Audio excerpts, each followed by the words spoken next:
Good morning, chat. Hope y'all are doing fantastic today. Plan today is to fix all the stuff that I blew up on Tuesday. That's the only plan. Will I get it all fixed? Oh no. Hopefully, but we'll find out.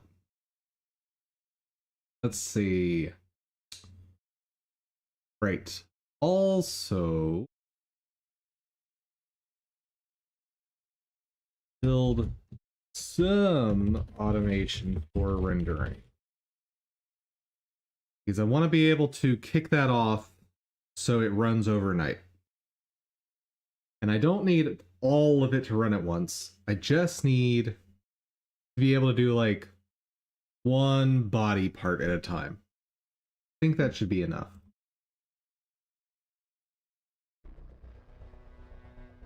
So,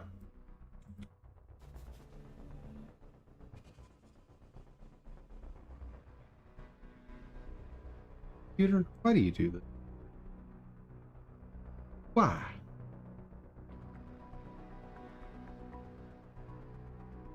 Oh, that is playing. It's just that track is just real quiet. All right. But let's do our startup. Get our mind off of non-stream things, so I can be well focused on the work I need to do.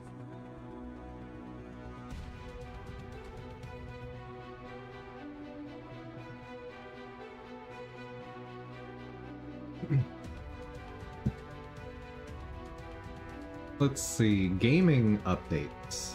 What's been going on?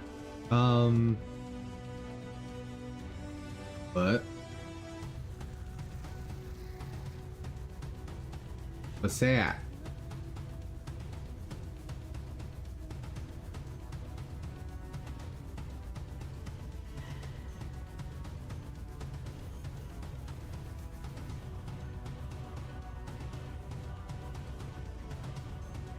But gaming news. See, first off, I tried Stygian Onslaught, which is the new mode in Genshin.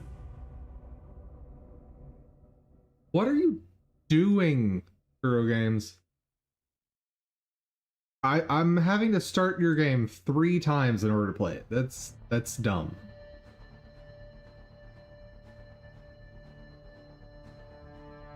There's a 4th, I'm gonna lose it.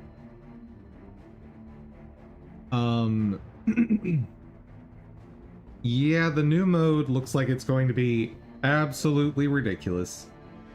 And of course, the bosses they've selected for it are bosses that have very specific requirements for your team. Example, one of the bosses is the mechanical boss that you have to use freeze reactions. So your team is Cryo Hydro. You've just decided that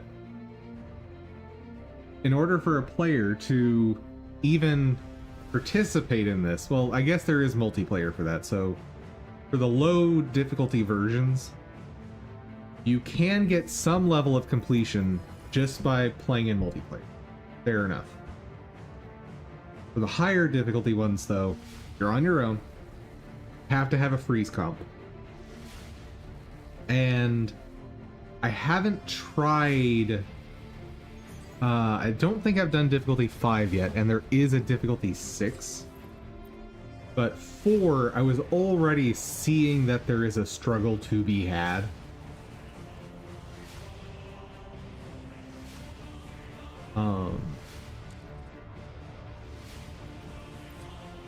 Which, if I'm already seeing, like, hints of a struggle at that difficulty...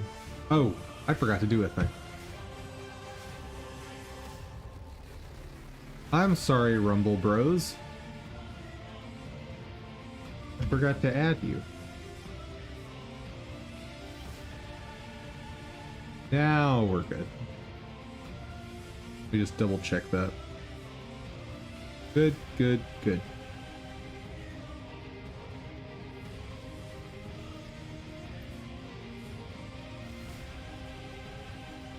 And we got double tacit field.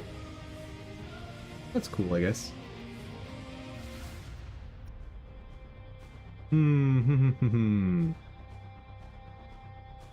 What characters do I need to be stronger?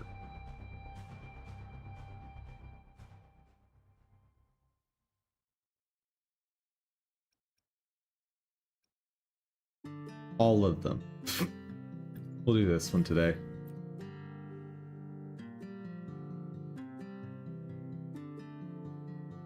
At this point, I've got a lot of pretty solid echoes.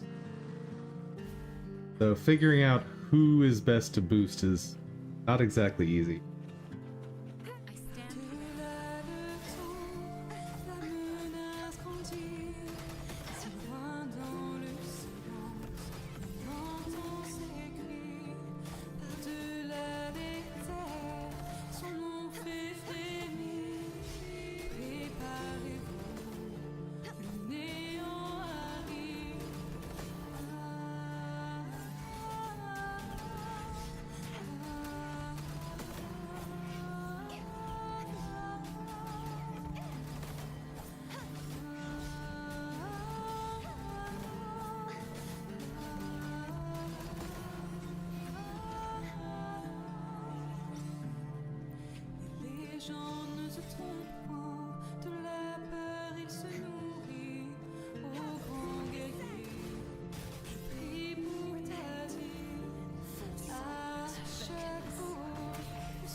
Will this be enough?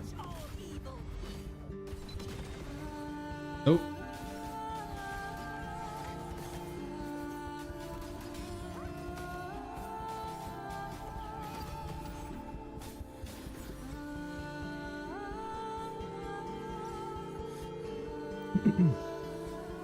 And one more.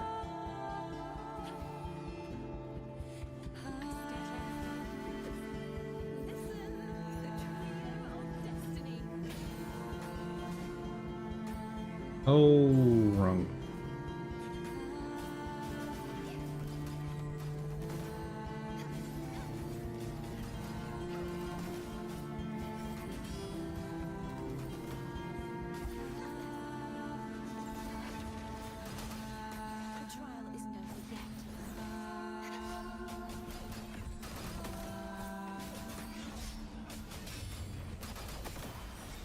And we're done.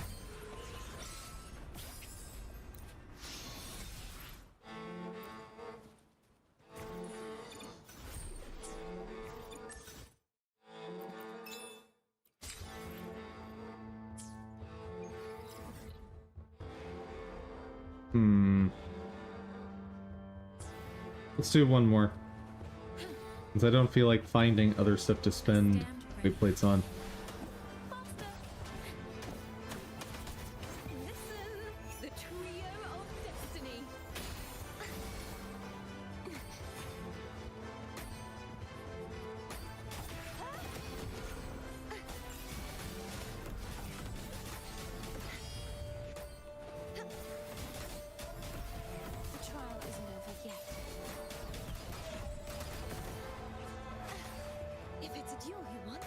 Pretty sure I dodged that.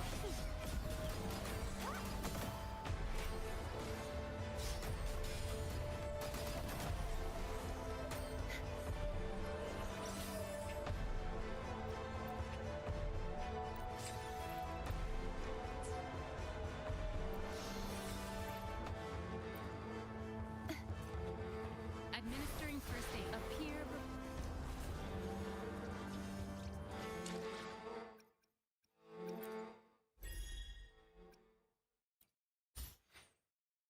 Okay, got that done. And definitely have that finished before the end of the week.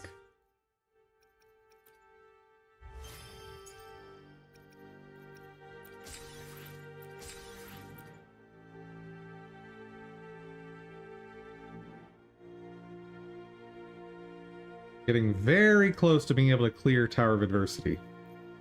Cardathea was able to clear both of the 5-star whatever rooms.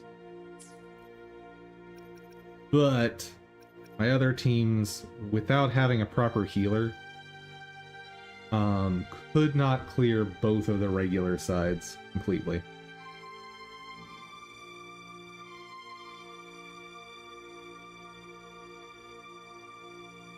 And I guess part of it, I would have been able to if I could use Cappuccino over there, but nope.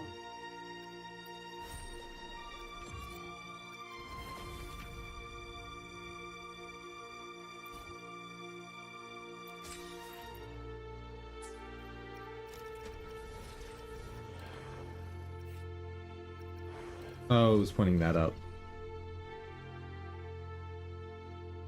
Oh, hey, it's a new week for this. You know, fair enough. Can do that. Yeah.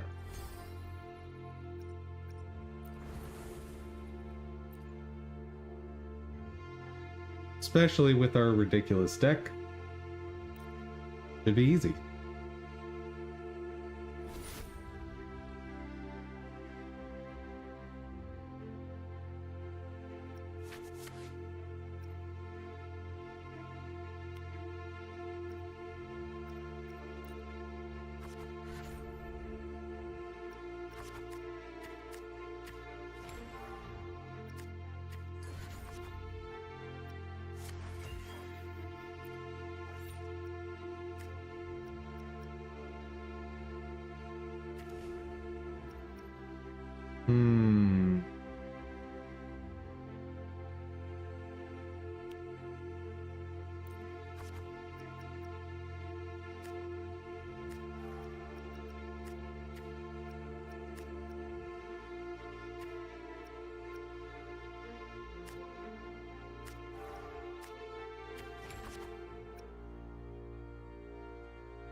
Sacrifice that.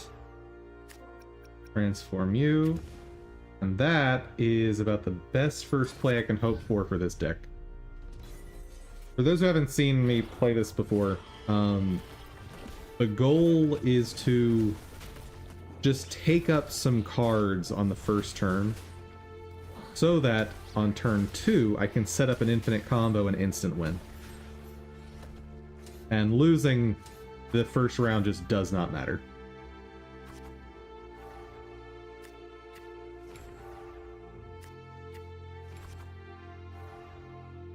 Let's see how this works. First, from you.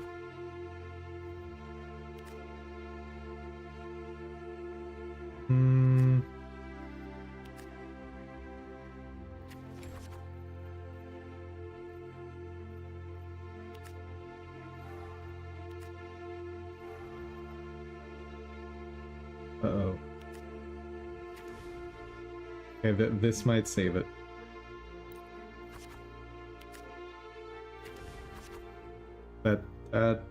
It'll be close.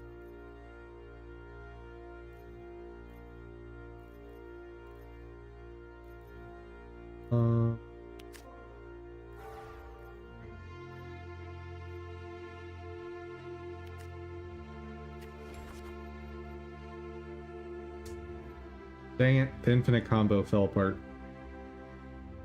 I can still win, but it's not going to be as easy.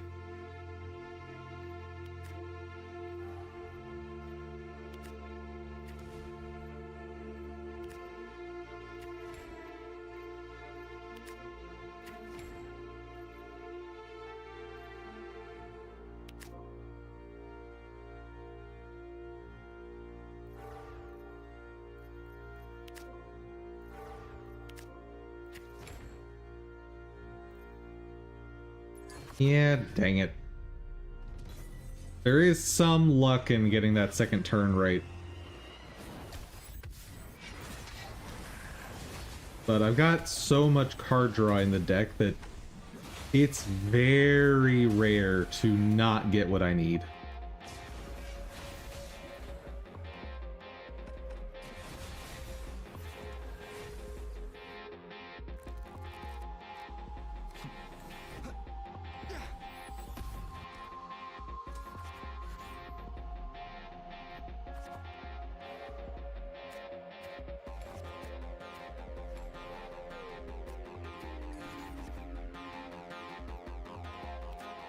Okay. See what happens. That's good.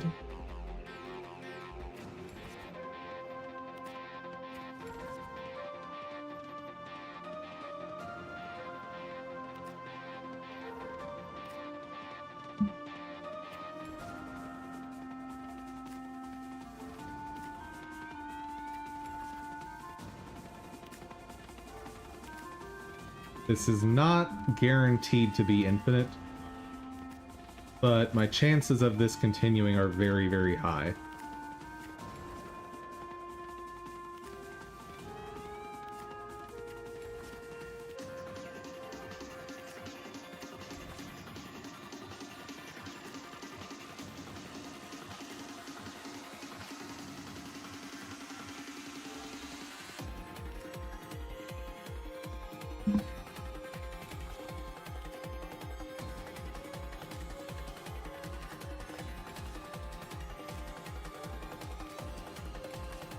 See, we've got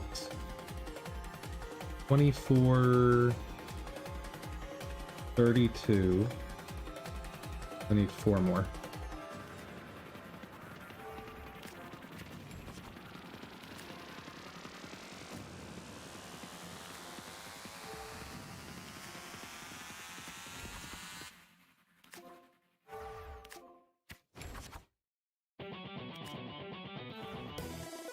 And we're good.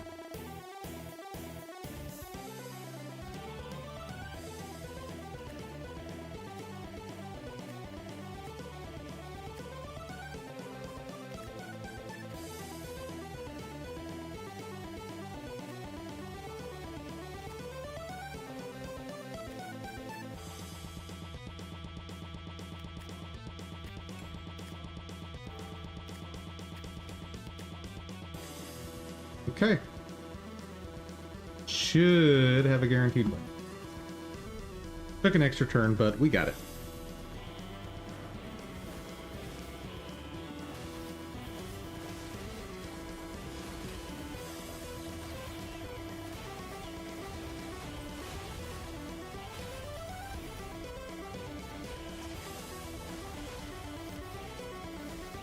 And there we go. Pop. Be done.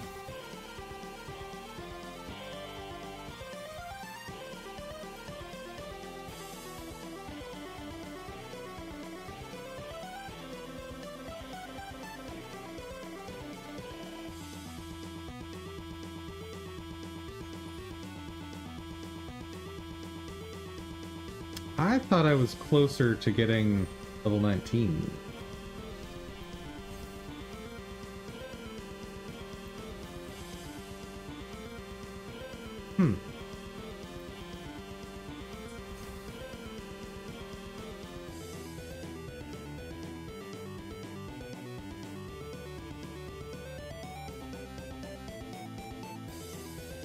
All done on that stuff.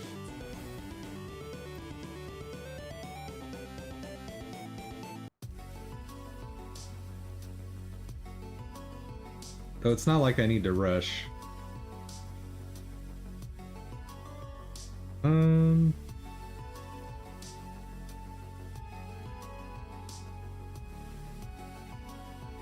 know what? Yeah, let's do one more real quick.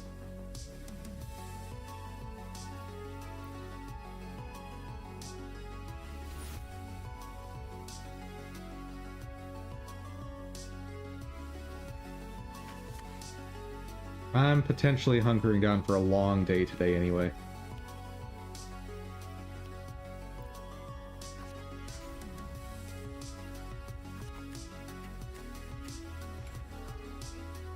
Not exactly the starting hand I want.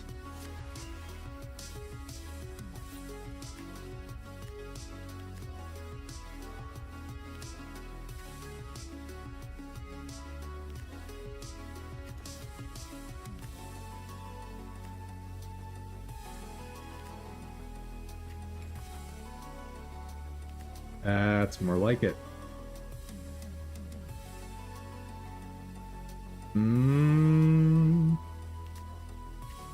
The best I can do.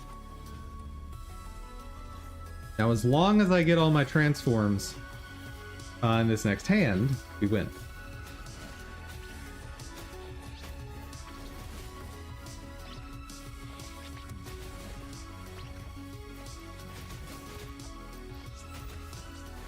Yeah. Congratulations, you did 3 points of damage.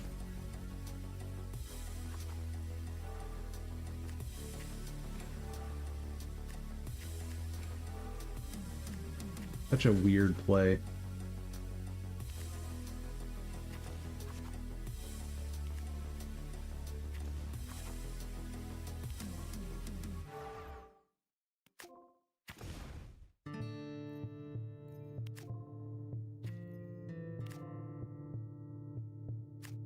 That would not be the right card.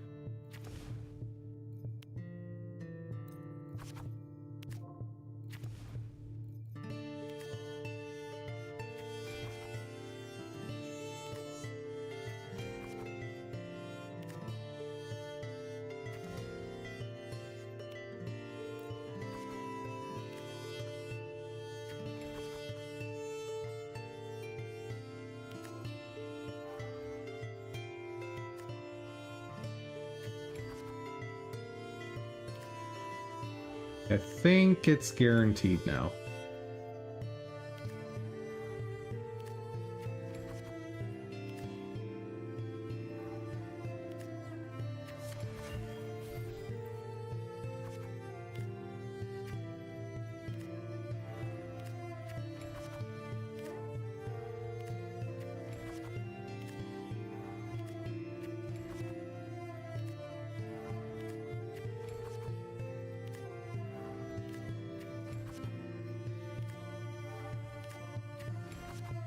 God, if they ever add player versus player for this,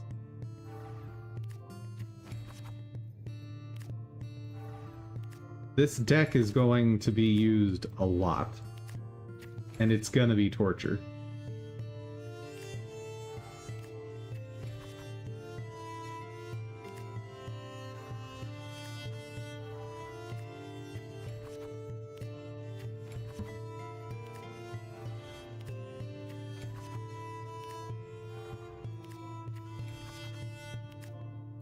He's like, right now, I can just guarantee a win. It just takes time.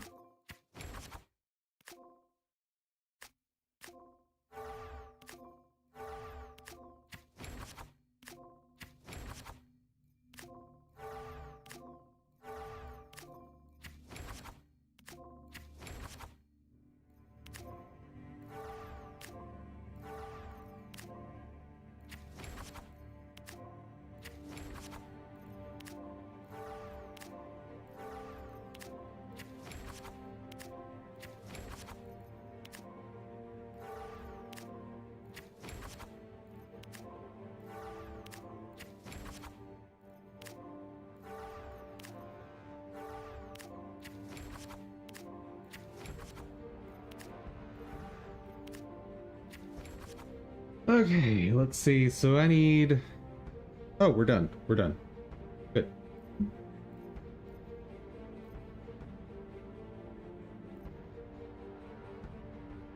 In theory, I could stack the other one up as well, but I don't care.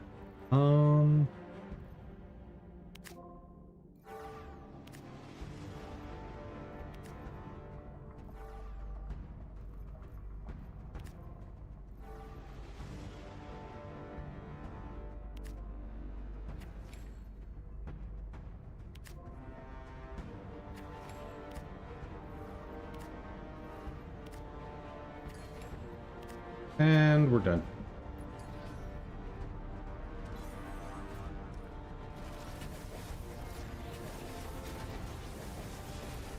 Yep, one shots.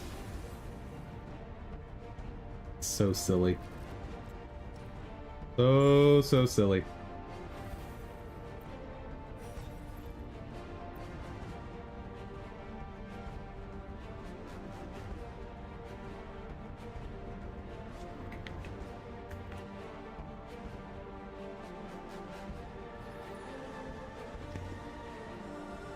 All right.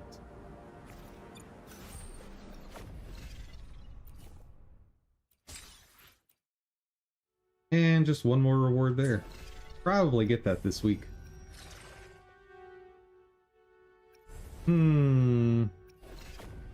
Else? Nope.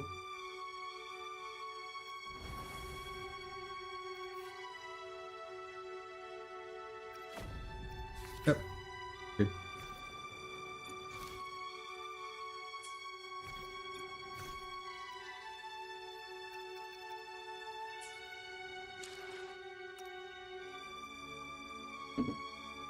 All right.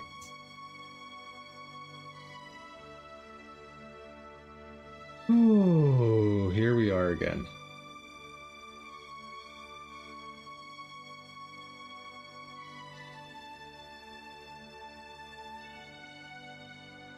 Maybe it's not as bad as I thought it was on Tuesday. Maybe it's not as bad. It's gonna be just as bad, isn't it?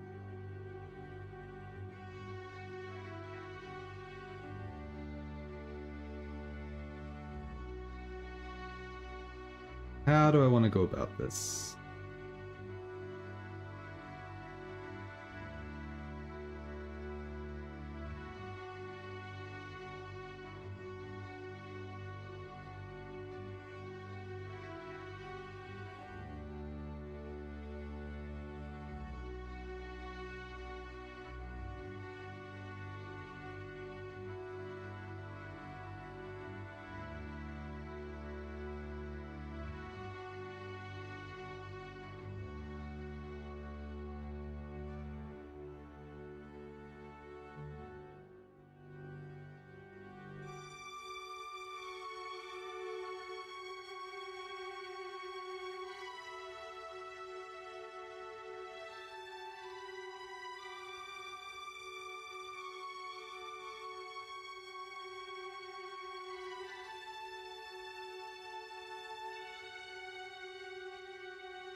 That's off.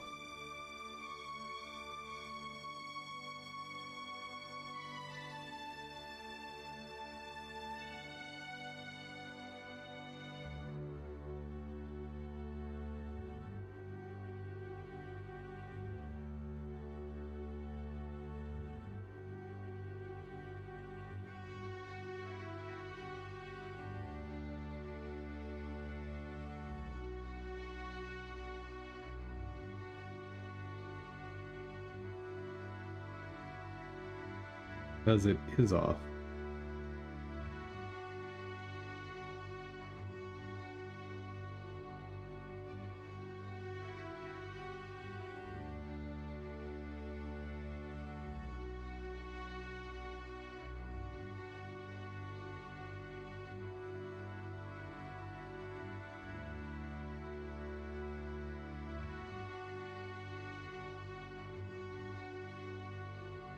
That's probably about right.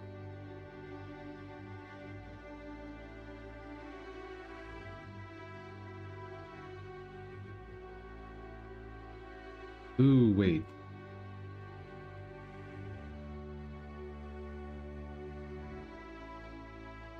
Was it that the face was off, or are these robes off?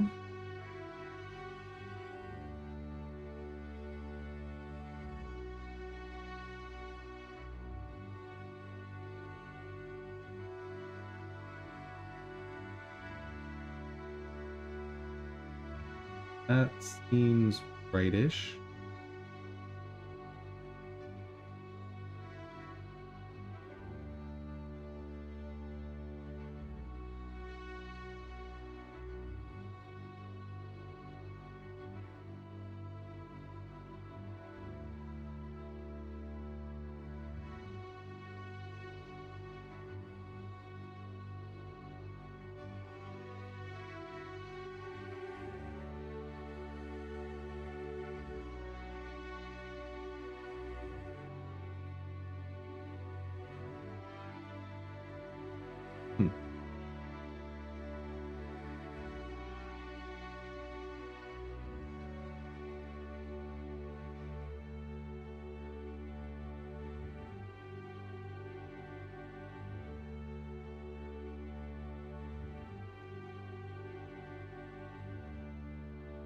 That doesn't look right.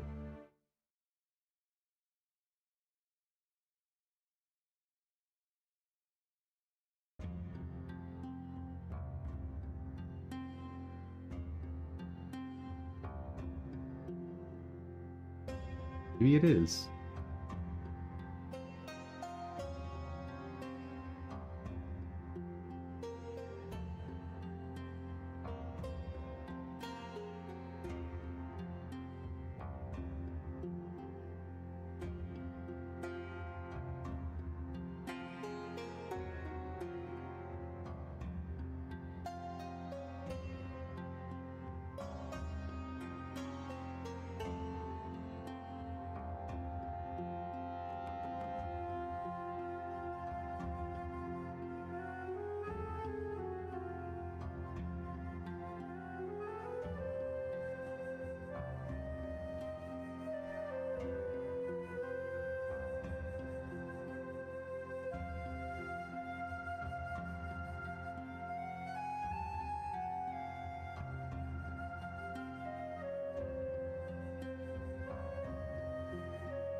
Shoulder pads just seem so clunky.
Okay.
Right, the wizard gloves I don't actually use.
Good, that's picked up.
Ooh, those aren't in the right spot either now.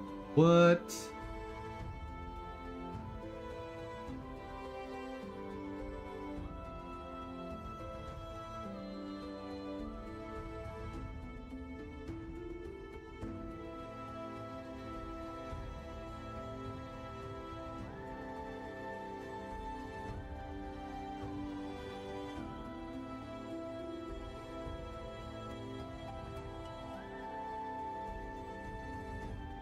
So that's in the right spot.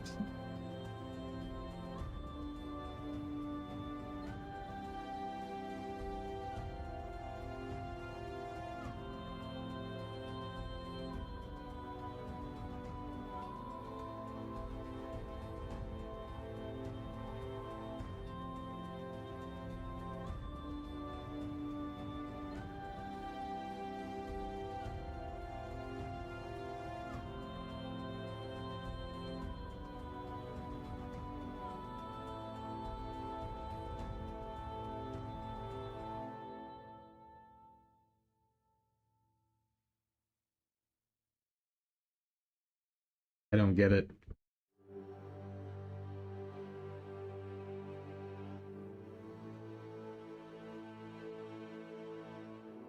Oh.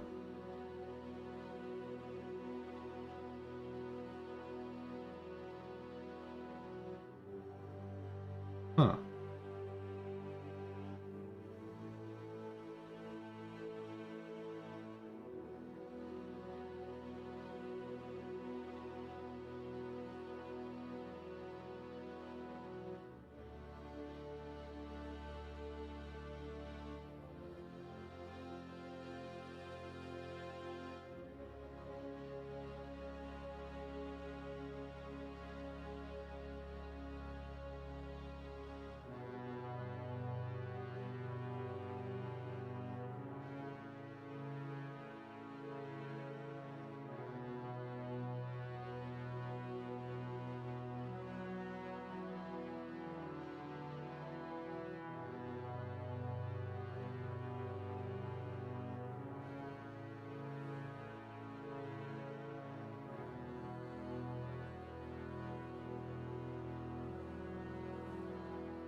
Well, that's unfortunate.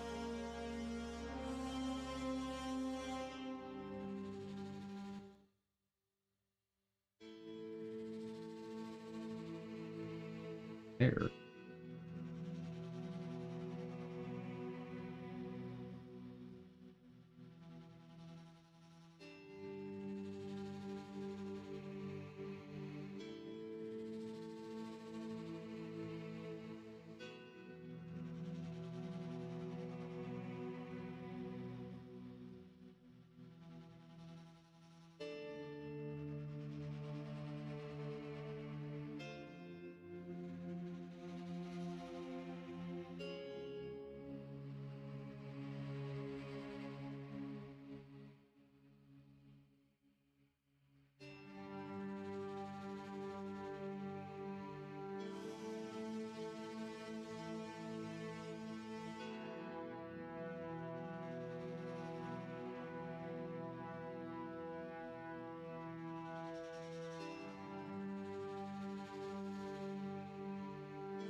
That seems good enough.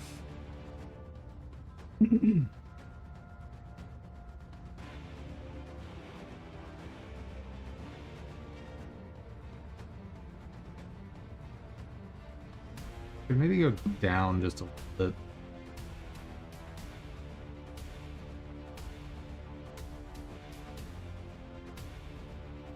Maybe not.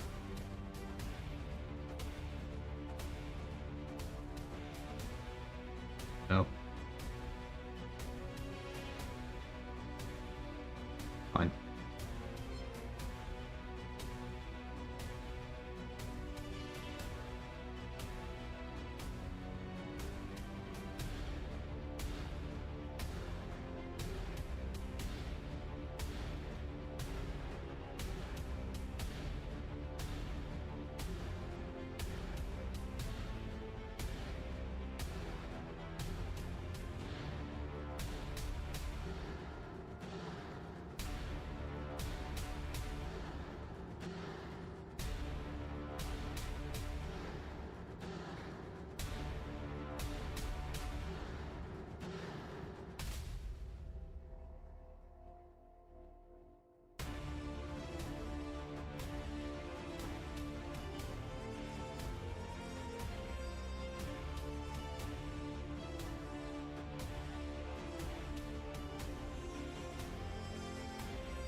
The nodes is over here? Really?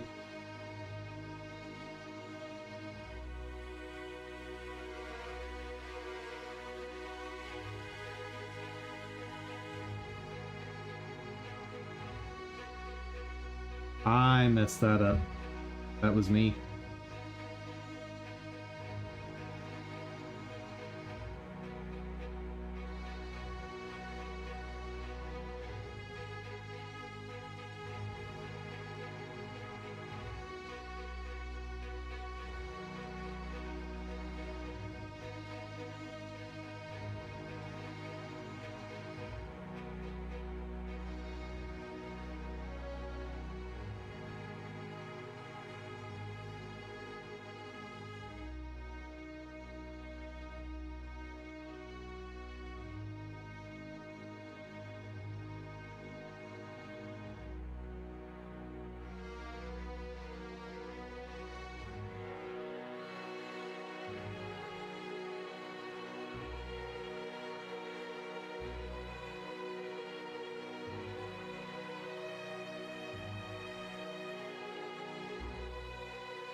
I feel like I would have done that for a reason.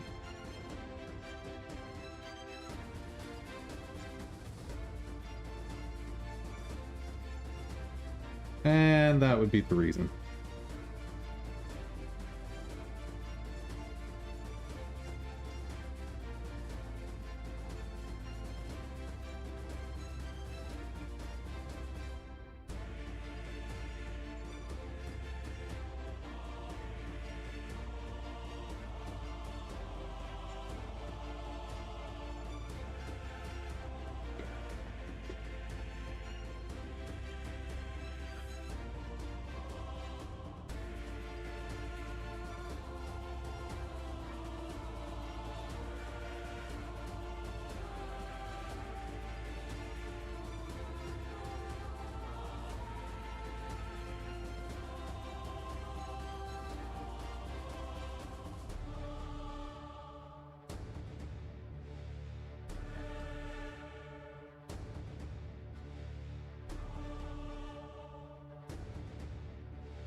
Hair and helmets will be second to last.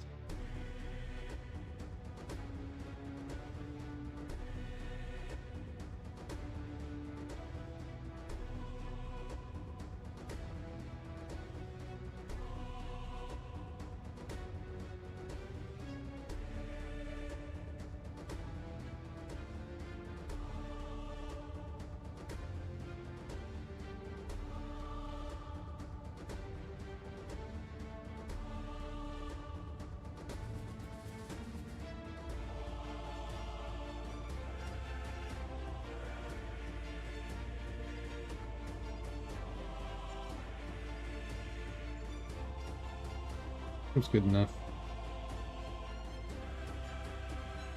Doesn't need to be exact, fortunately.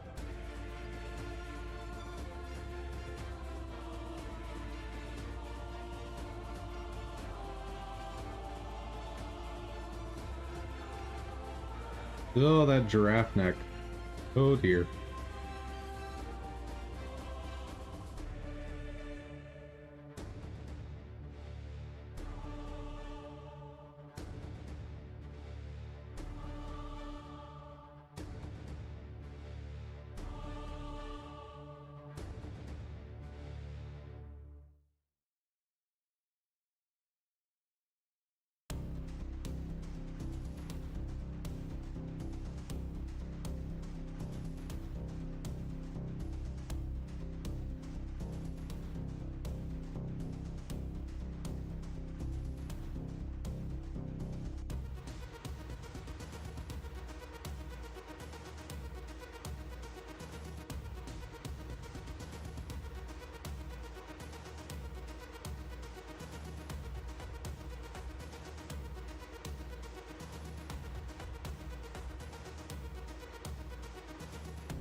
How the heck do I layer that?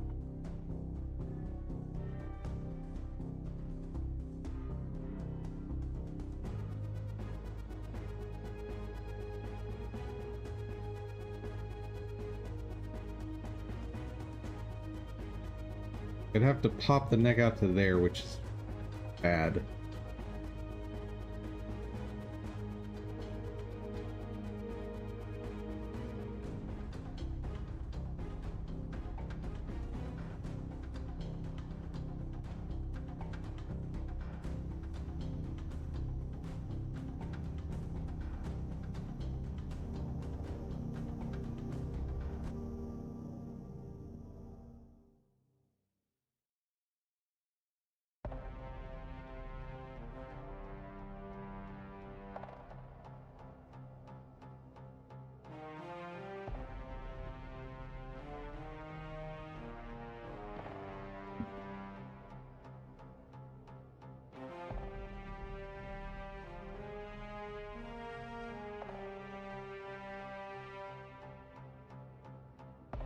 Oh, that flips out of it too. Huh.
Yeah, that doesn't work. Never mind.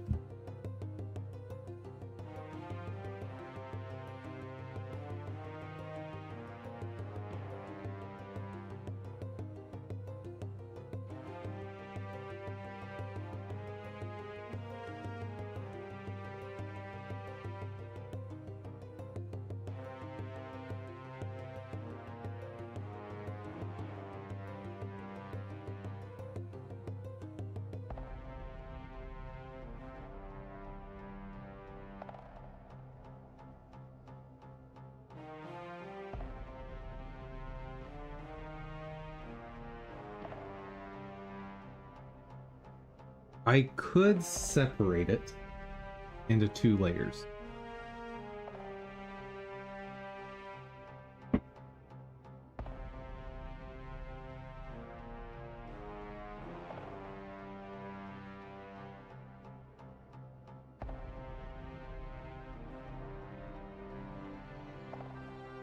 Let me finish up going through the other stuff first.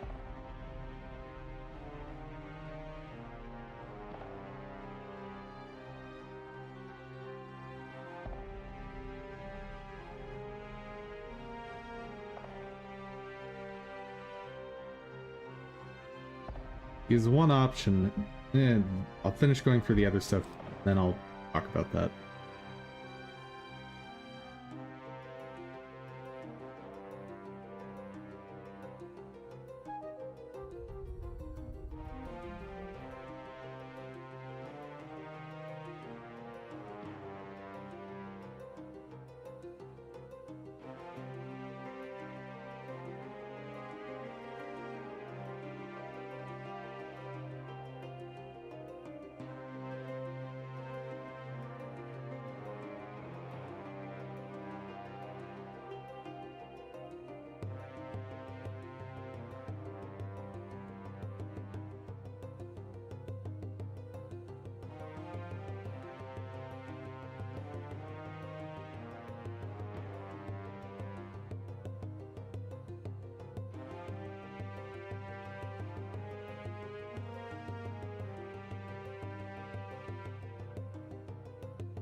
Now the annoying part.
don't love what's happening here.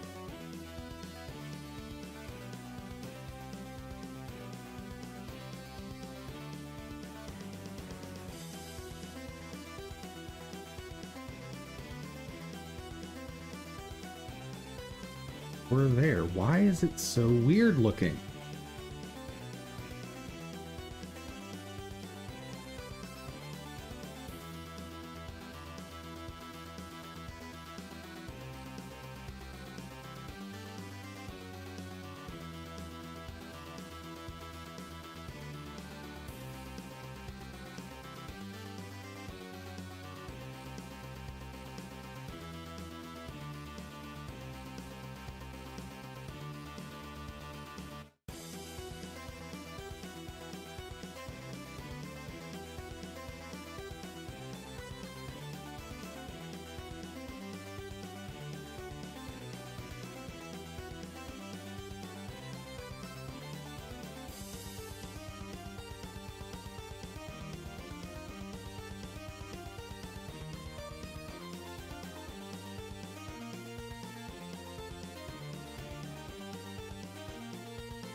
I think I know what I can do.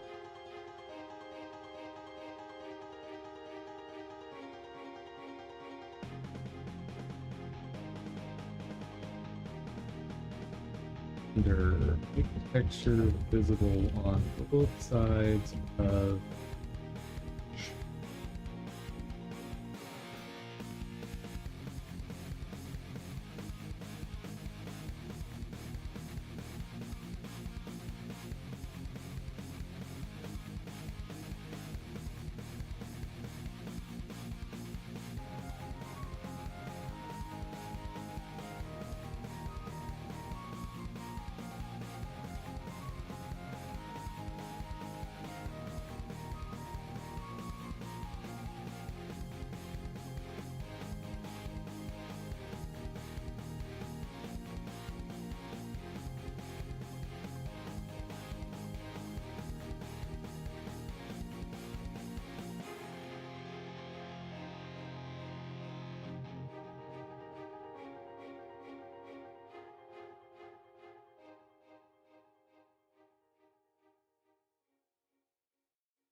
Alright.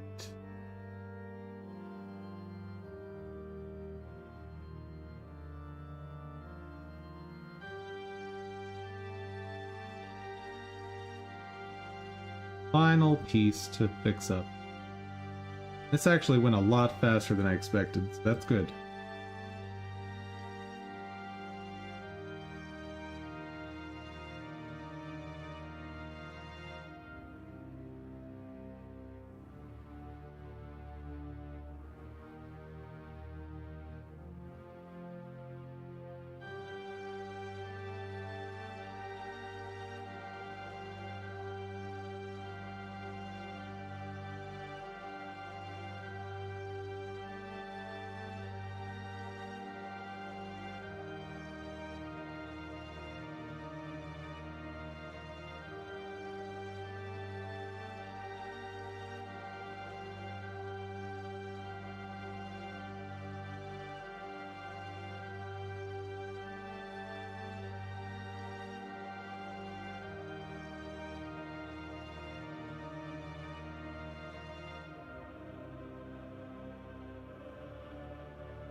Oh yeah, this one.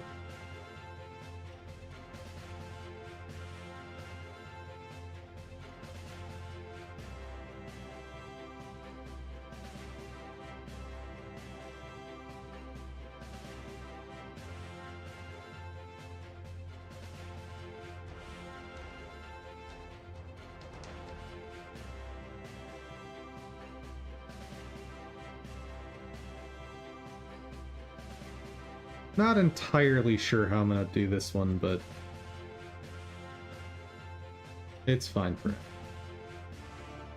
So, first things first, Dave. Next.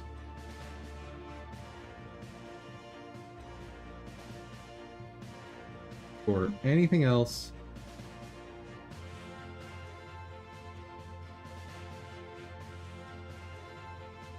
for that has been run. Okay.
It looks like they might be fine.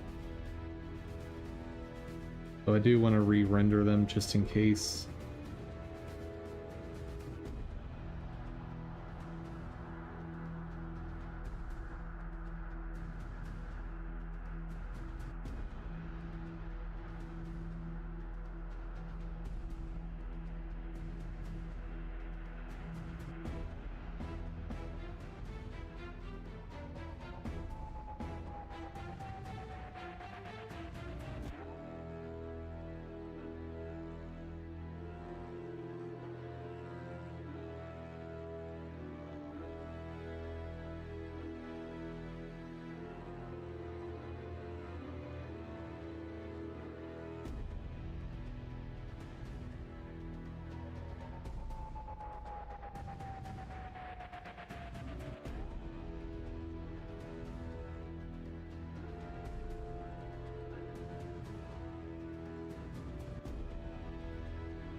Not gonna permanently delete these.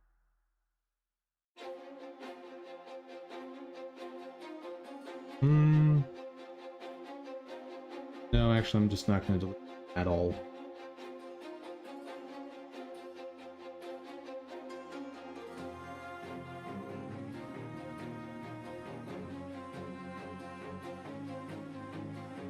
Okay. And while that compresses, let's take a short break.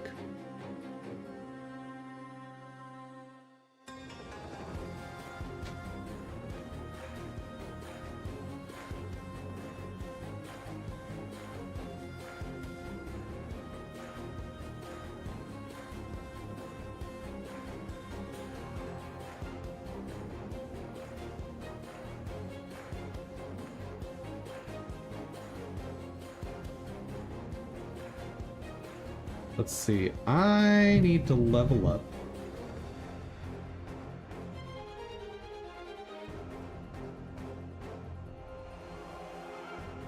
And potentially need another mushroom.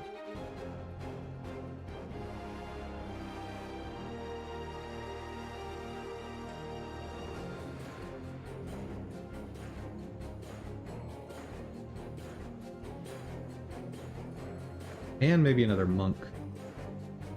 Oh, that's the boss fight.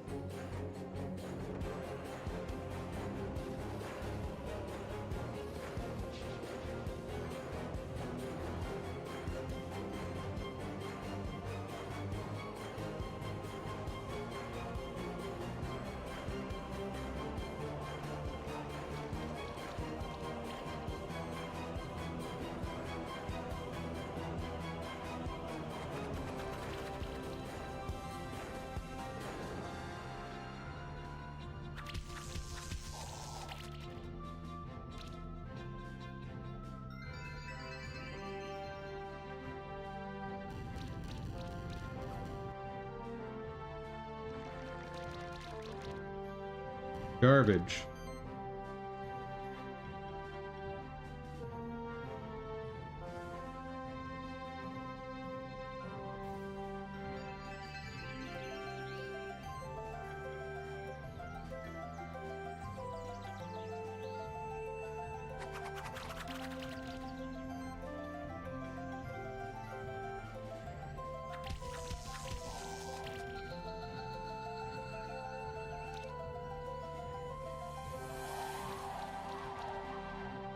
That's fine.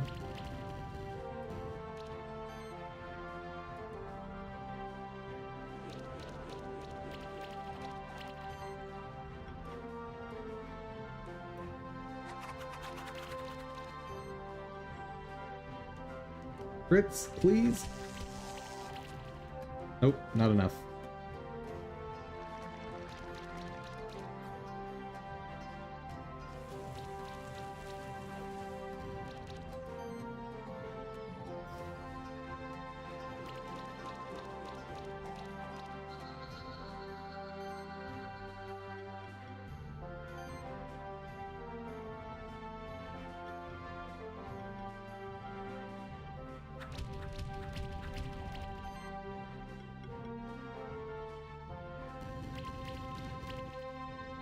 Nice, big hits. Oh no.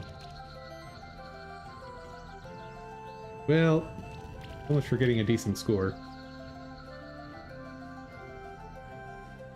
Honestly, 2 stars was very high for that performance.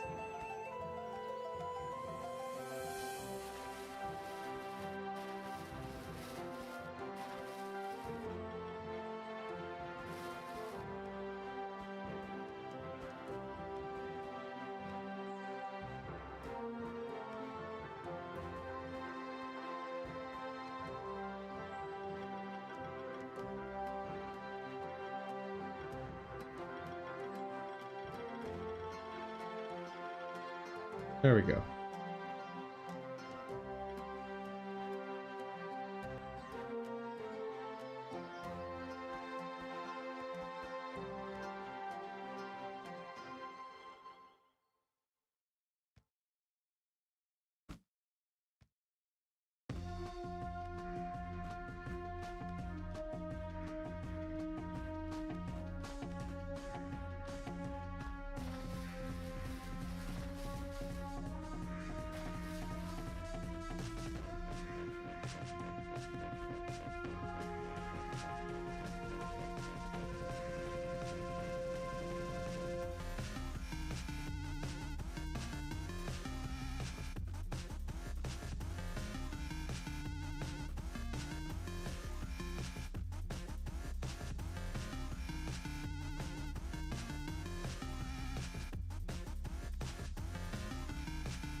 Ah.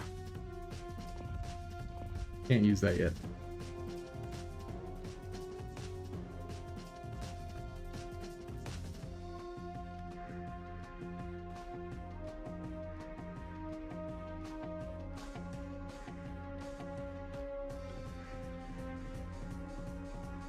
Where did I spot monks?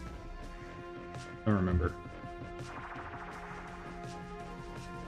But I know I haven't explored this very well.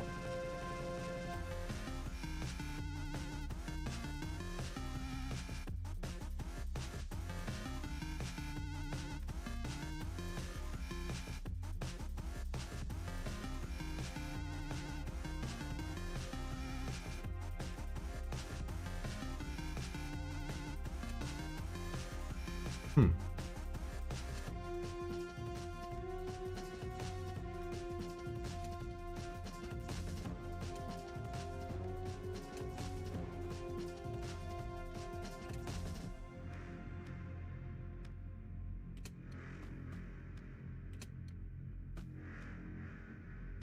And another blue.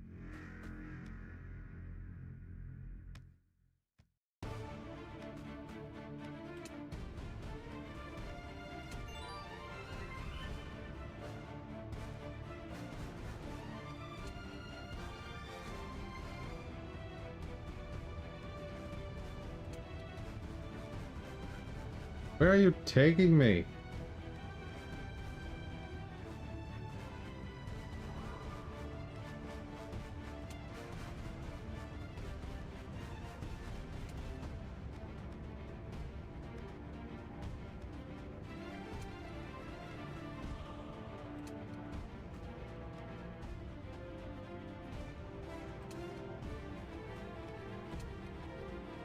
Oh, that's wrong.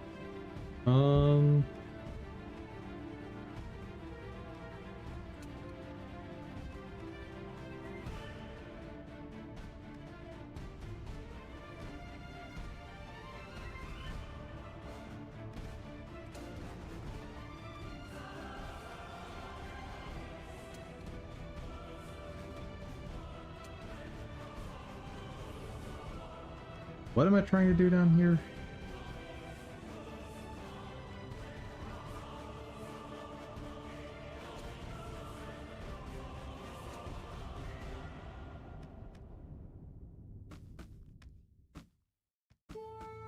Okay, I need to flip blue specifically. The green's gotta be like that.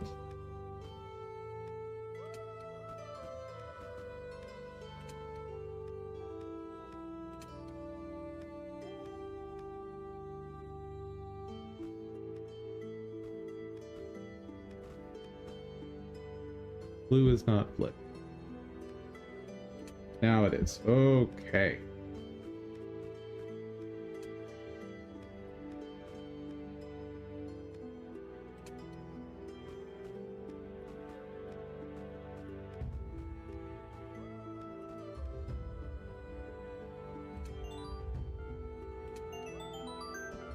Nice.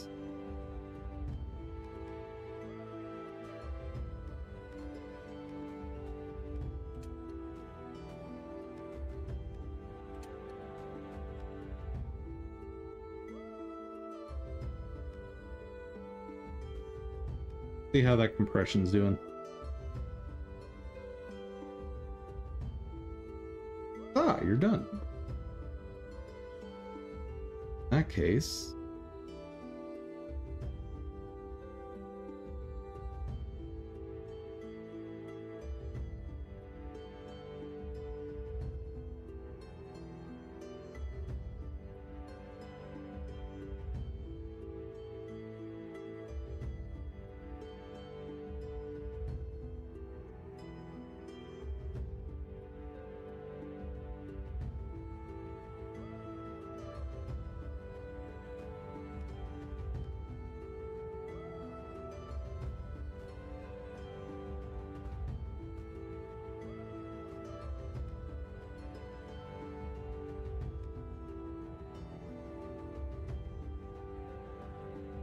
right, the weird vines.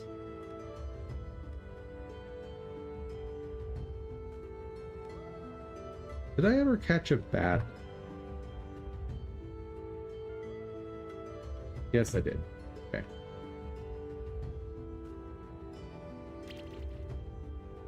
Oh dear. Oh dear. Boom.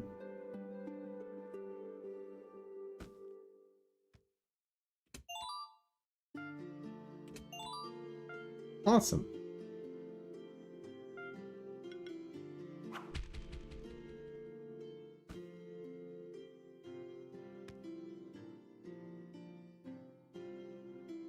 And I can't go that way yet.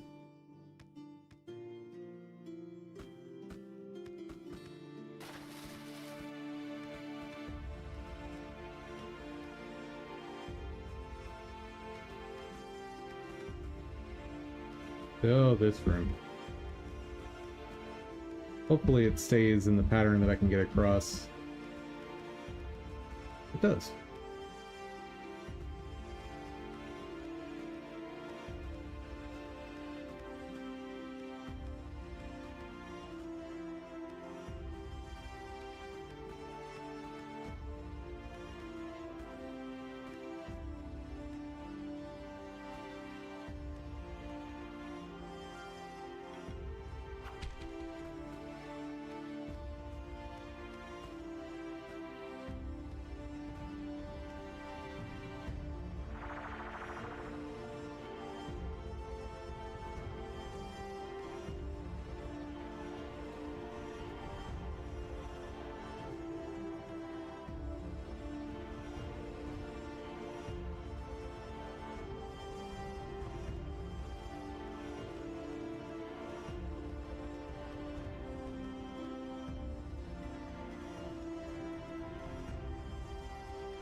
I think down here I need the ability to push the heavy switches.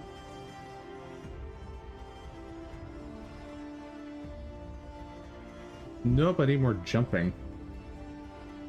Somehow.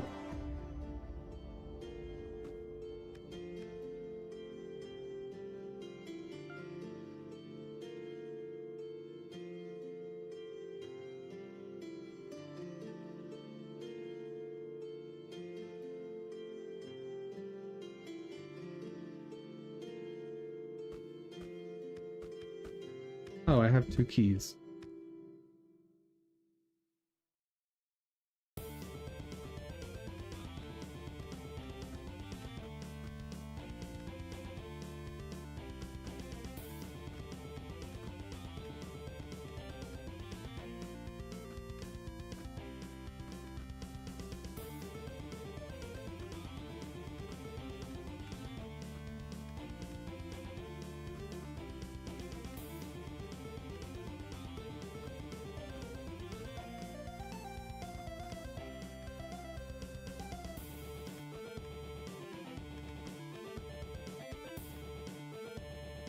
Careful! Past this point, the goblins have taken over the ancient woods.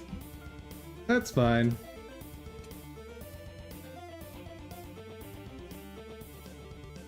I'm here to capture some goblins, hopefully. Level 14, so good for leveling up.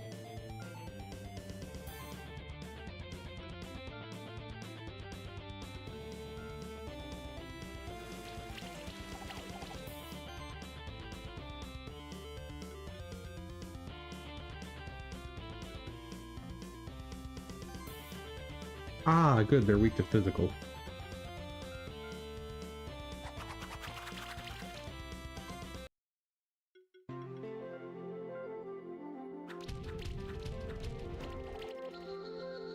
Nice!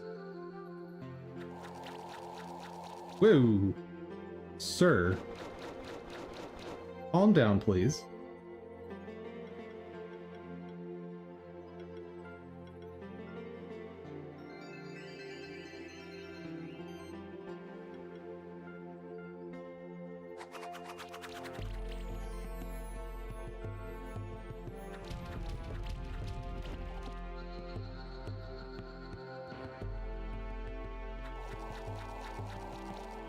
That's actually perfect.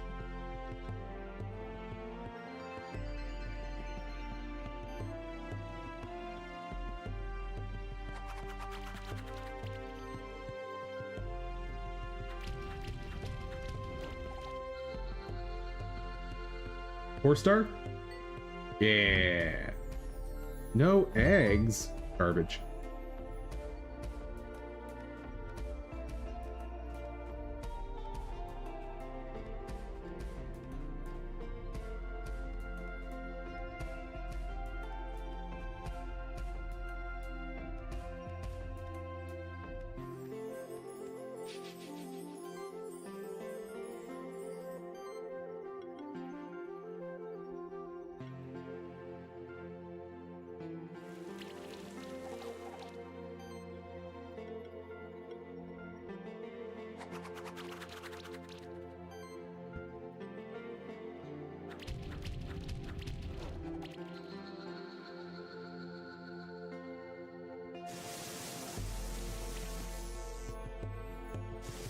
Gross.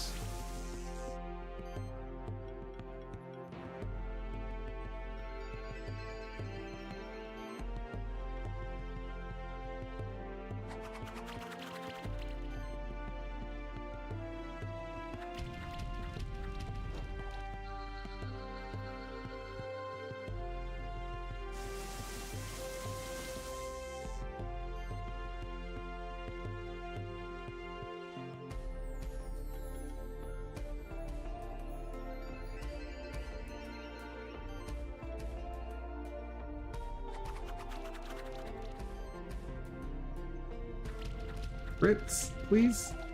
Oh, garbage.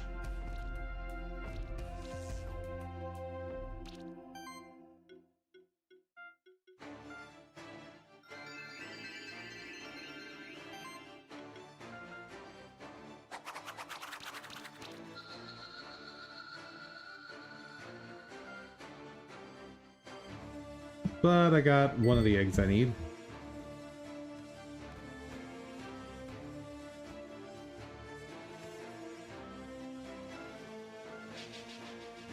Uh-oh. I was not ready for a duel. But we'll give it a shot.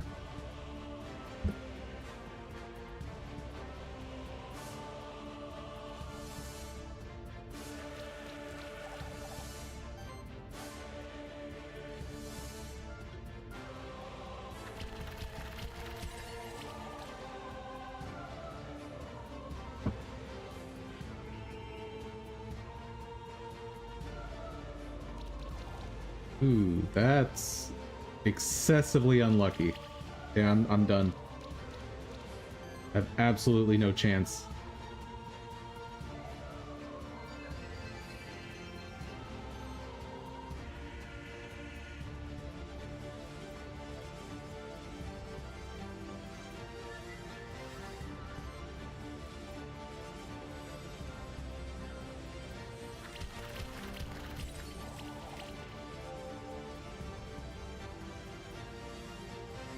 Dude, that shielding is nuts.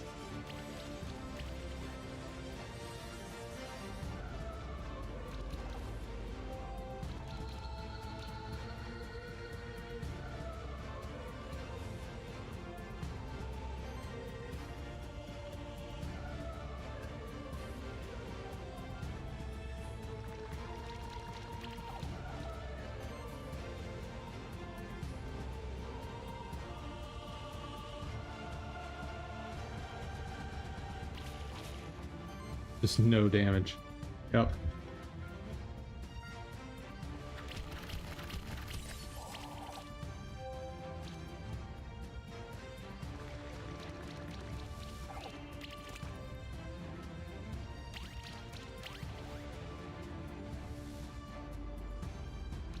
Dude, that goblin is just overtuned as all get out.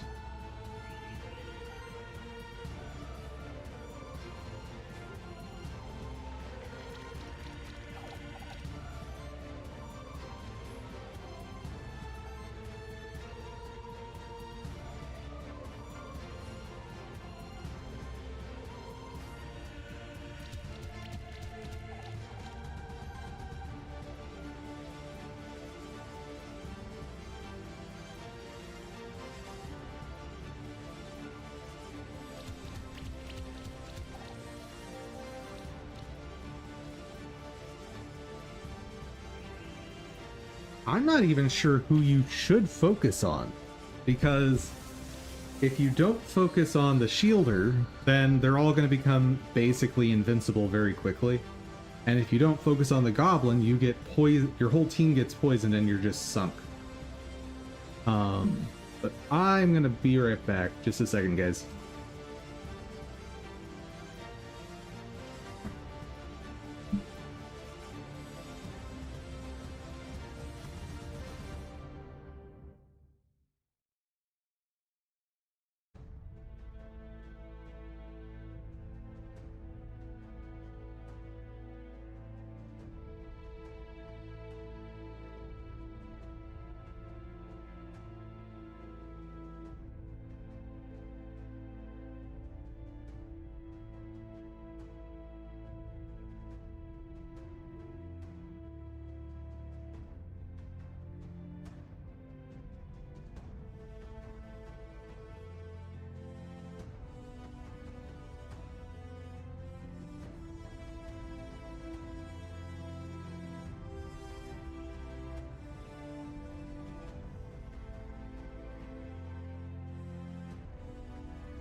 Hello, chat. See how that's doing. It's gonna take a while. But I want to make sure that is safe so we don't lose progress again. Yes, it was a lot quicker to recover that than I expected, but any loss like that is always painful. Yeah, like I'm actually working backwards on this setup right now.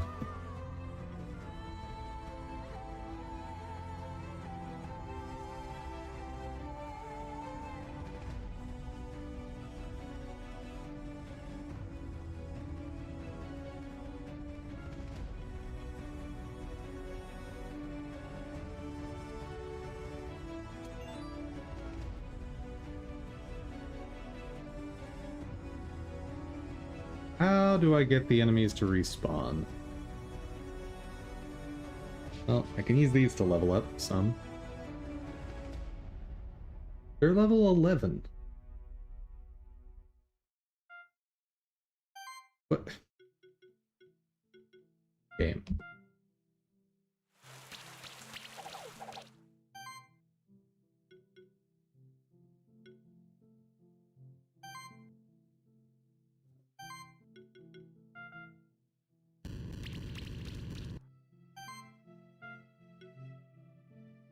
I'm gonna try to beat them in fewer turns.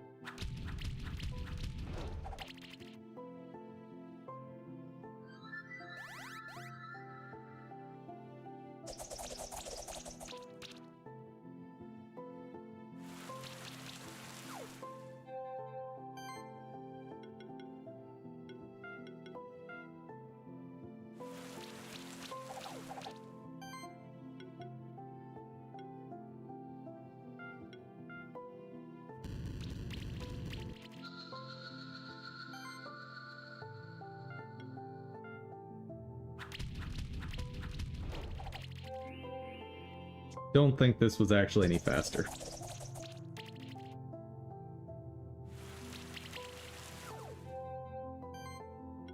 Yeah, it wasn't.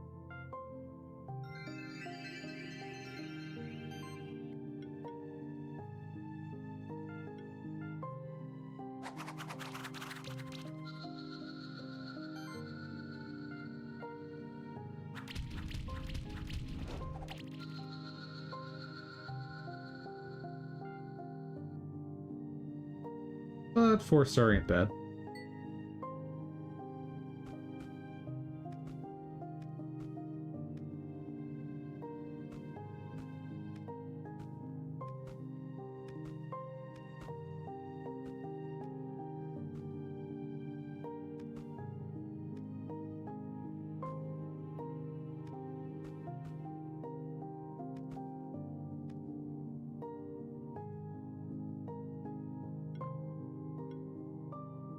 Where did I see those monks? Don't remember.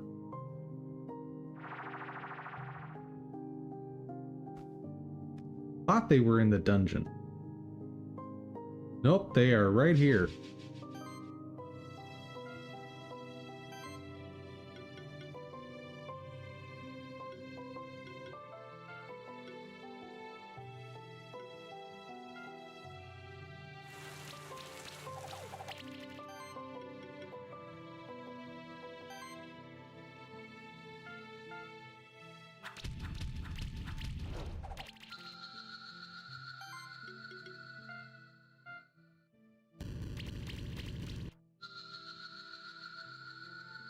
Should be able to get 5-star.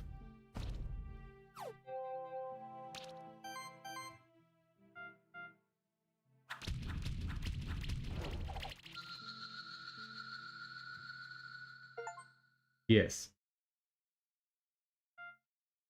And no eggs even with a 5-star. Garbage!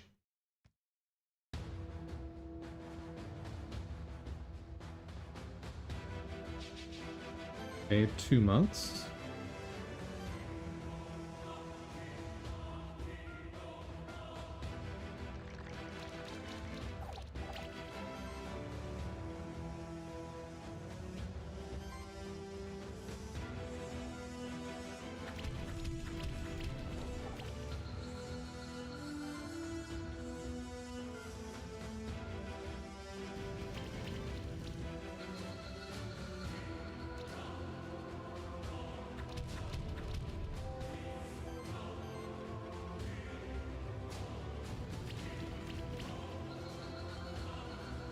Egg?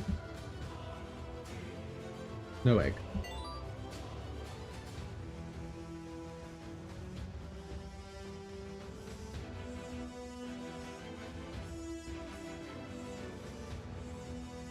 And sometimes RNG.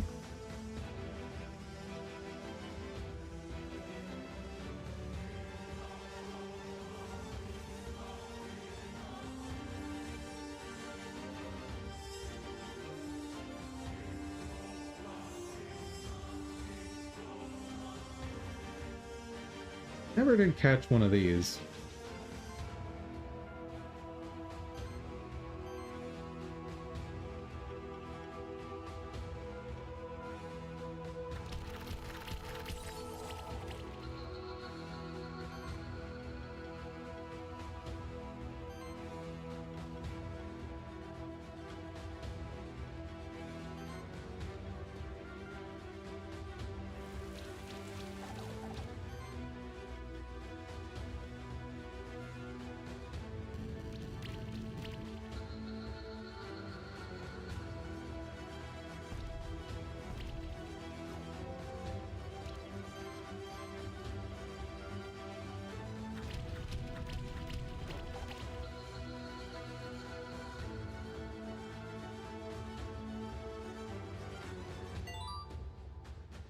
Dude, give me an egg.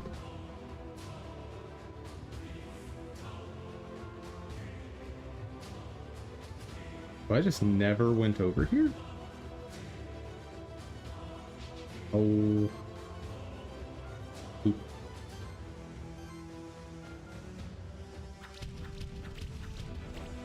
Whoa, what? These are level 15s? How did that happen?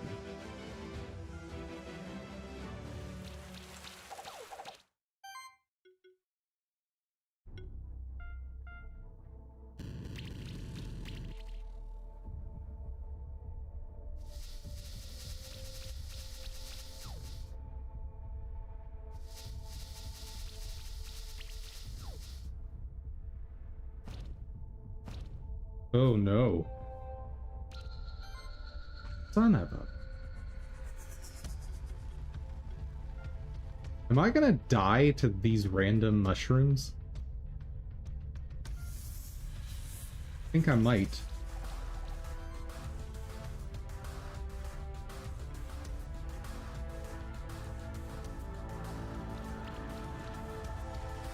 Yeah, I will. I can't survive this. This is insane.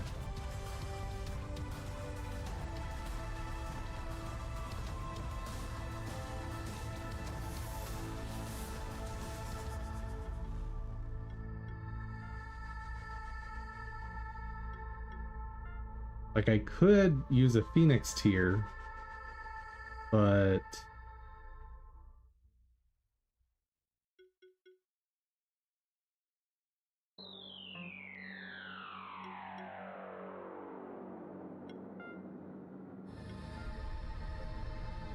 There we go.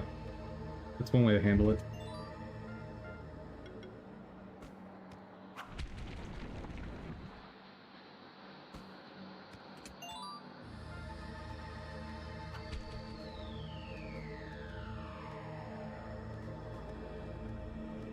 This is just a random side room. Why are they level 15s?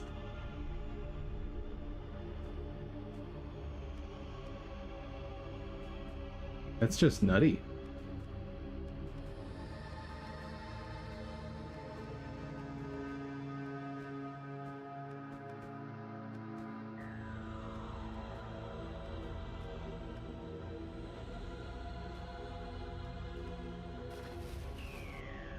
What level are you?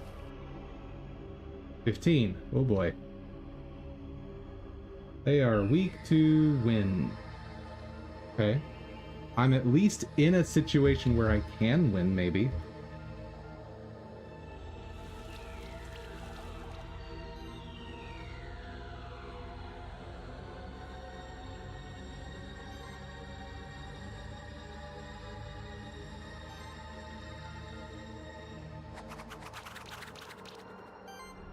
Just keep the basics.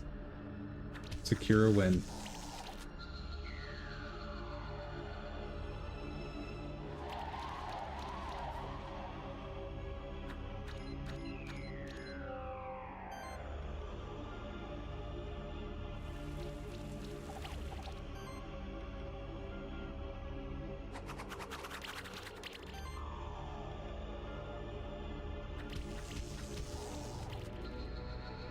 Plus, I haven't caught one of these yet.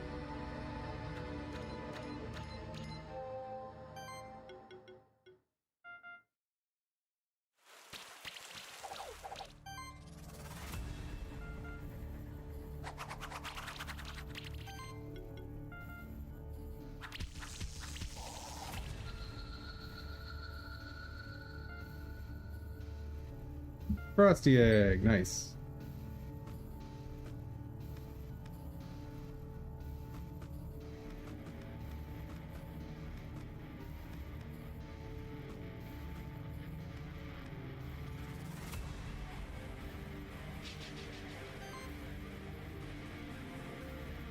Okay, you're also level 15s.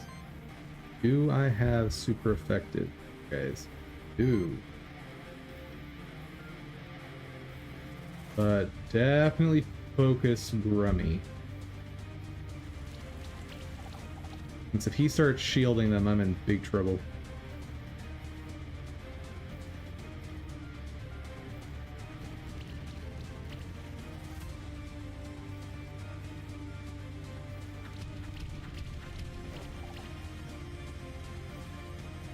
No! That's the exact thing I wanted to avoid. Whoa! Excuse me? That's insane.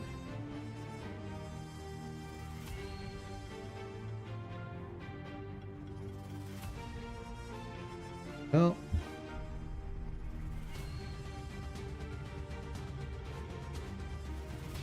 Oh my god.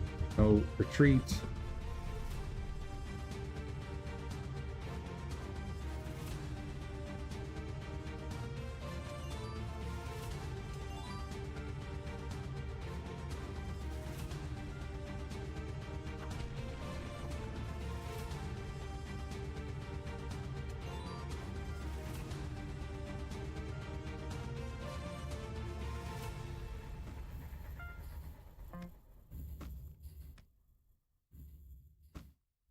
Okay, get me out of here, please.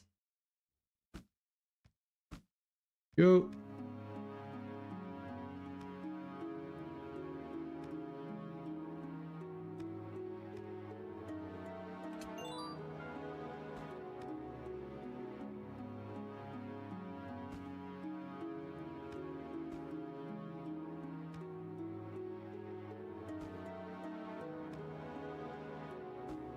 I have a feeling you guys are going to be strong.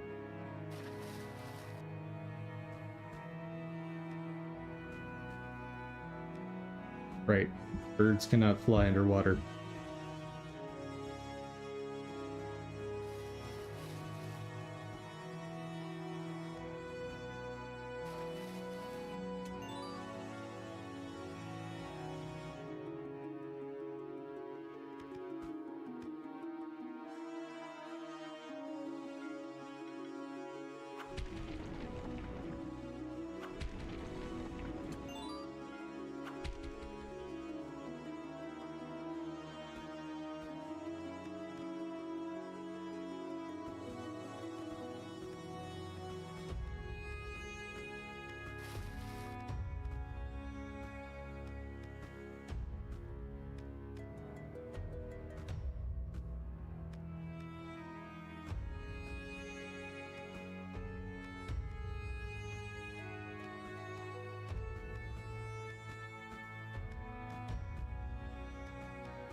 Who dis?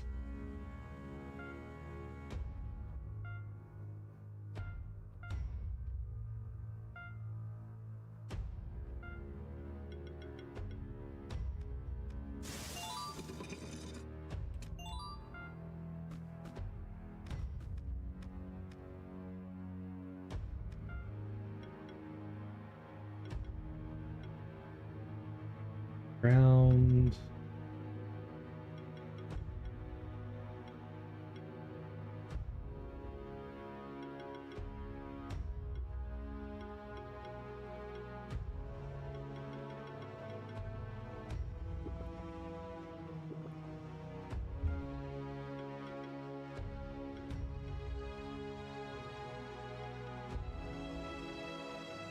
Thought I had someone that could activate these.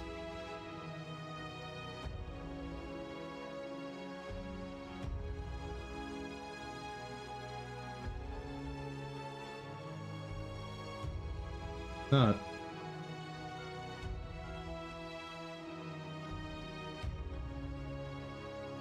Oh, I have a monk egg. Okay.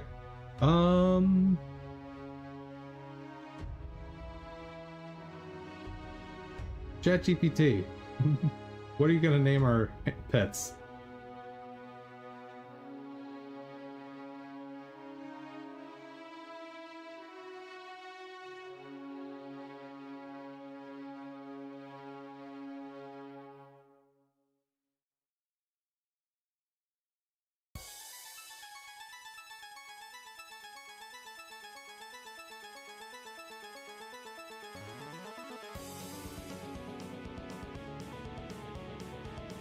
Pretend you are playing Monster Sanctuary. Monk Patch. What name?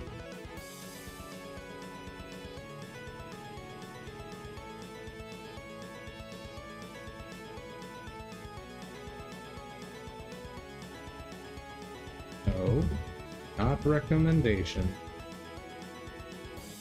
You are naming.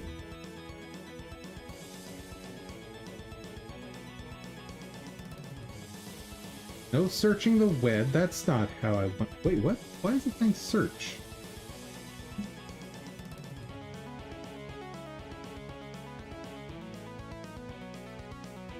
Let's try the original one again. Come on.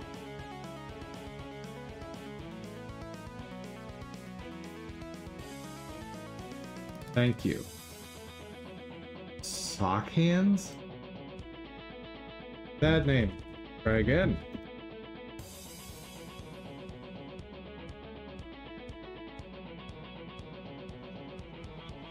Christopher? No. Make it funnier.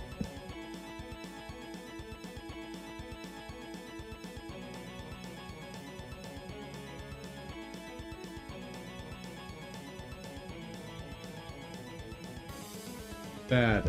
Try again. Come on, I gotta get ChatGPT in the right frame of mind. Slapraham Lincoln. Okay, that's better.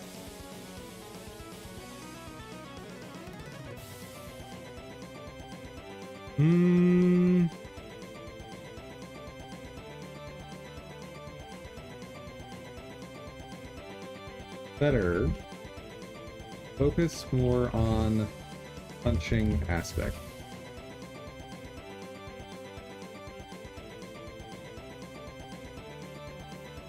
Punch Daddy?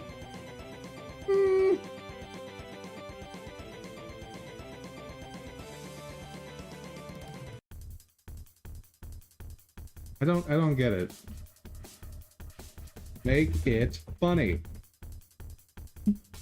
Let's see what ChatGPT tries. I'll accept that. Knuckleton the Wise. Fair enough.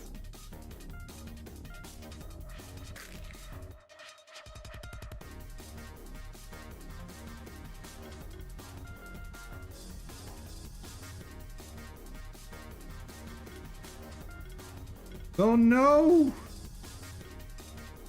I guess Knuckleton will have to do. That's unfortunate.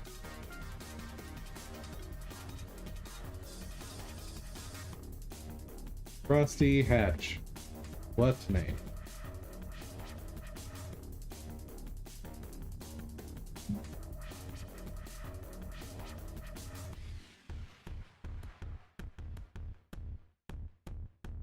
Stop focusing on punching.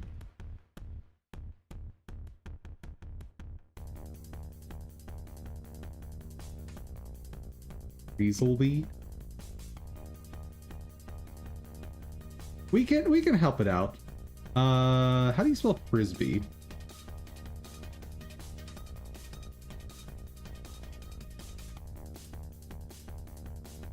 Ah, Frisbe. Okay, so it could be Freesby.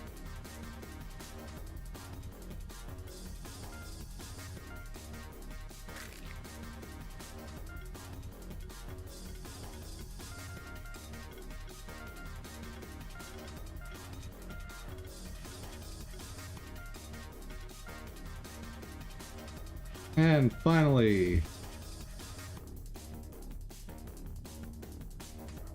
Goblin Hood Hatch. What name?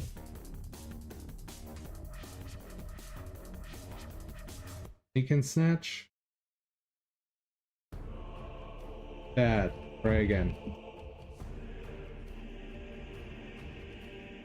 Sir Stab-a-Lot? Goblin Hood is an archer, not a rogue. Try again.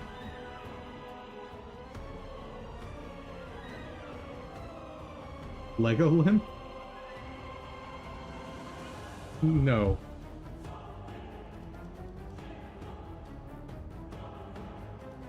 Aerodynamic. That's not bad. Like, funnier.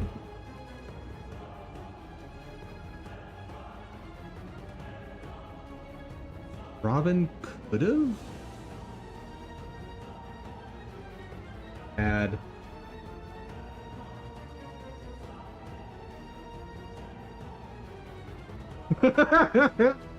Oh no! Bojangles. For those of you who are not from my part of the world, I think it's making a joke off of Bojangles, the franchise.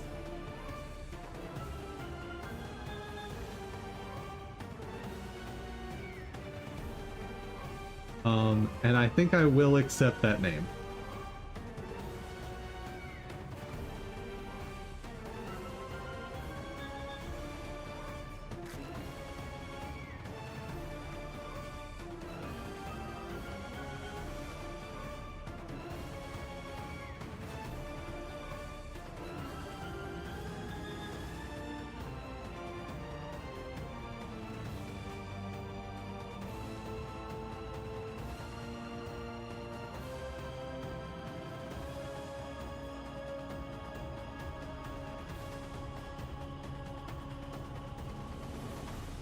let's check out Archer Boy and see what he's got. Oh, only 3 skill trees. So fewer wasted points. Physical water, physical fire.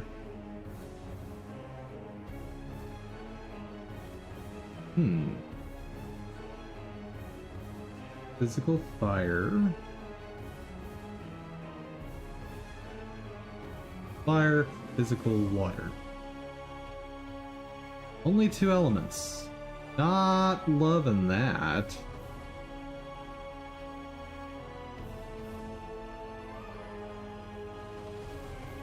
All goblins in the party deal 10% more damage and gain a random buff at the start of every turn.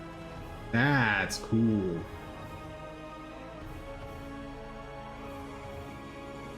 Every time you crit, 50% chance of a random buff. That's not bad.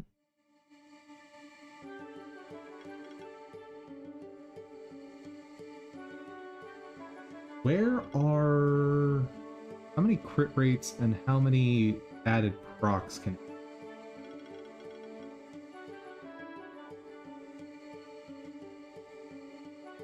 Sidekick. Eh.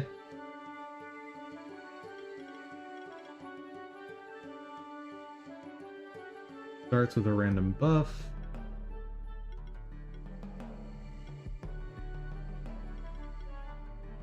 I'm not seeing the added procs.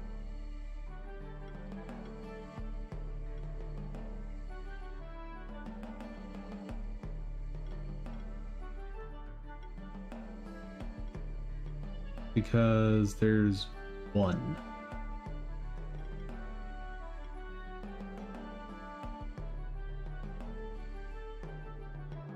I disapprove of this creature.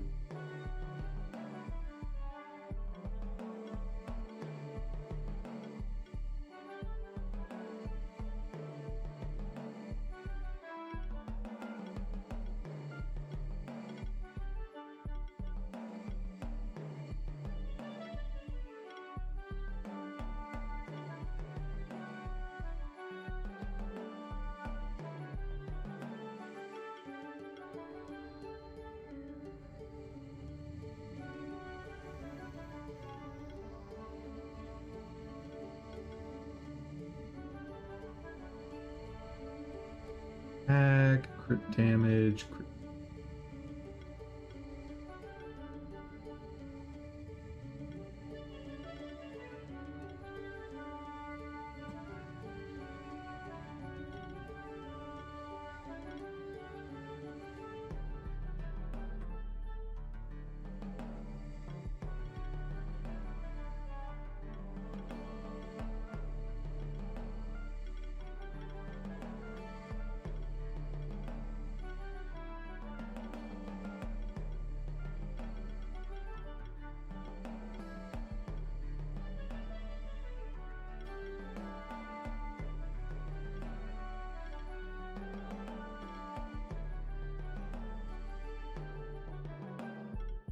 Wait, where's...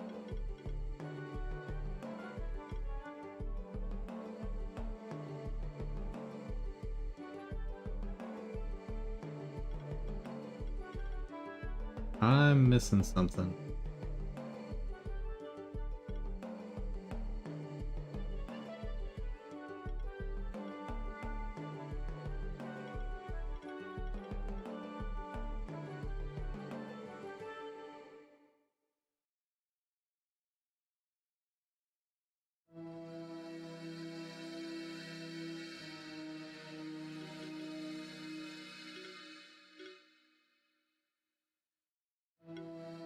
I feel like there was another proc somewhere that I'm missing.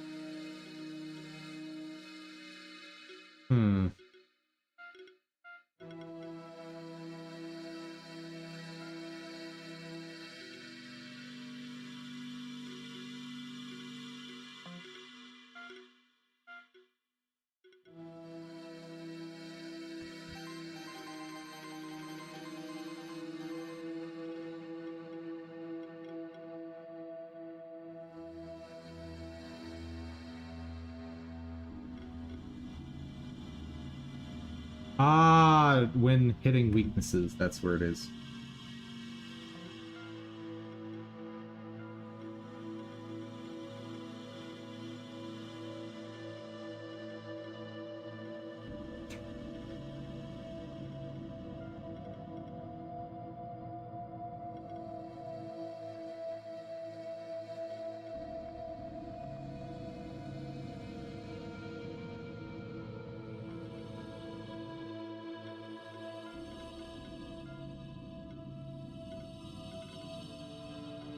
What are we grabbing?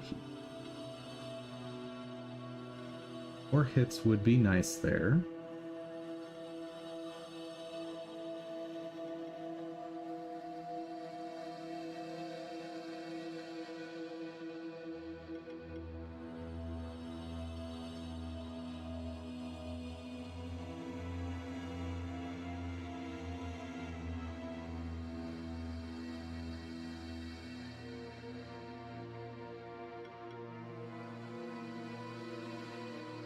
Age is about the only way this thing stays relevant long term.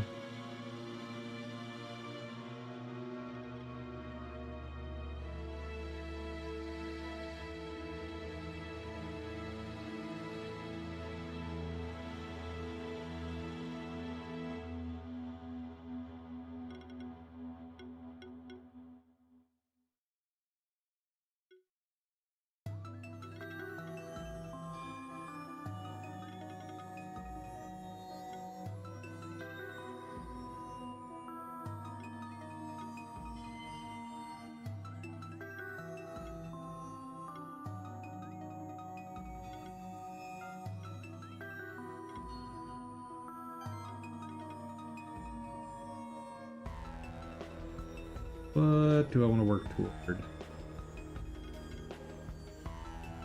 Health values increased.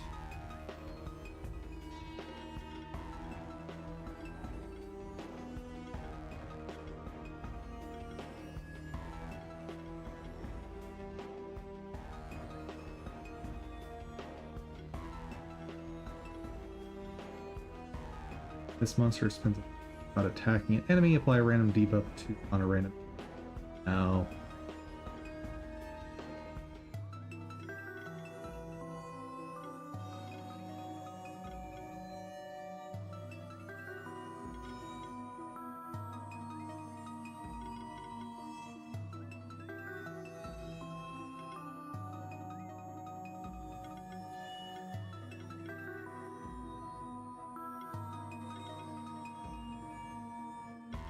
I don't know.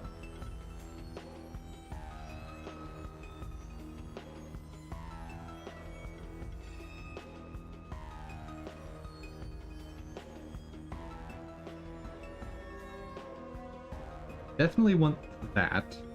So we'll have to put points in there anyway. Spreading poison can be very, very effective.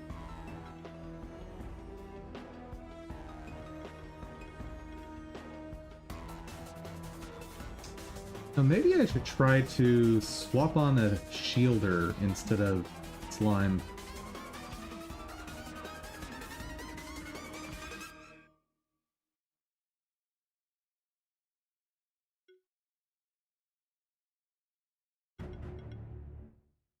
But I could.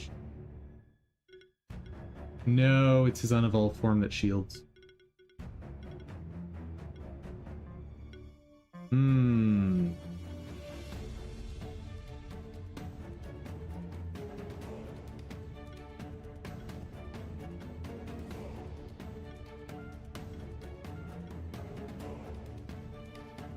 Not you.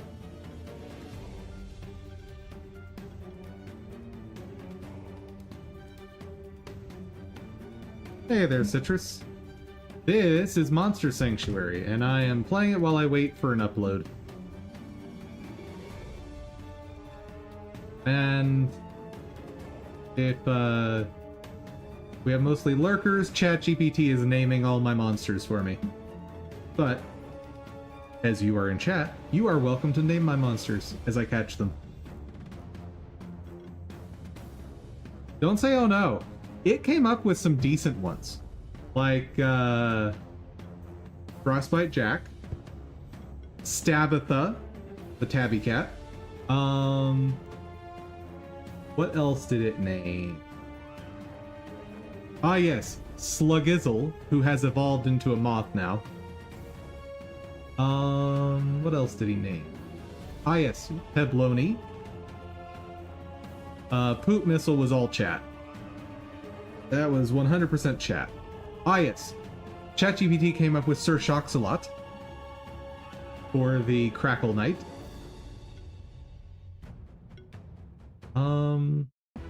Ah yes, this was another ChatGPT gem. Dig Chungus, which I adore.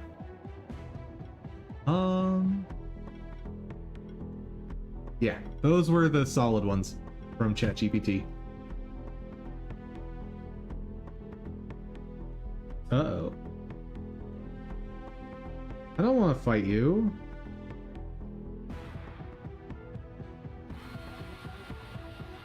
But I guess I'm going to.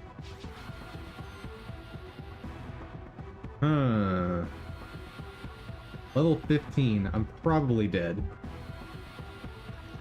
But I'll try.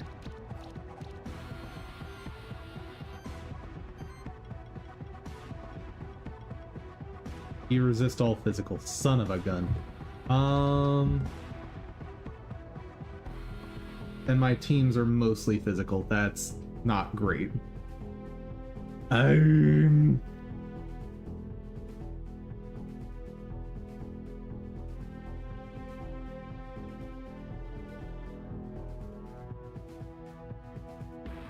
I'm trying to not use the AI now that it's not funny anymore, and to not feed the beast on behalf of my creative friends and acquaintances. I mean, all depends on what the AI is being used for, right?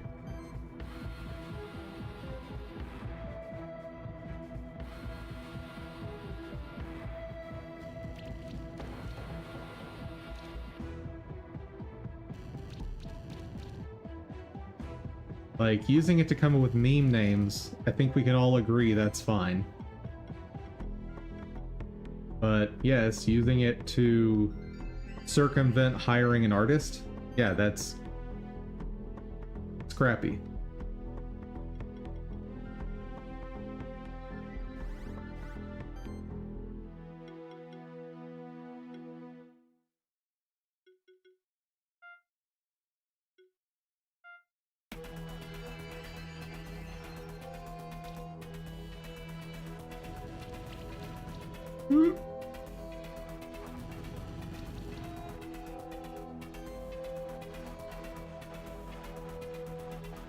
The meme names could help it feedback into replacing writers. So, on the subject of replacing writers specifically, if AI can replace you as a writer, then you should not have that job anymore. That's one area where I fully support the use of AI. Completely and totally. Like, if you are unable to at least be on the same level as an AI, because right now what we're seeing in especially script writing is AI is better at doing quality writing than writers. If that's the case, yeah, no, I don't agree that it's a problem for AI to be replacing those people.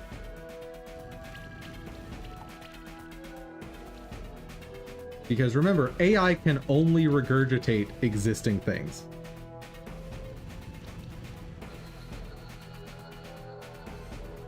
You mean that level that those bankrolling AI will have to improve on?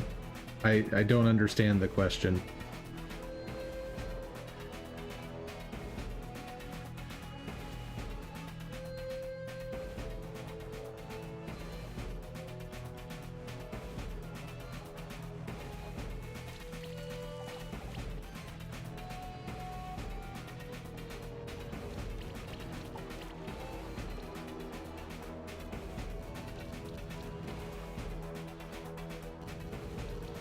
Oh dear.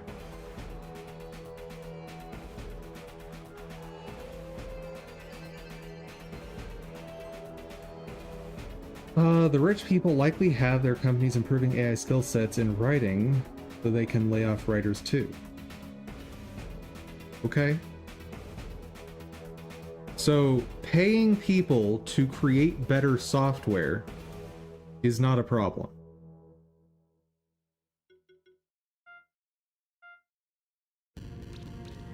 Like, those people that are improving those AI skill sets,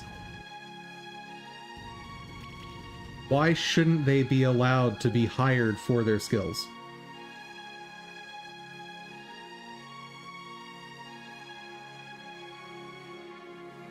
I don't want to have to up all my healing items, but I think I have to for this fight.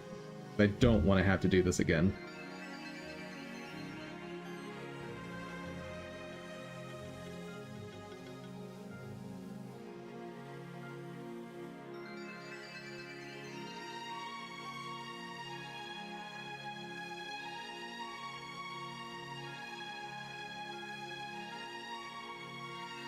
Yeah, I don't go along with this idea that jobs being automated away is bad inherently. I don't agree with that.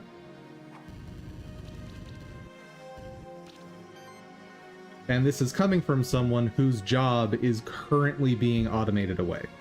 Like, my job outside of game development, it is absolutely being automated away. And while frustrating, I'm not going to tell people to stop advancing technology so that I can keep doing the work I've been doing.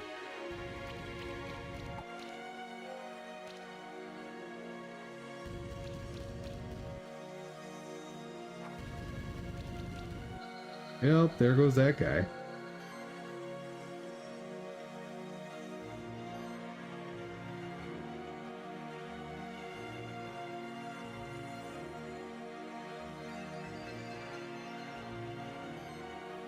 Jobs being automated away should come with an automation tax to pay into another form of Social Security? That's nonsense, dude.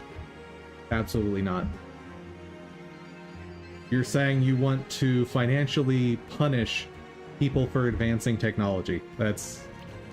I'm never gonna go along with a sentiment like that. Sorry, man. Like, I'm in the process of inventing new technologies as well. Should I be taxed extra because I've come up with something new and fancy? It's not AI related, but it's absolutely new technology that I'm intending to patent. Should I receive an extra tax because I was innovative? Something that we have to avoid as a society is punishing people who are successful. Like, people who are extra good at what they do should not be penalized, because we want them to continue to be good at what they do and be rewarded for that, so they continue doing good things, so we all benefit.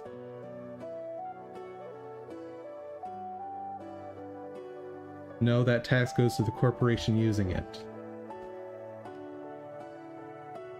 Wait, what? Wait. Jobs being automated away should come with an automation tax. Hold on. Are you trying to suggest that the corporations, the people within the corporations are the ones who are creating these new technologies? And you're saying the corporation should be taxed more. Well, where do you think that money, like, where are they going to offset that cost? They're going to offset it by paying the people who create the technology less.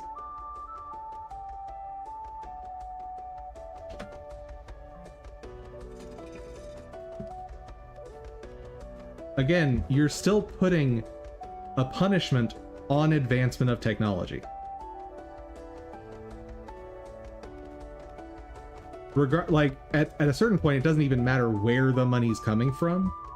You are putting a financial penalty on advancing technology. Now, if we want to talk about in general if AI is a good thing or if there's things that we should be worried about with it, that's a separate conversation. But specifically imposing taxes as a punitive measure on advancing technology That's what is the word? There's a word for this. I think it's Luddite. Yes. Someone who opposes or resists technological change. Particularly in areas of IT and automation. Yeah, like, this is absolutely the way that you just stagnate your society. Now, I'm not saying there are not problems. I'm saying this is a bad solution.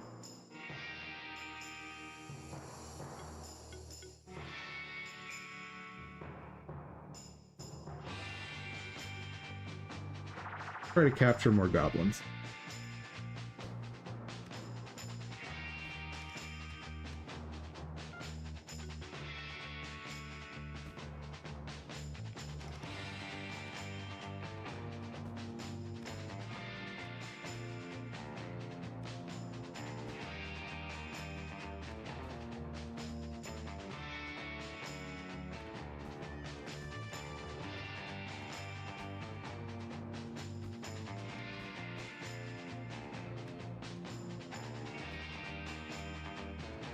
And solving the automation problem, if we want to call it that, is not a new thing.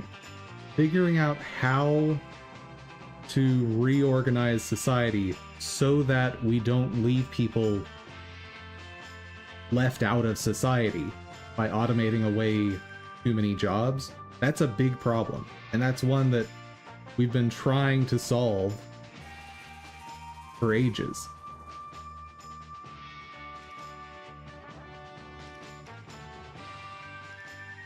Minimum wage is that much a year. Okay.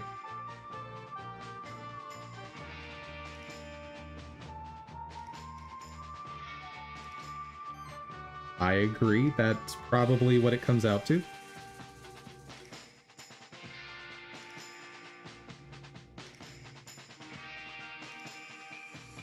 But if you're going to start making an argument that minimum wage is the solution, I'm gonna have to disagree as well. Fast food place replaces 1,000 of their minimum wage cashiers with an app, or they only have to pay one programmer to upkeep the app. Sure. But again, let's be very clear. This is no longer a question about automation, or a question about AI.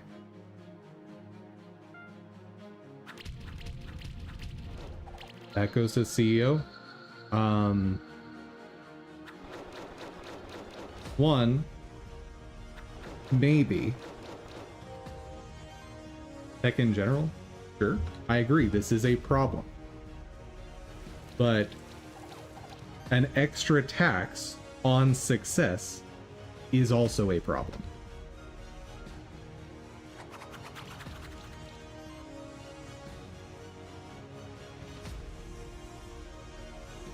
So in modern day, you're probably right. There was a time where those extra earnings were passed on to employees, at least in part.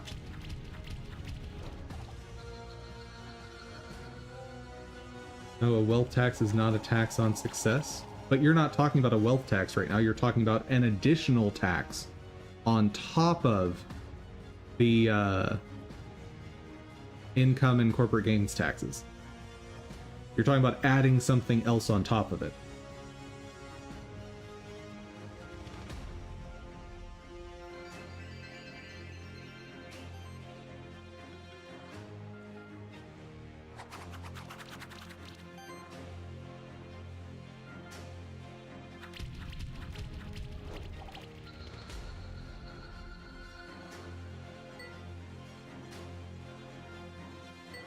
I also think it's important to go back to the principle behind why a tax is occurring, rather than getting lost in the weeds of the specific taxes that are being placed. Because if we're going to start quibbling over well, this is fine if it's a capital gains tax, or it's fine if it's an income tax, but it's not fine if it's a industry specific tax. It's not fine if it, like, go back to what is the purpose of the tax that you want to place or raise or whatever. Company that can use technology to eliminate jobs, saving millions of dollars, causes problems. Absolutely. I have never refuted that.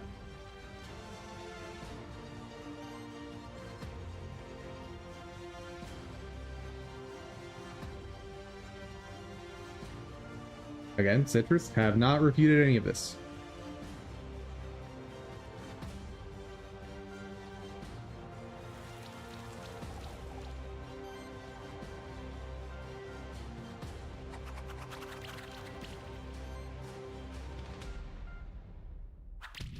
And it's worth noting that additional 15 million saved dollars is currently being taxed. Let's not pretend it isn't.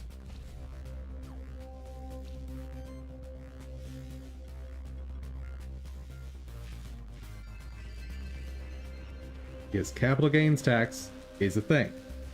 And any losses that you eliminate increase your burden on capital gains.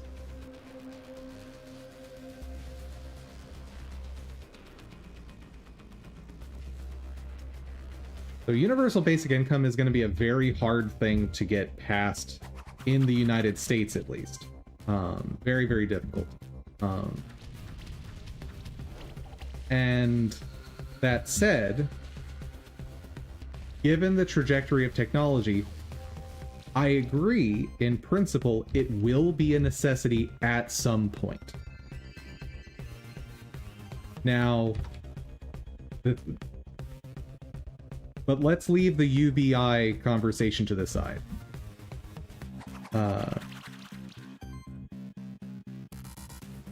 Okay, you check what you need to check, and I will be here waiting on this stupid upload.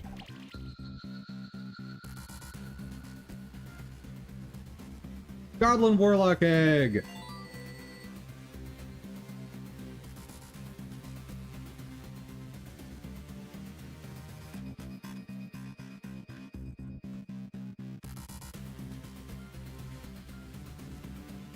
Okay, what are we naming Goblin Warlock?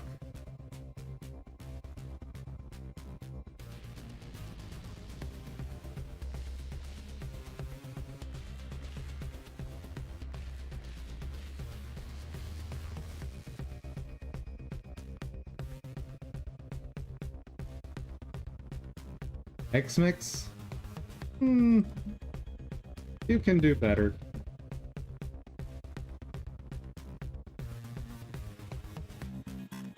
I don't like that one at all. Terrible. Lincoln Malarkey? That doesn't make sense. Hexagon? You're not even trying now.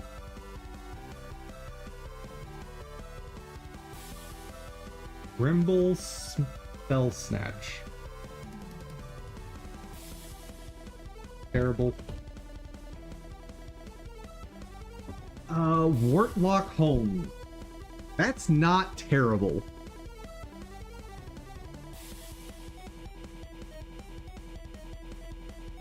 Make this name Marvel focused.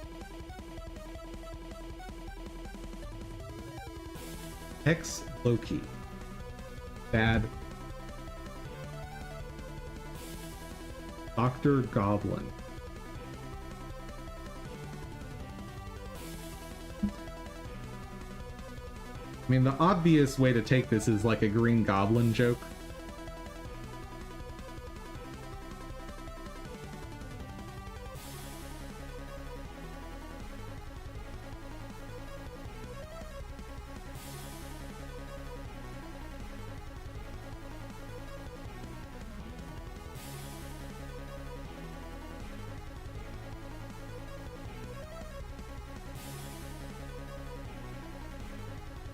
Hey Citrus, if you can still hear me, let me know, because I have a question for you. One that I want you to be able to answer without looking up the current figures on tax rates.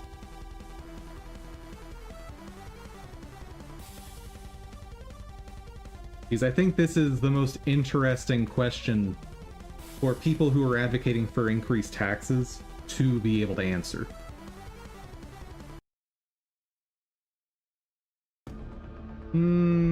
Bad. Green hexac... Who? I was finding some talking parts were possibly incomplete for the purpose of first misdirection. I don't even know what you just said. So my question to you is, if I create a new technology that, let's say it does remove jobs, what percentage of the income I make with that new technology should I be allowed to keep? Because let's just take the corporation side of this out, right? Let's just talk, I'm an individual, I make a new technology, I create a company using that technology, and that upsets an industry that gets rid of, let's say, 50% of the workers in that industry. How much of the profit that I make using that technology should I be allowed to keep?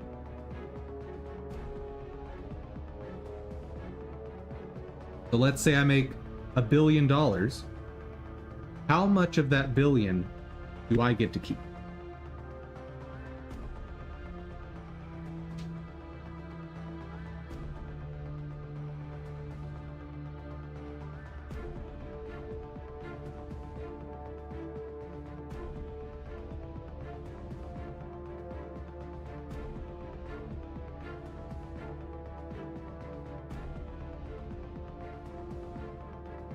No.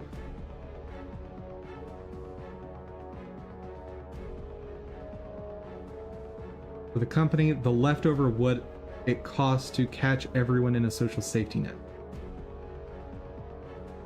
Again, we're not talking about a corporation. I'm talking about me as an individual, sole proprietorship. I create a new technology that obsoletes a whole bunch of companies. And this, so your statement there, whatever's left over after producing a social safety net that covers everyone. Well, you've just created a system where you will not have enough money. You will have to tax at over 100% to produce the system you just said.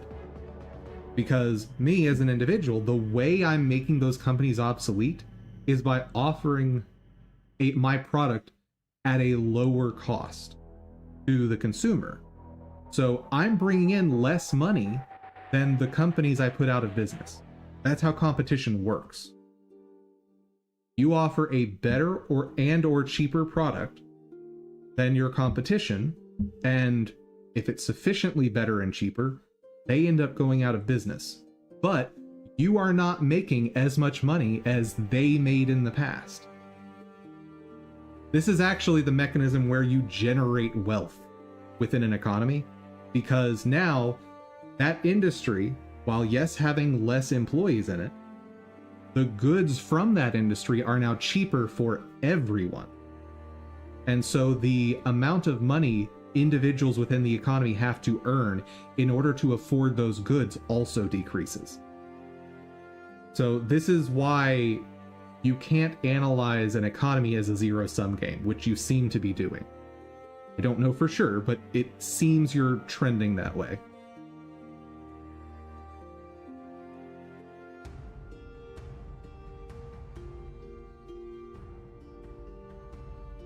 No, they don't decrease. I just said a whole bunch of things. What doesn't decrease?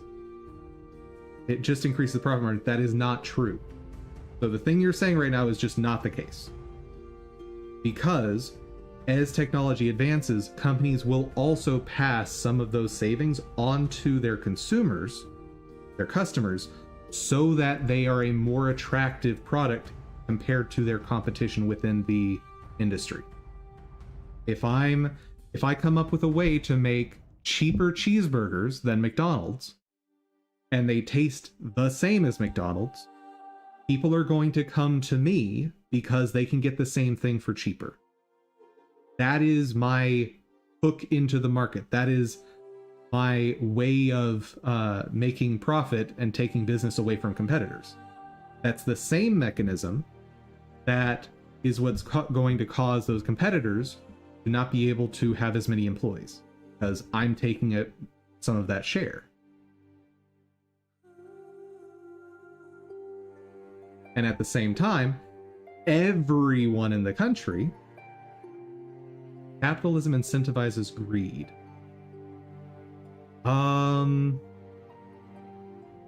So you can't just claim that, you need to prove that. That is a conclusion, not a axiomatic statement. Like, capitalism incentivizing greed is not axiomatic by any means. Only reason they go down is if they find they can't get away with a certain price. Well, you're getting into supply and demand, and like I just demonstrated with the statement of competing with, or the hypothetical of competing with McDonald's. My way of competing with them would be to offer my burgers at a lower price, which decreases the price for anyone purchasing burgers.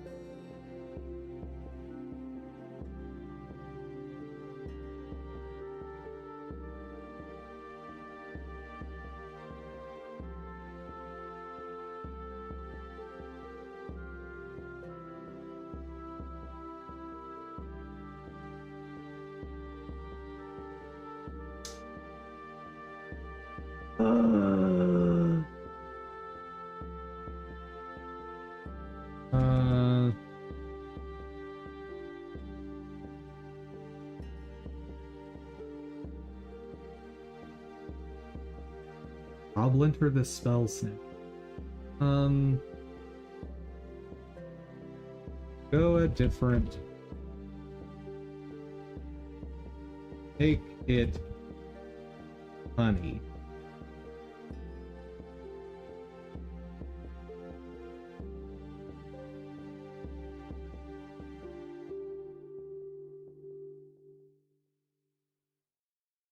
I could go with chief executive. I think that's a decent. And you'll notice, while I used AI for recommendations, I still had to modify it to make it actually funny, at least to me. Don't know about you guys.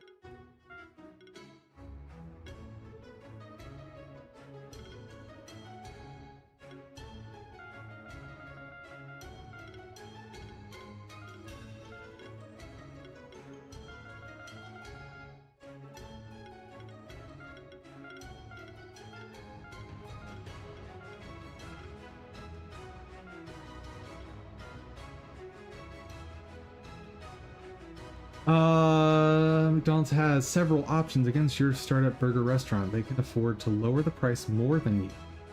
Gone. Buy you out. So this is one thing that's thrown around and I don't really understand. This, they can buy you out. That's only if you choose to sell. You can't force someone to sell you their company. And so in those instances where that happens, the blame needs to be placed on the people that sold their company. For whatever reason, when that type of transaction occurs, we only ever blame the corporation that's buying a smaller company. But it was that smaller company's choice to sell. And so if we believe that is a societal wrong, and I'm not saying it is, I'm saying if we believe it's a societal wrong, then the blame needs to be placed on the person who accepted selling. Let's see, and they can raise the price after they do that if you choose to sell, yes. They can poach your workers, and then when they're gone, uninstall, or when you're gone, they can uninstall. Um, okay, you're throwing out a lot of partial statements, and I'm trying to piece this together into a cohesive argument. That's when they do the other option. Generous offer, or we run you out of business.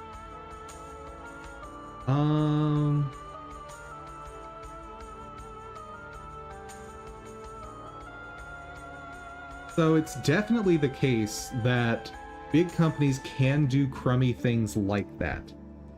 And I would argue that is a market manipulation tactic, and we have laws against that already.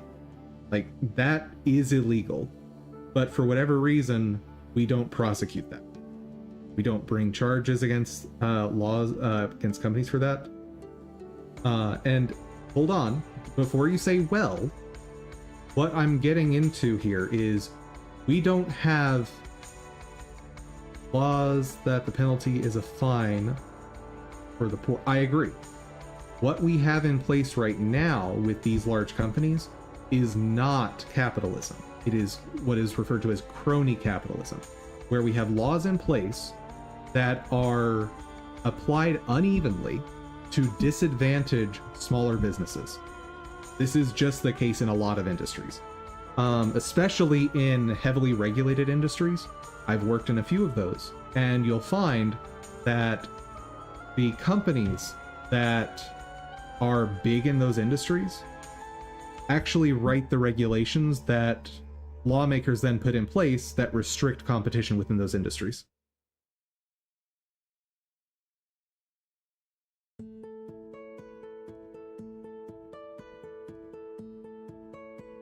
They're doing that right now with big AI.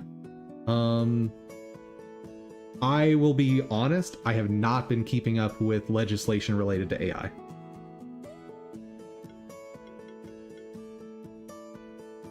So if you have links, sources, and whatnot, I will be happy to look into them. But I'm not going to be able to bring any of my knowledge to the table on this one because I don't have any.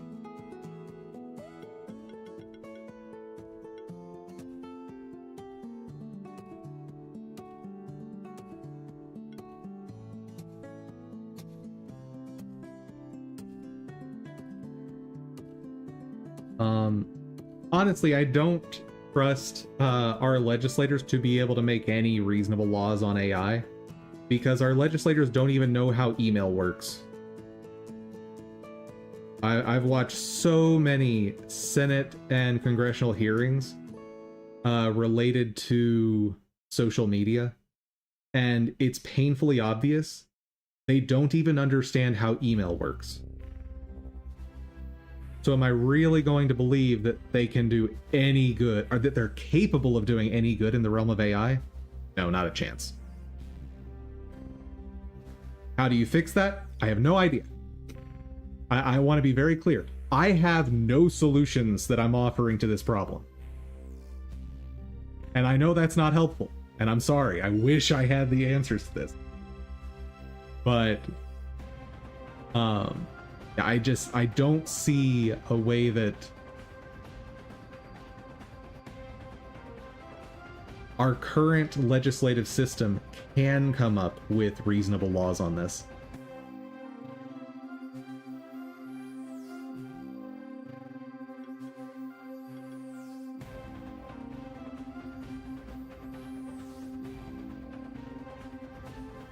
The closest thing to a magic bullet is to destroy capitalism. That is a statement. I would argue that that is an inherently evil mindset. Because what is capitalism? Capitalism is the idea that if I create something, I should have a right to it. That is the basis of capitalism. So if I go on my land, I cut down a tree, and I build a chair out of it, I should be allowed to keep that chair.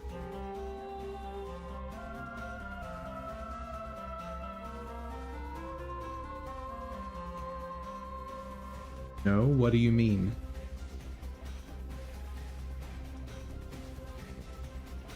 Capitalism is the use of capital to create more capital. No, that is not the case.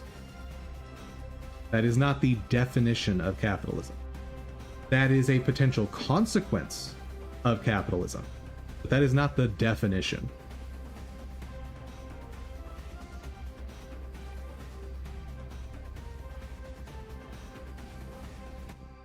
So the fact that I am allowed to own capital, which is the basis of capitalism, means that by owning that capital, I could potentially utilize that capital to gain more capital. Yes, that is. So what you're describing right now is a consequence that is not a definition. If I make my tree into a chair in communism, that chair is now owned by the masses. I do not own it.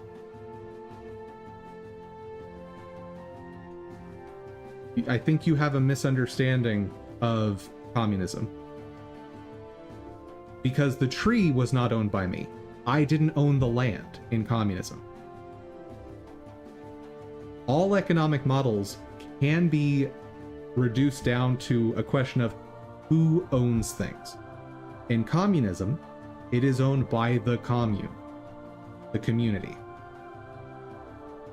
In feudalism, it is owned by, things are owned by a lord, and you're being allowed to use them by that lord.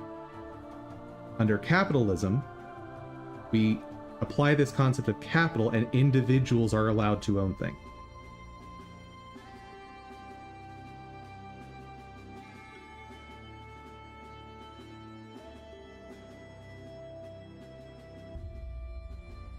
Okay, what do you think capital is?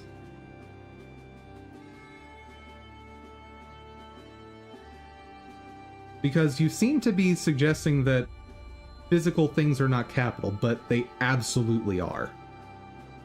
Let's go back to basics here. Capital is a property that you can make money off of, which is literally everything. There is no such thing as a property that you cannot make money off of. No such thing.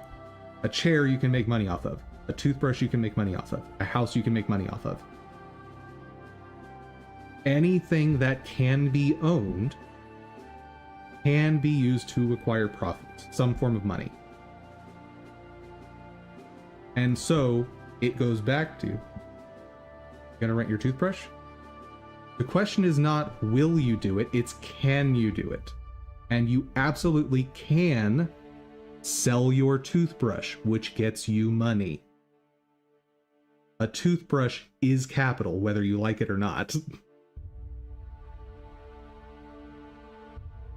I'm curious what the current AI definition of capital is. Because I'm sure it's been changing. Wealth in the form of money or other assets owned by a person or organization, or available or contributed for a particular purpose, such as starting... Yeah, no, that is not... So that is the modern corporate definition of capital. That is by no means the definition of capital in the terms of capitalism. That is actually correct. It is not, sir. And pro tip, do not trust Oxford Dictionary on basically anything. As we demonstrated several days ago, it doesn't even have a useful definition of the word fact, because by its definition, it doesn't apply to anything.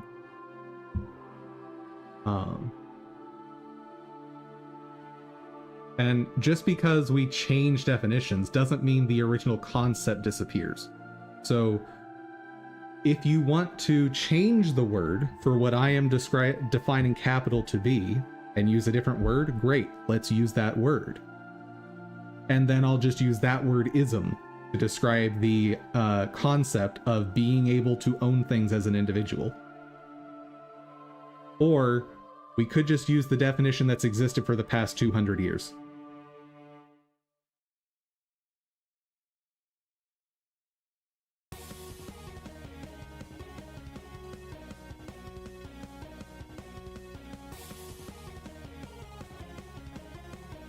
What am I trying to do right now?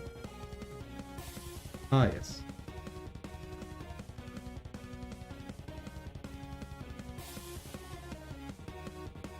I want to try and get a Goblin Brute. And what else? You actually own less today. So the question of, do I own less today than I would have owned 100 years ago? You're absolutely correct. What's your point? All you seem to be making an argument for is that we no longer exist under capitalism, which I agree. I absolutely agree. We do not currently exist in a capitalist society. We can go back to a very basic thing of property tax exists. So I have to pay the government in order to continue to own things that I supposedly own. Well, that means I don't own it. I'm renting it from the government. My house, if I own it, quote, own it, I'm renting it from the government. My car, I am renting that from the government. I agree, we do not live in a capitalist society. Yeah, that's now? Right. But this is not an argument that we need to destroy capitalism as a concept. This is a statement that the thing we have right now is not capitalism, and the thing we have right now is also not working.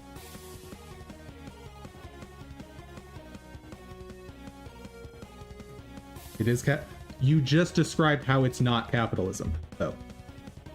How it is less capitalistic than what we had before.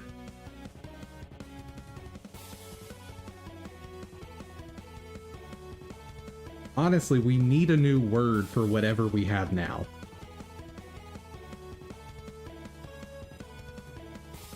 Just because we don't have capital doesn't mean we aren't under capitalism. So let me think about that. Let me think about that for a second.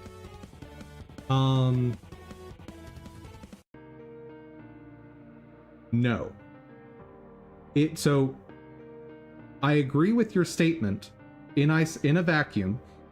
Just because we don't own capital doesn't mean we aren't under capitalism. I agree with that statement in a vacuum. Hold on. Before don't jump off into other stuff just yet. Hold on. The reason I would argue that we are not a capitalist society is not that I don't own capital. It's that I can't own capital. There's a big difference there. Because in a pure capitalism, you could walk off into the woods, into just unclaimed land, build yourself a homestead, and be self-sufficient. In our current society, you cannot do that. That is not possible.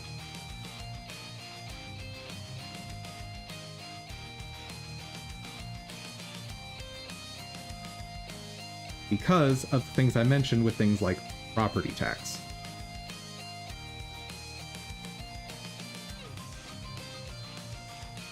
And before anyone jumps down my throat on the, oh, he's advocating for getting rid of property tax, I never said that. Absolutely never said that. I simply said that the existence of property tax precludes us from being a capitalist society.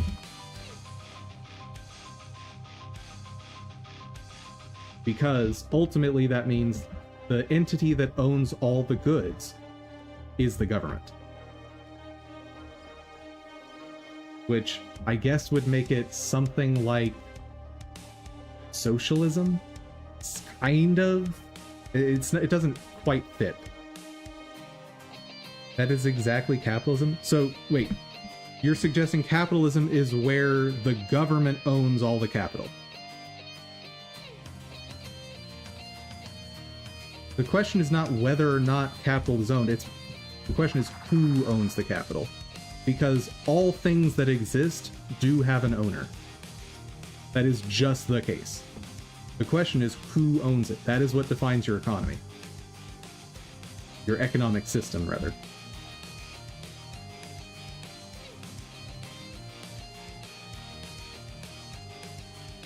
And like I said before, if goods are owned by the community collectively, you are communism. If goods are owned by society, typically abstracted as, or not abstracted, concretified. I don't know. I don't have a good word. Solidified. There we go. That works. As the government. That's socialism. If it's owned by a lord, you have feudalism.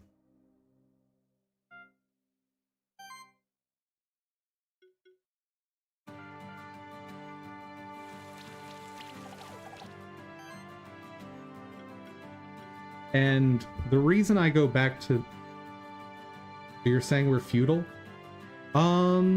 So all our goods are not owned by a lord. It is owned by the government. That's a different thing.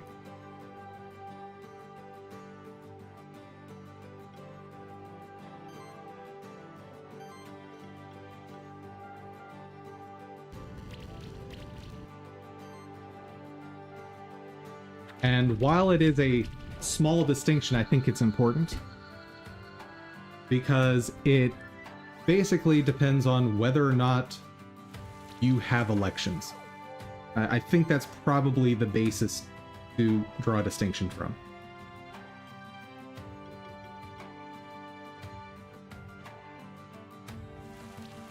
And I also would agree with what I imagine your next point will be, which is that there is not a large distinction there. I agree. Between feudalism and socialism, the election's a separate category of label. But you're asking me to draw a distinction between feudalism and socialism right now. And I'm telling you the only distinction I can think to draw from an economic basis in terms of this base principle of ownership is whether or not you vote on the people that own your stuff.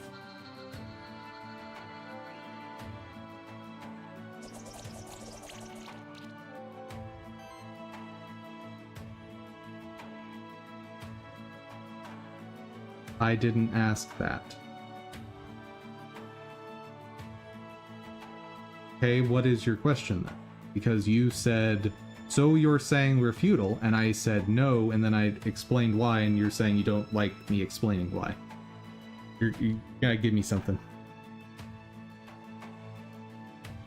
The entirety of capitalism sits between feudalism and socialism. Why do you say that? Why? Hold on. Why are you drawing some conclusion that capitalism is between the two?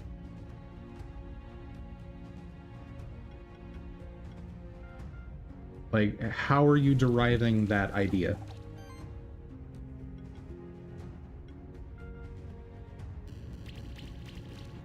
In a line of progression? Again, how are you deriving this? Like, what arguments are you making that the thing you just said is even true?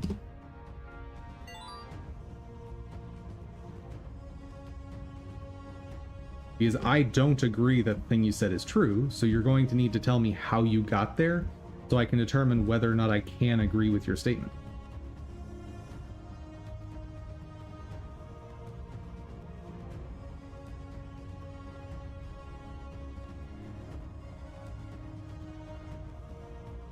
And chat, man, you are really trying to work me today.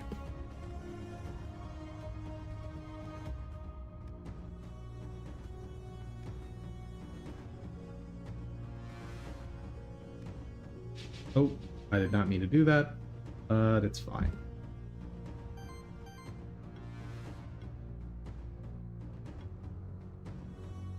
wonder if I could do some decent damage with that. Let's try it.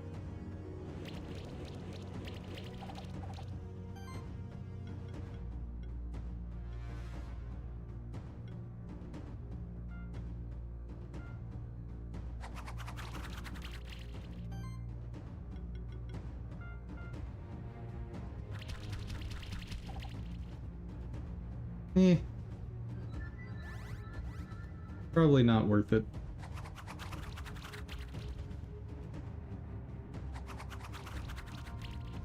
Whoa! That was a chunk of damage and a half.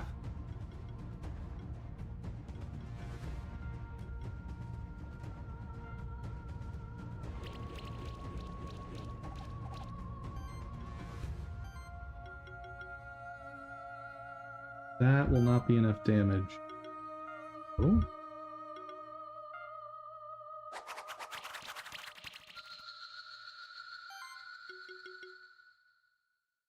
If I'm really lucky and get 2 crits on him, it'll work. It did not work.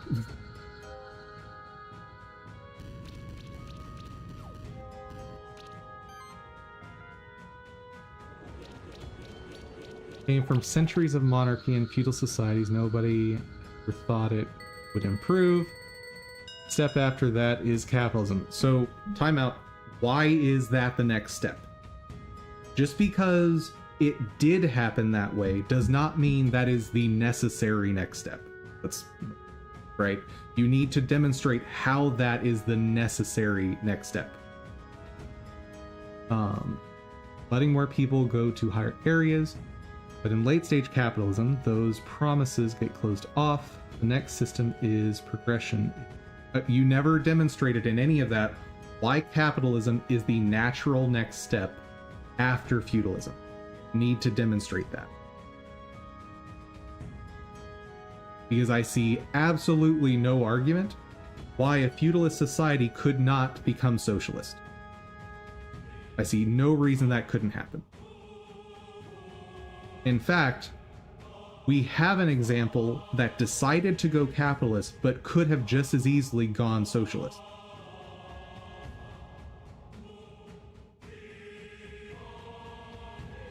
I wasn't going to say USSR, I was going to say Britain. When the crown ceded its power in terms of creating a parliament, there's no reason it couldn't have created a socialist system in that step. There's no specific reason they had to be capitalist at that point. It could have just as easily been the case that the legislature, or the parliament, could be the entity that owns all goods. Just as easily. And it's an exception. Okay, if exceptions exist, then it is not a necessity that capitalism follows feudalism. Don't know much about Britain's history. Okay, so here we're running into an issue where you have, by your admission, a at least somewhat narrowed understanding of world history. And based on your narrowed understanding, you've decided that the natural way of things is feudalism than capitalism. I, one, would encourage you to study more on the evolution of economies in various nations. And again, whether there are examples or not of it happening doesn't change whether or not it can happen. So, and we talk about the mechanisms by which an economic system can change. Well, what is the mechanism by which finally finding time starting listening to audiobooks? Good. I think it is extremely important that you be careful about which ones you listen to. And generally speaking, I would say avoid any author in the past 20 to 30 years.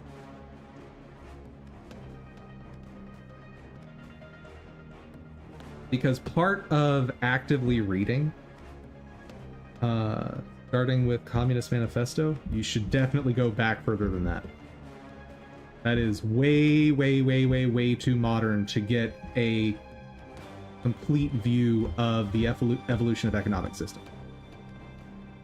You need to go back to, like, personal writings between lords in feudalism. Actually, you should probably even go back further than that and study, I wouldn't say study directly, but studying literature published on early economic systems, things like Mesopotamia. It's harder to study that era just because obviously we don't have anything originally written by the people back then that you can just pick up and read. But definitely look at how feudalism came to be, because it's not necessarily the case, and there are plenty of examples, isolated examples, but they are examples of economies coming about that were not feudal in nature.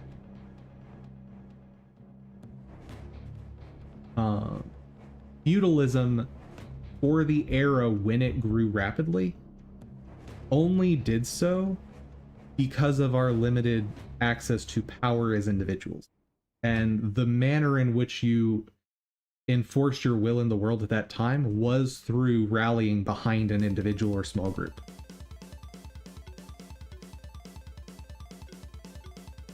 But like understanding these transitions across many different societies is how you can get a better understanding of what these economic systems are, how they come to be, well, obviously how they come to be,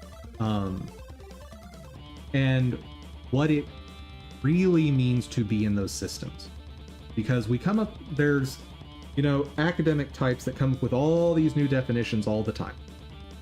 Like, you've seen it, I've seen it, we know it happens. But understanding the mechanisms behind these concepts is how you get that deeper understanding that actually has a useful meaning. Because I can say, okay, capitalism is where you use capital to make capital. Okay? Is that a useful definition? Because if I have an economic system where I'm allowed to own things, is there ever a case where I can't use those things to gain more things? No. Like, that definition is just a natural consequence of the base definition.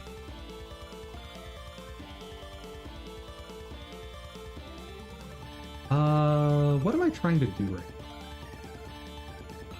I think I need to upgrade gear, maybe.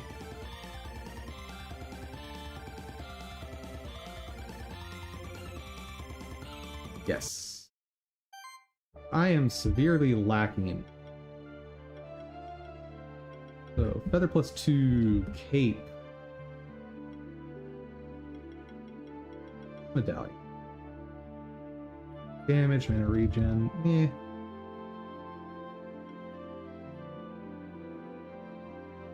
What do you think communism is? My understanding is communism is where the goods are owned by the community.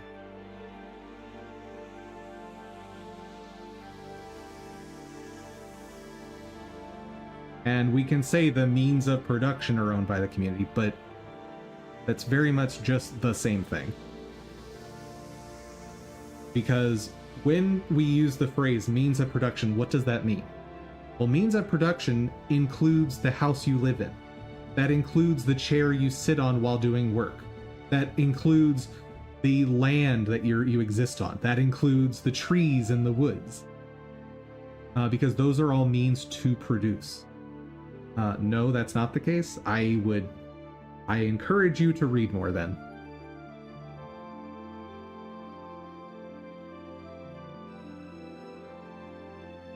Because in a communist society, if the community decides that your house will better serve the community by being used to house more people other than you, then that happens. House you live in is not a means of production, but a factory. Again, if the community decides that your house better serves the community by housing more people that are not just you, you don't get a say in the matter, which means you don't own your house. The community does. So we can say, oh, it's just based on means of production. That's not the case. That's not how communism is meant to work. Like, we can quibble over whether or not it has happened, but communism isn't even designed to work in the way you're describing.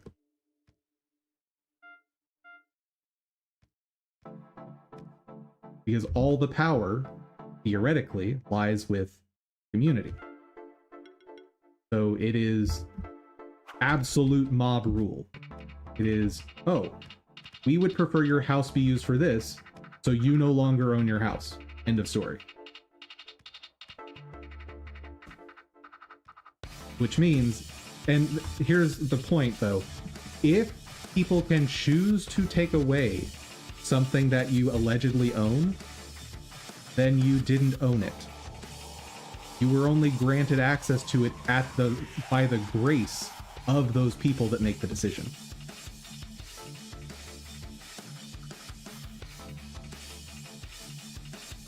You need to be careful that the definition of communism you subscribe to does not come from the people who said slavery or segregation was good. A person can have two different ideas, one of which is bad and one of which is good. I'm not even suggesting that I agree that people who said those things made the definition I'm using. I'm not suggesting that either. Like, I'm not conceding that ground. But at the same time, even if everything you just said is true, that those people held both of these ideas, Hitler liked dogs. Does that mean dogs are Nazis? No, it does not. Hitler enjoyed chocolate pudding. Does that mean chocolate pudding is Nazism? No, it does not. It being taught in schools is a terrible benchmark for whether or not something is true. The amount of information that I learned in my history classes and then had to relearn would shock you. I would say probably 40% of what I learned in history classes I have since learned was complete fabrications and rewriting of history. Yeah, no, the public school system can absolutely not be trusted to provide you with accurate information on history.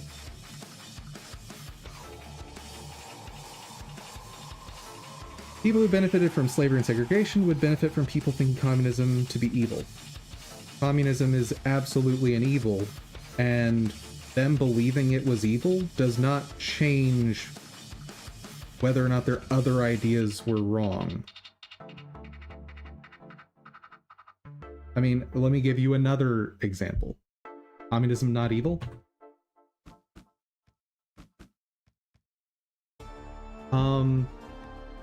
Is it evil for a group of people to be able to vote to take away everything you own? Is that evil? I would say yes. Which is the same reason direct democracy, I argue, is evil. It, by design, is meant to allow the masses to decide your life. And I think that is, most people would agree, the masses getting to vote on what you do and own is wrong. The common man does not get things taken away from them under communism. That's just untrue.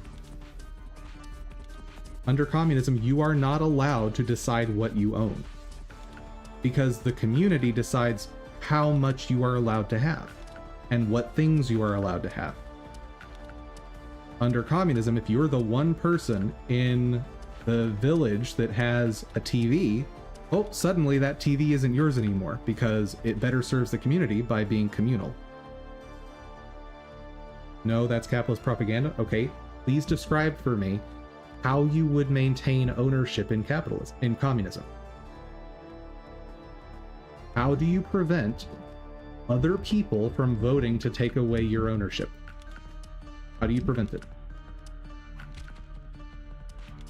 And whether or not it is propaganda does not change whether or not it's true. I'm not, and I want to be clear, I'm not conceding that it is capitalist propaganda. I am merely saying that the statement, "it is propaganda," means nothing, because we are attempting to determine truth, and propaganda is capable of saying true things.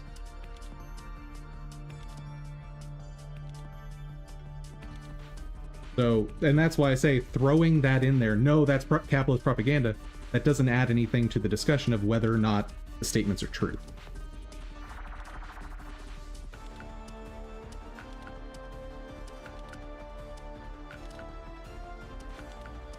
My statement is equal to that's capitalist persuasion. Okay. if I persuade you that the sky is blue, does that mean the sky is not blue? Like, you can relabel this however you want. It doesn't change the fact that statements made by capitalists can be true. And so just because a capitalist said something doesn't mean anything about the truthfulness or falsehood of that thing. So I think it's more important, instead of going after the person who said it, go after the argument. Go after the points being made. But in this case, it's not you. That has yet to be proven. You need to make that argument.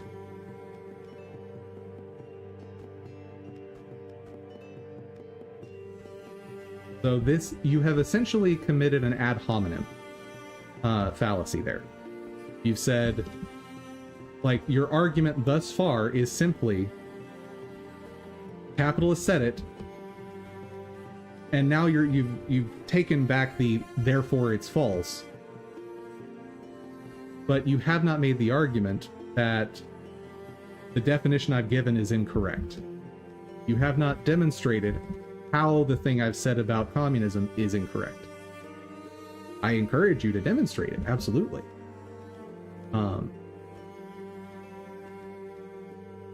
I have but you to start it. Please tell me where you think you have demonstrated that the community cannot vote to take away your ownership.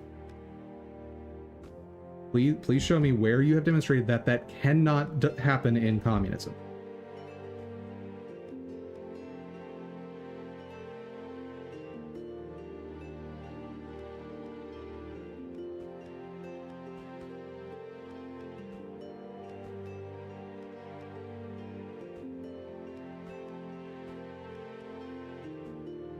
And while you're putting that argument together, I'll just go into a different route of analysis because I think it's interesting to talk about. It's worth noting, while we often are taught feudalism means kings, queens, and lords, there's no reason that you can't have a capitalist society that is ruled by a monarch. Absolutely can. If the system is built in such a way that ownership lies with the individual, then it becomes capitalist. We can make arguments about where ultimate power lies in such a thing. It becomes tricky.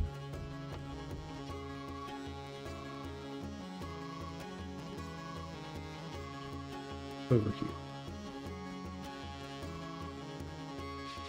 Things I really don't care to fight, but I guess I am fighting.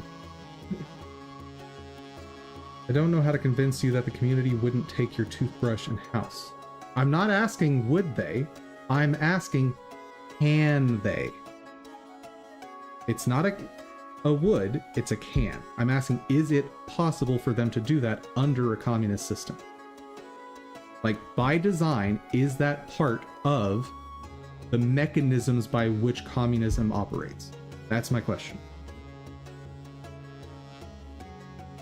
And as far as I understand communism, yes, that is one of the basic principles and mechanisms by which communism operates. That the power lies with the community in determining what happens with anything.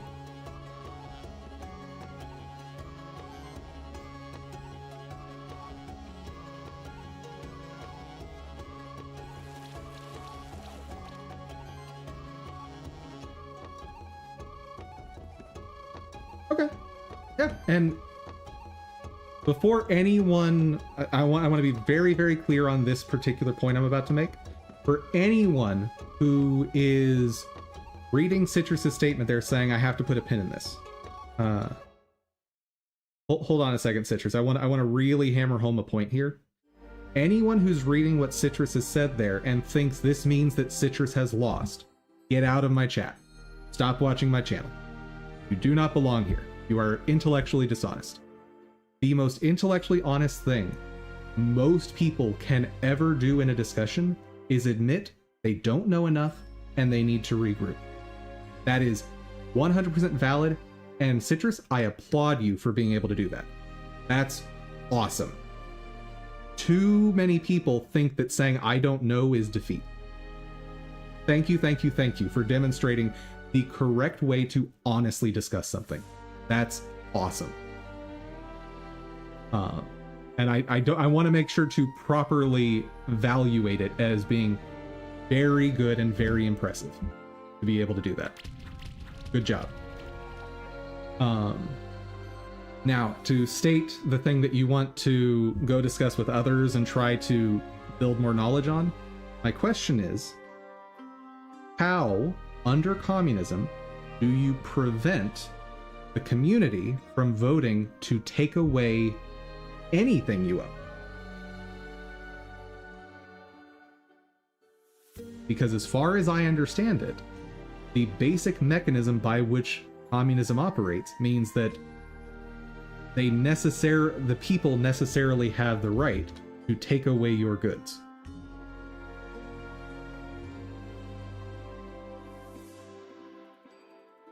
I shouldn't say the right. They necessarily have the power to take away your goods, because we're not talking about rights right now. And I want to make sure to not get off into the weeds of a separate discussion on that.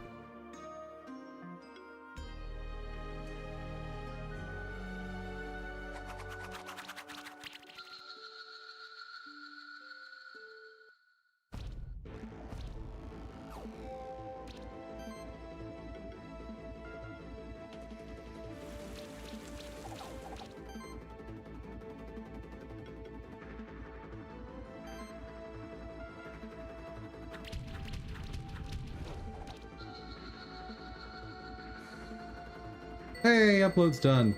So I could get back to work, but I kind of don't want to, because I'm kind of just enjoying getting off into the weeds and conversations. But, yeah, and not hammering on, so you need to know the limits of proletariat and bourgeoisie. So I don't even think that's necessarily a useful aspect of analyzing the systems of communism, because in the systems of communism, like when you bring in the proletariat and the bourgeoisie, they are absolutely arbitrary labels being placed. There is no firm distinction between the two. It is whoever the people decide has too much wealth. And so I don't think it's useful, and I also don't think it's particularly important in analyzing whether or not communism is or is not evil.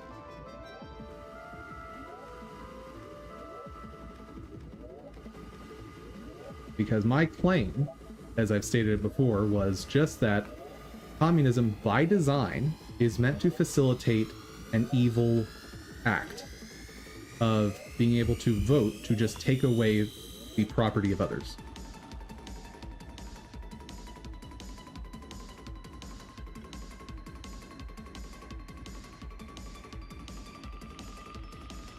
Where do I want to go while we're discussing?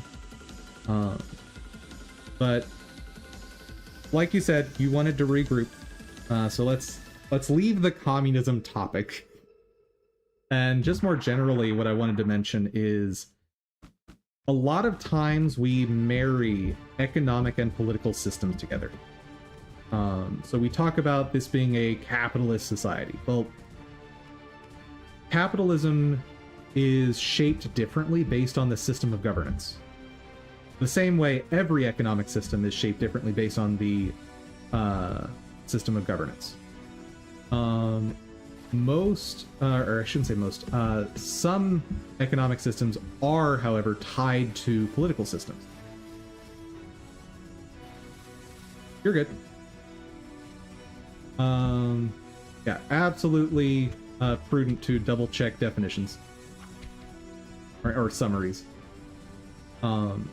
So, an example, communism is an ideology, is that?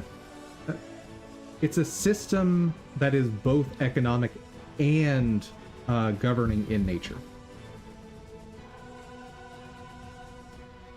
Whereas democracy could be paired with almost any economic system. And I would say the theoretical application of communism would meet the definition of a direct democracy.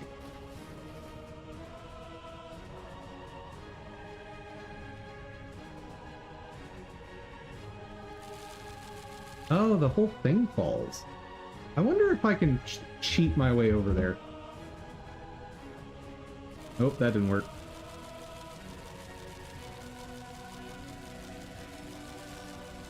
Nope, it's way, way, way too far. How am I doing on level? Level 14 and then 13. Might be strong enough for that fight.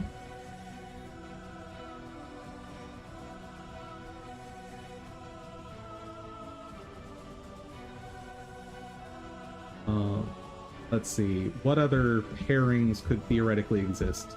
Ooh, here's a fun pairing that you don't typically think about. You could have a feudal economic system with a representative democracy as your system of governance.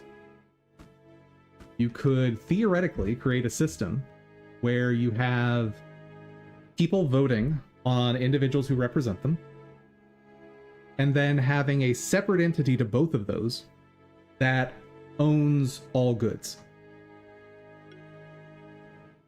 Theoretically. I think a direct democracy can happen now with the internet and still support our 1% still pulling strings, but I guess that would be a bit pseudo. So direct democracy is like a provable travesty. We have so many examples in history of it not working. Because under a direct democracy, we absolutely would have never abolished slavery. Never. Would not have happened. I shouldn't say never. It would have been much, much, much more difficult.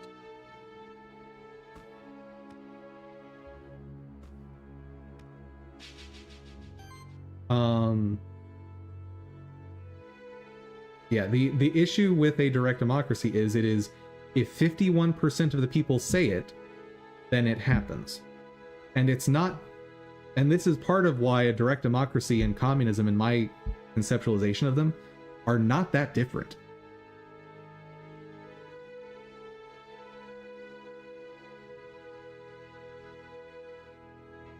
And honestly, I'd have to really spend some time thinking about if I think they're different at all. I'm not sure. That's something I need to think more on.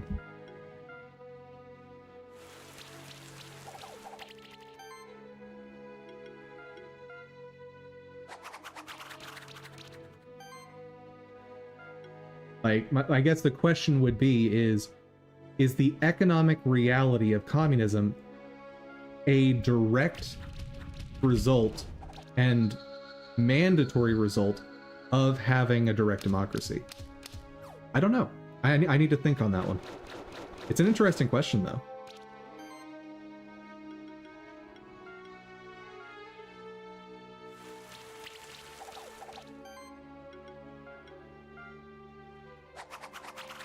Because if simply having a vote means that all your things can be taken away by that vote, does that mean you actually own it? Or does the community actually own it?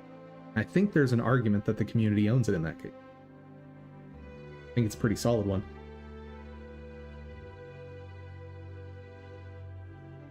I don't think that would get us there because we'd still just be pitted against each other. Well, I'm saying even if you had a direct democracy. So let's pretend, and I don't agree that people being able to convince other people means it's not a democracy. I don't agree with that, but the concept of a direct democracy in and of itself is bad in my mind. Because you don't have protection from the mob in any way. It's the reason the United States ruled out direct democracy right off the bat.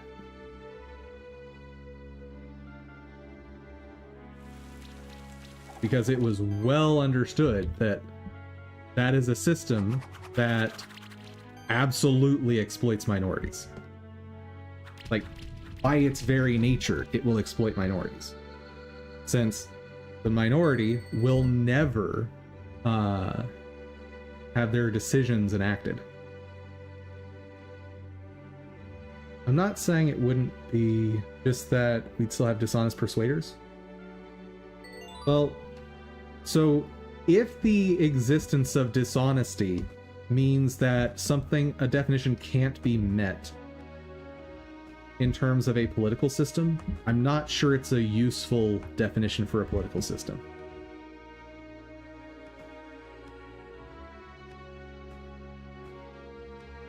Oh, right, I was going to try to do the fight over here.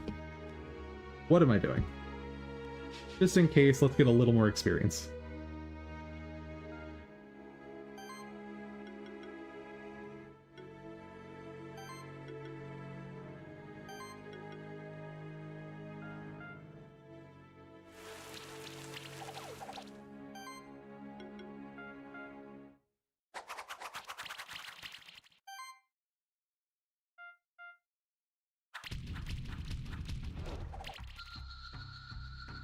Because the way I go about these definitions is descriptively rather than prescriptively, because I find that to be more useful and more universal.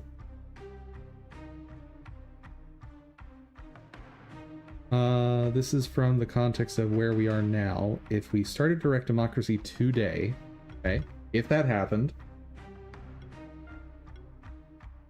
and I just want to be clear, we are definitely going into a new area of analysis. We're now analyzing hypotheticals rather than solidifying understanding of definitions and systems.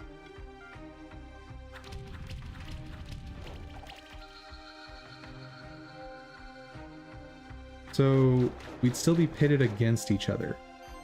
Well, in a direct democracy, you're always going to be pitted against each other by the very nature of the system. Like, the way you want to build this out and determine the mechanisms of the system is, let's go down to the most basic model. What is the smallest democracy that can exist? 3 people. Okay, because 2 people, you don't have a democracy. Because you either agree or you disagree. In the case that you agree, it doesn't matter. We aren't actually reaching anything interesting happening. But if the 2 people disagree, also nothing can happen. However, the moment you go to 3 people, you can now have a democracy. And under a direct democracy in this case, what happens? Well, we all want to order dinner. And let's say it's Dum Dum, Citrus, and I'll pick on one of my Ko-fi supporters in this example, G. Cayman. Okay, so Dum Dum, Citrus, and G. Cayman want to get dinner, and we're settling this with direct democracy. Okay, well, it just so happens that G. Cayman and Citrus have very similar palates. Well, every time we vote, they seem to agree, and every time we vote, I seem to disagree.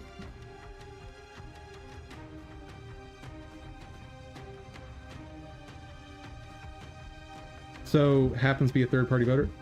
Parties are completely irrelevant to the problem of direct democracy. Completely and totally irrelevant. Because now we have a system where I have been third option then, again, does not change the problem. Like, the problem is completely separate to how many options you have. Three-way tie, it opens up the possibility of a three-way tie. But what happens in the case of a three-way tie? You have another vote. And then one of the people is going to change their vote.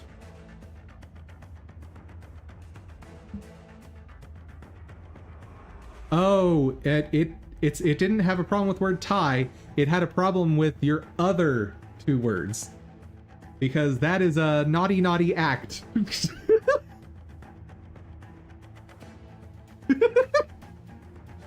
You're not allowed to say those things on my channel.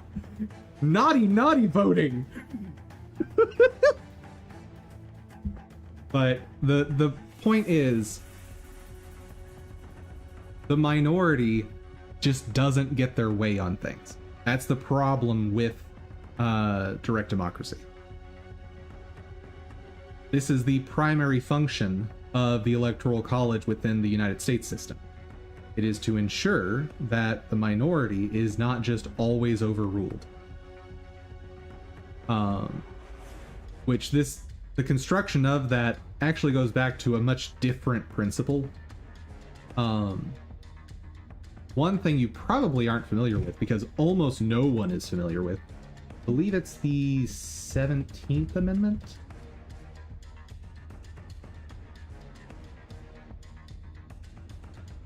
Yes. Direct election of senators. So when we are told about, we are taught about the Senate in the United States, we are taught in schools that it is a way for the people of smaller states to maintain some level of control, so they aren't just constantly overruled. Except that's not why the Senate existed. The Senate existed to represent a non-human entity. The Senate was created to represent state governments, the states as entities, rather than the individual citizens. So Congress was constructed, or the House of Representatives was constructed to represent individuals, just purely as a utilitarian mechanism, because we can't have every single person go up to Washington. The Senate, however, was constructed not to just have a balance of power against the masses. It was designed in particular to represent the state itself, and particularly the government. That's why, prior to the 17th Amendment, states appointed senators. You didn't vote for them. Now, some states had elections for their senators because that's how they chose to organize their state. But there were many, many states, probably the majority, I believe, I need to look back at the numbers, that the state legislatures appointed their senators. All right.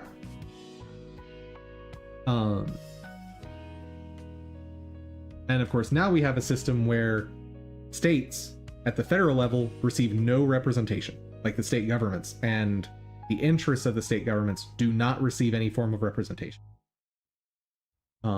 And that's caused obvious problems where the powers allocated to the state level, and keep in mind, we were originally a republic, or the US was originally a republic. The direct election of senators is probably the biggest change to our system of governance that directly led to more federal power and less state power. And you can say whether that's good or bad. I don't want to even get into that claim. I am simply describing what happened. So I need to focus who? I think I need to focus Grummy.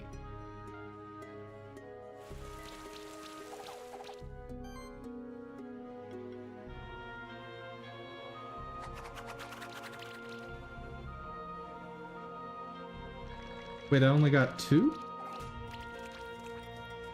Why did I only get 2 attacks?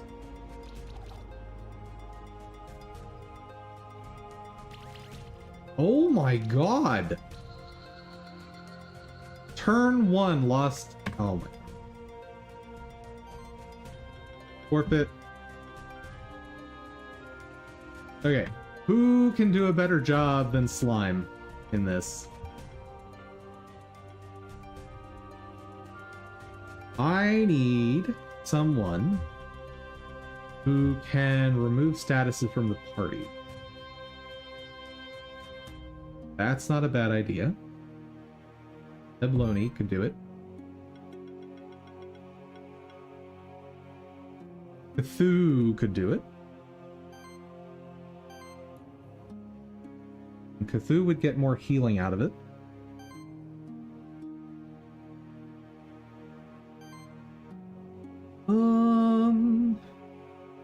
Who else? Who else? Who else has Mass Restore?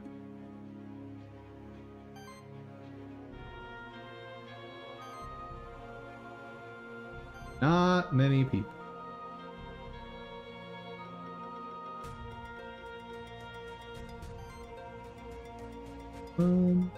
Ooh. Goblin Shaman has it.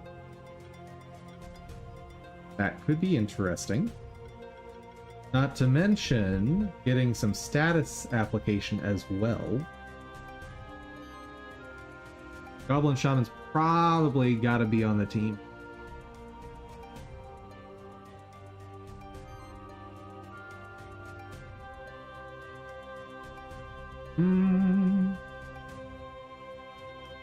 You have healed all. Ooh. That's based on defense. I think I want to build a tankier team. I think that's the way to go.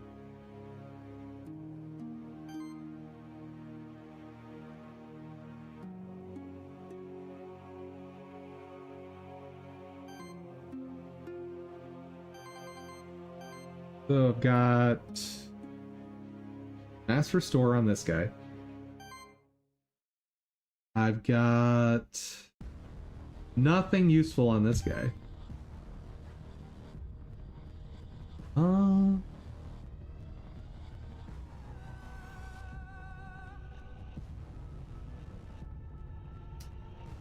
Shielding here, but extremely low health. And not great defense. 58, level 11. Who else can shield?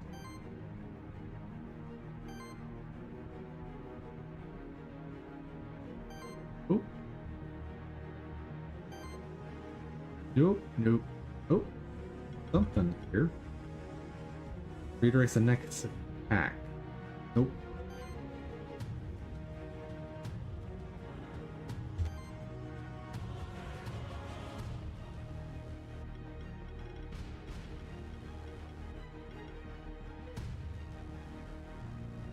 Blooming.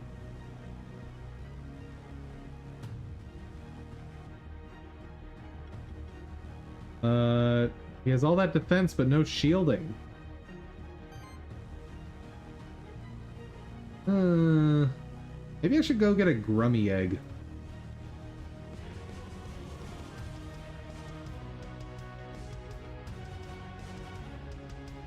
Grummy does shielding. I just don't remember what stats are like.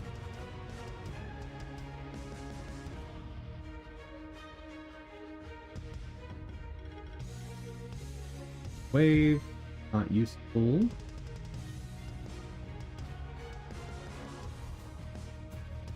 All for that.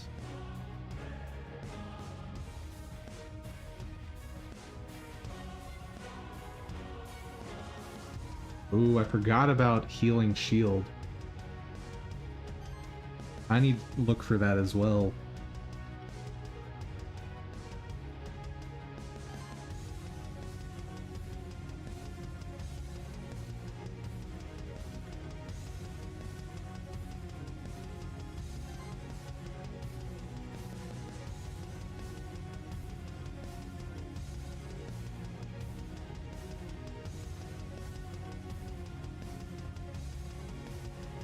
Damage reduction. Nice. What's that icon like? It's blue circle with a green reticle.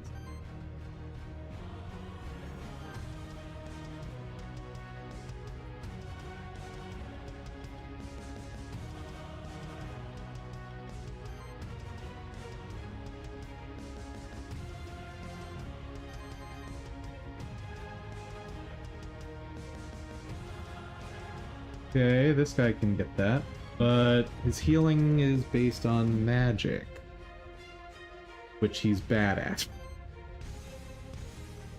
Why are their abilities and their stats so just disjointed? Awful.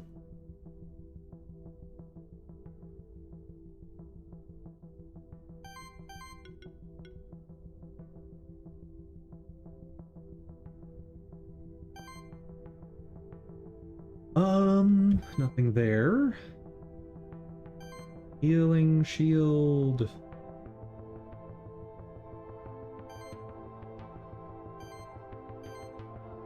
Yeah. No, he can't heal. This guy has shielding.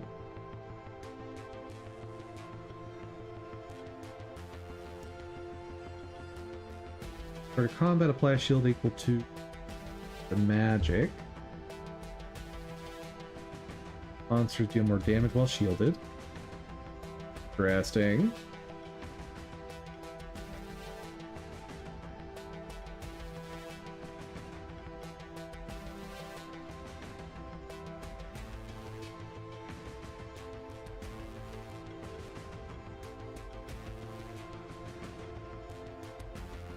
On using a shield action, additional shield an ally with the lowest shield by 50% of this monster's flame.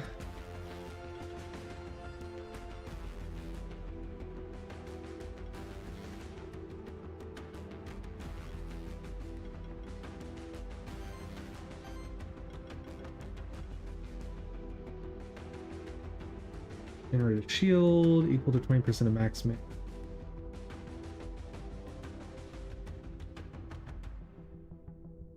That's kind of interesting.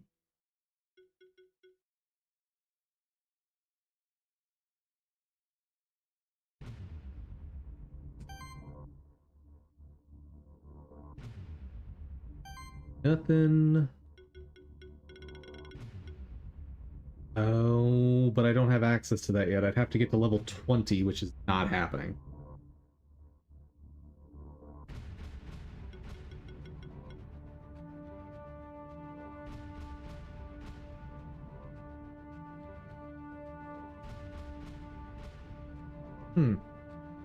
I wonder if you could actually have a decent team of just 3 goblin shamans.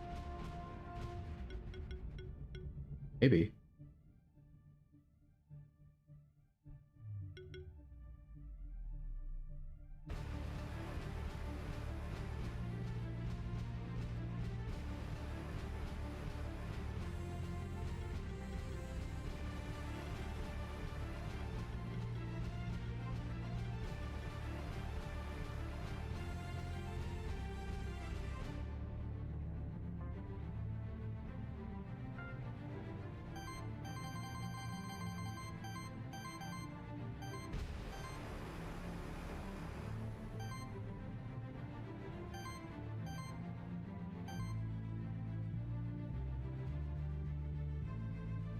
Yeah, Goblin Shaman needs to be subbed in. Ooh. Buy equipment.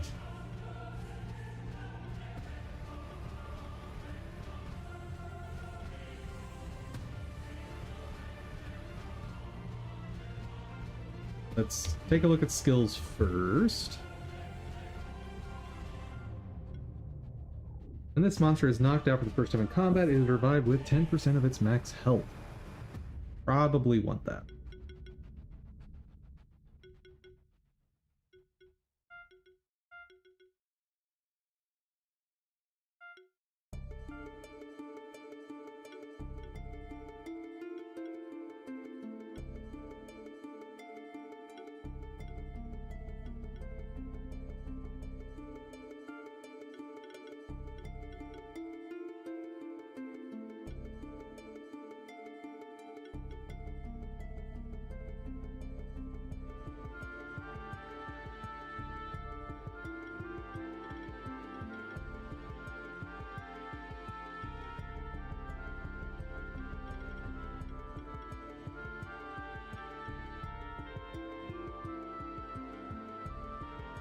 buff at the start of every turn.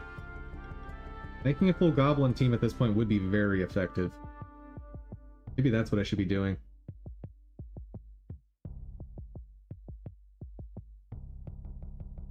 Here's what we're gonna do. I know exactly what I'm gonna do.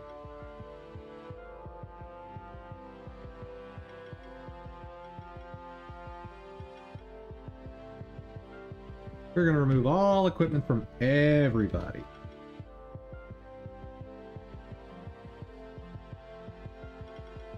Team.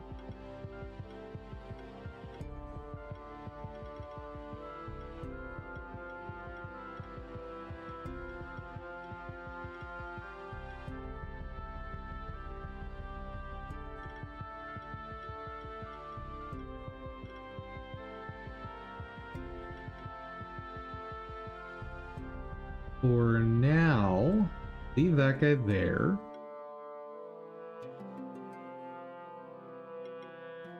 Till I can get a goblin brute. Who else do I want to be raising while I do that?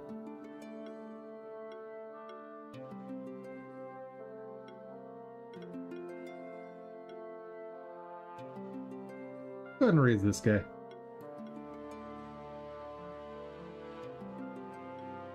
Equipment. Yeah, I believe he's all about magic, right?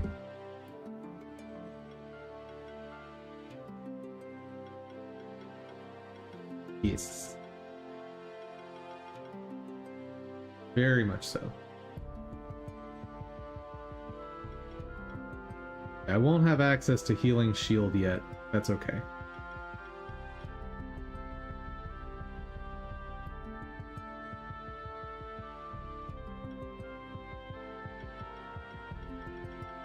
Okay, anything that raises crit rate, right off the bat. All goblins deal more damage and gain a random buff at the start of every turn. Yes, please. Every hit has a chance to remove a buff. That's very powerful. I'll consider it. When applying Burn or Chill, while a target already has the other debuff, trigger an additional hit.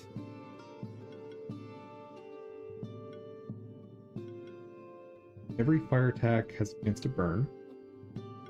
Like that. Critical chance increases chance to dodge. Maybe.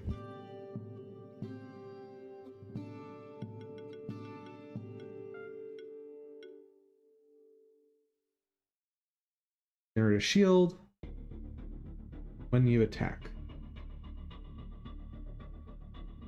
Maybe.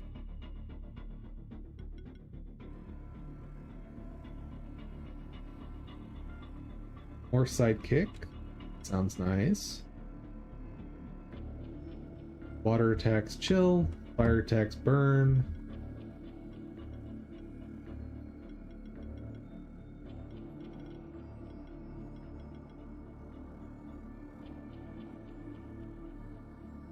Antipode is probably smart, but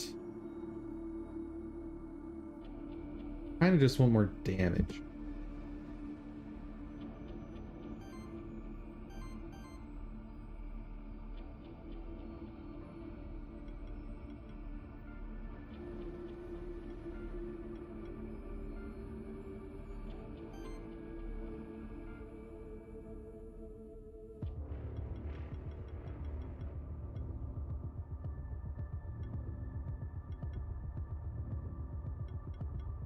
What was I using?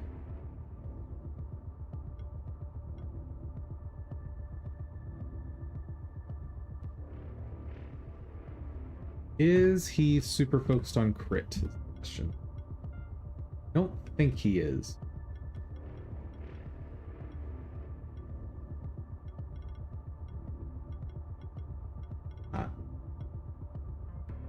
So the crit is only going to be there for damage purposes.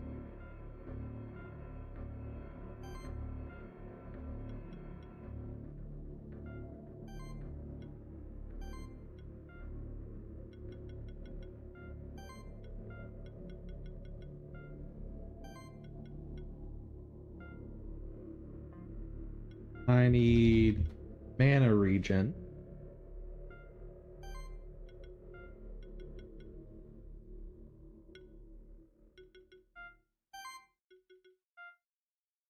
And either health or defense.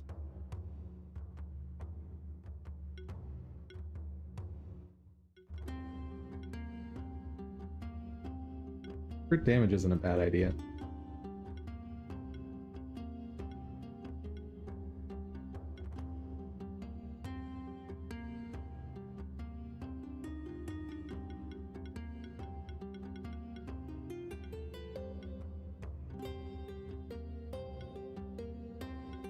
Let's defense and... gauntlet. That'll work.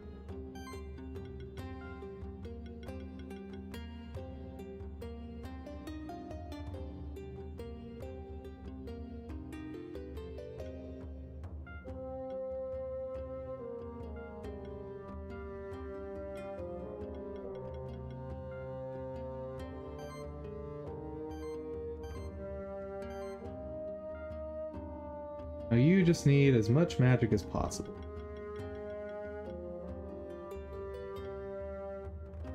Fence. Fence isn't a bad idea. Put sustain ring on you since you're going to be casting a lot.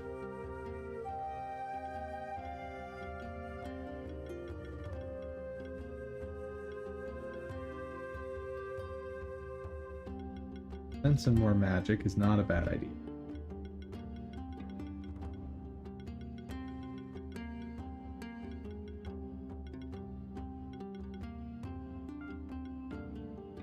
Okay, what else do I want on this character?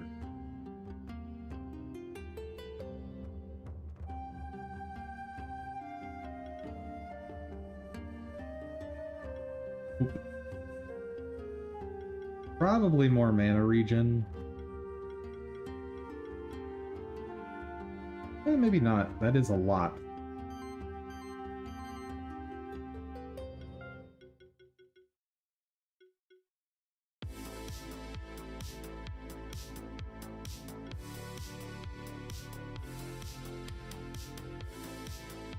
And some health.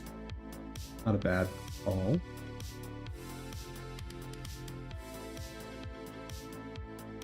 Let's do that.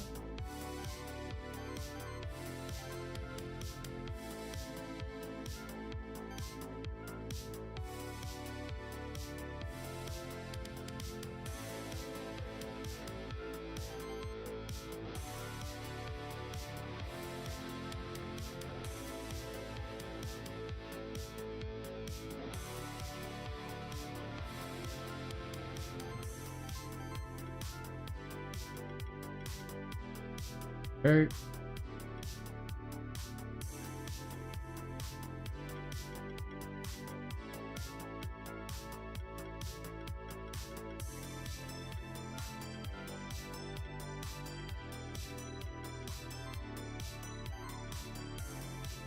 Anything else with crit chance? Pretty please? That'll work.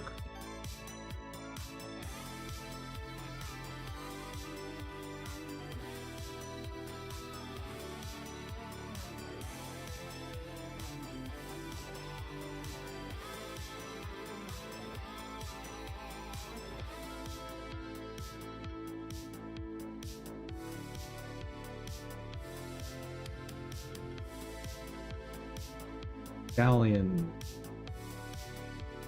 Nope. Oh, right. Ocarina, definitely.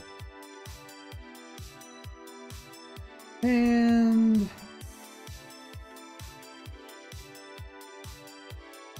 wouldn't mind some extra defense on him. That magic is really low. Garbage.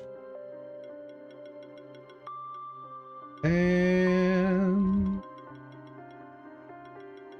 I probably need to change the name of the stream because there was not much work happening.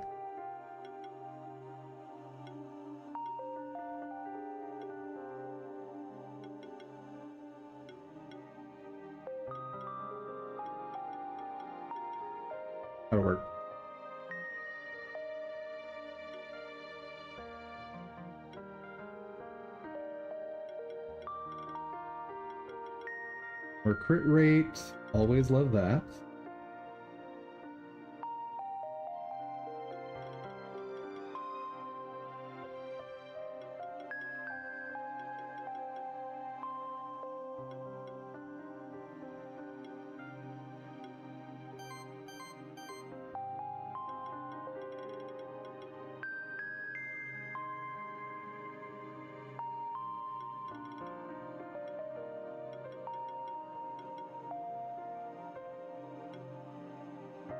Armor break can stack again. Plus heal based on max HP.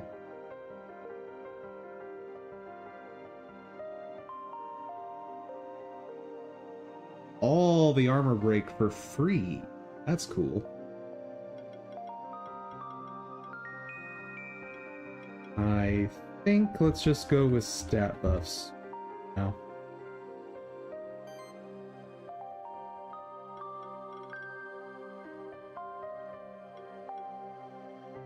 Exploiting a weakness, trigger an additional hit.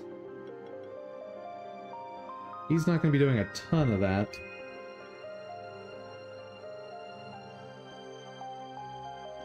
And for heals, don't really care. For damage, probably.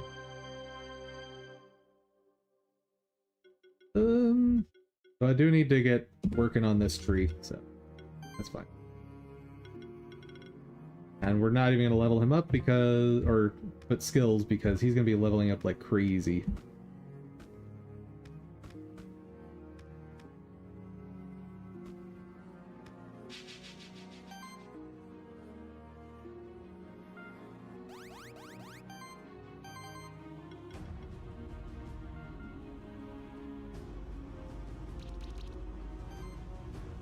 What?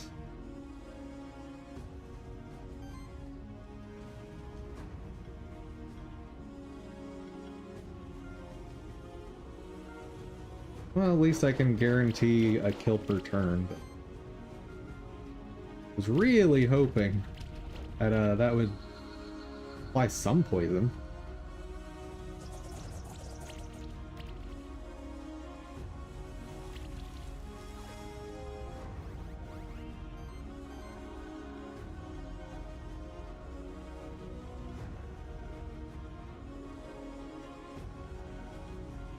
Try again.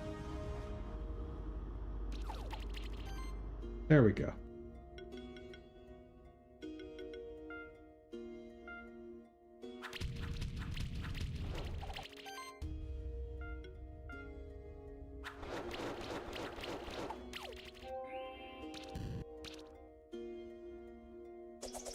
That was anticlimactic.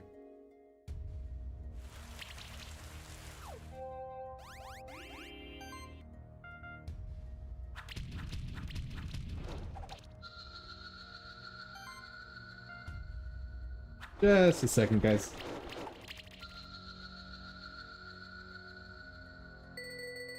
There we go. Now Dum Dum won't freeze. There we go.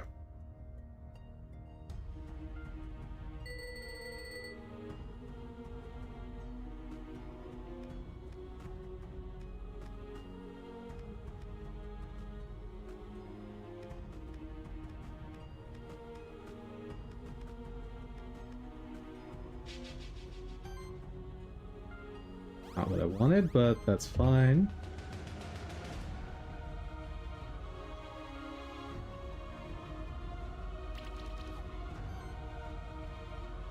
For realsies.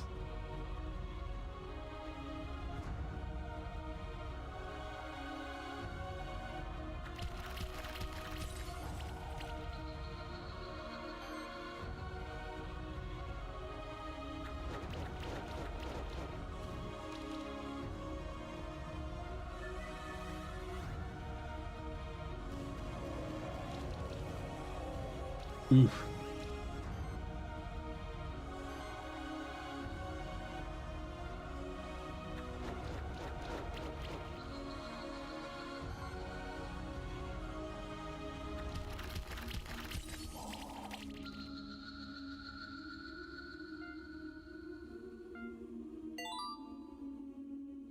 Oh, yeah, I also need to look at feeding monsters.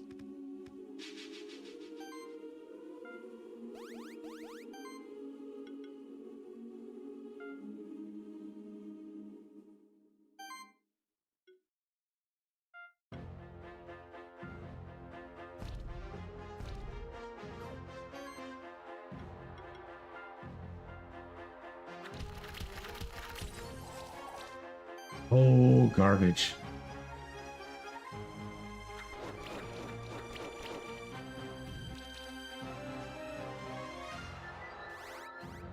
Correct answer there was probably just to take out the moth.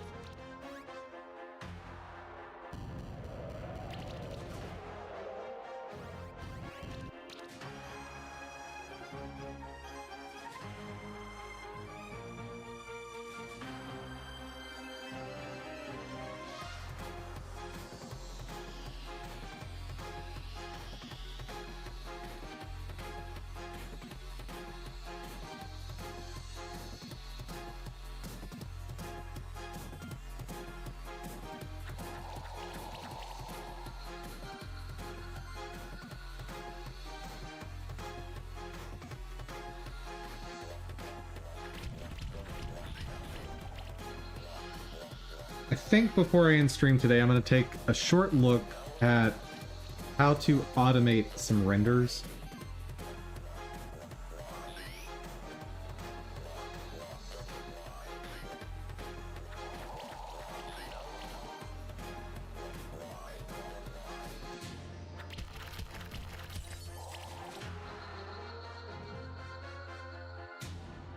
Because I don't think it's going to be a big challenge. But you never know until you do it.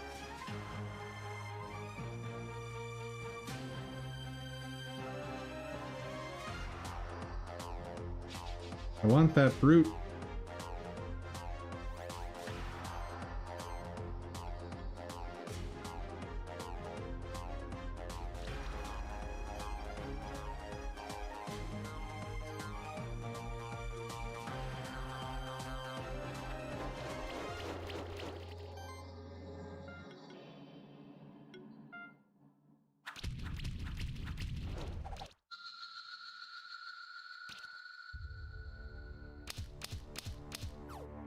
Oh. Excuse me? Since when is that allowed?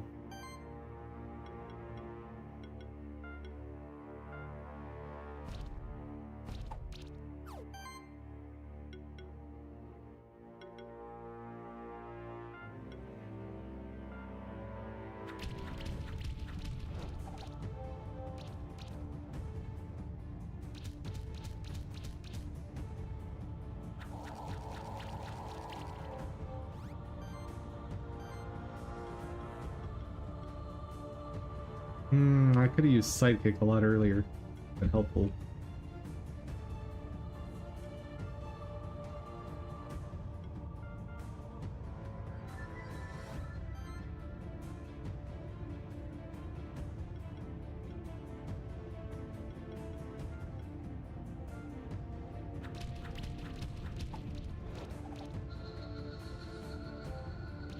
Rough round.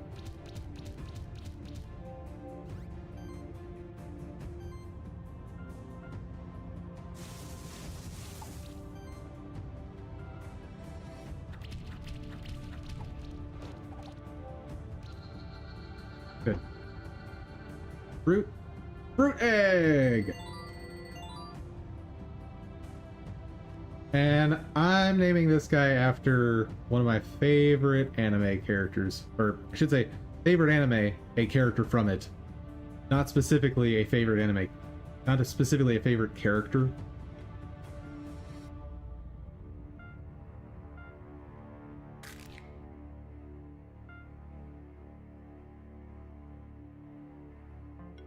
Subta.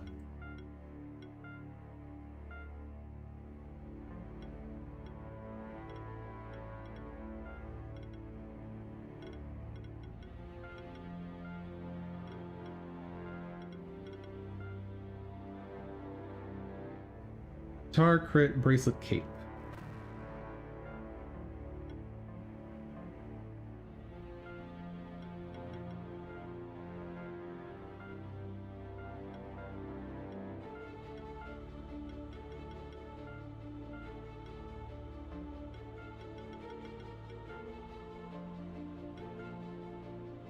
What have you got?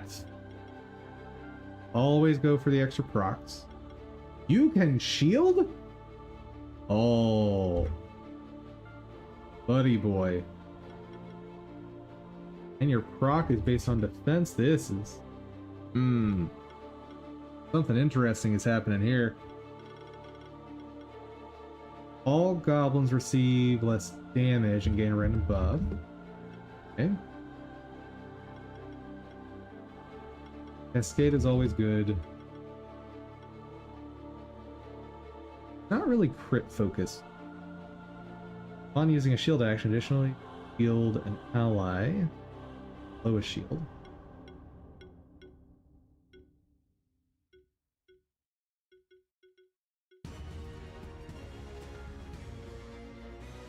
Attacking enemy, generate a shield based on max mana. Not bad.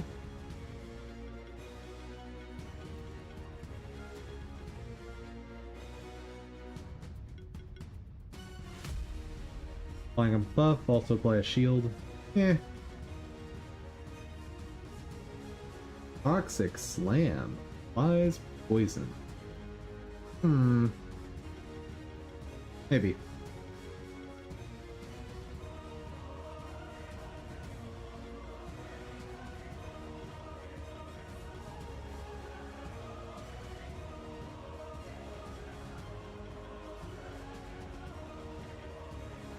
Probably want the extra shielding, all else.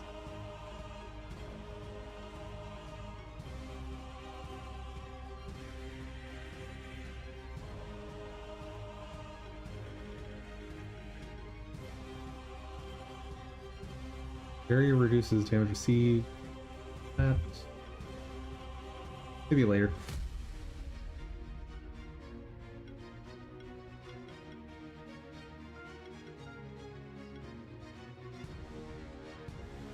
Extra regen. Or do I want better shielding? Shielding.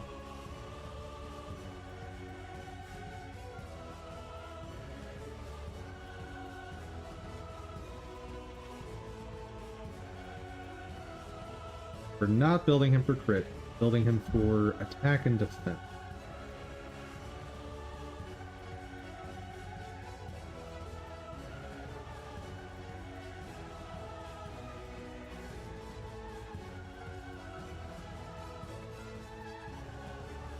But I do want some mana regen.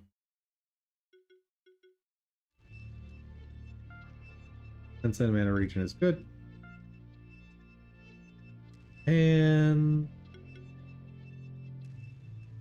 I get some attack and defense.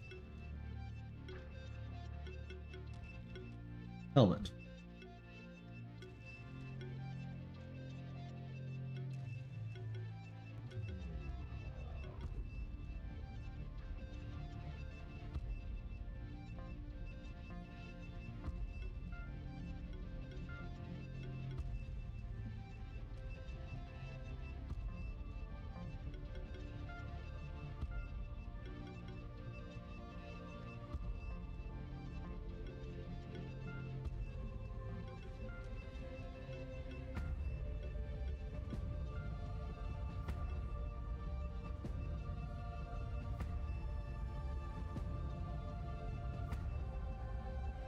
That's fine.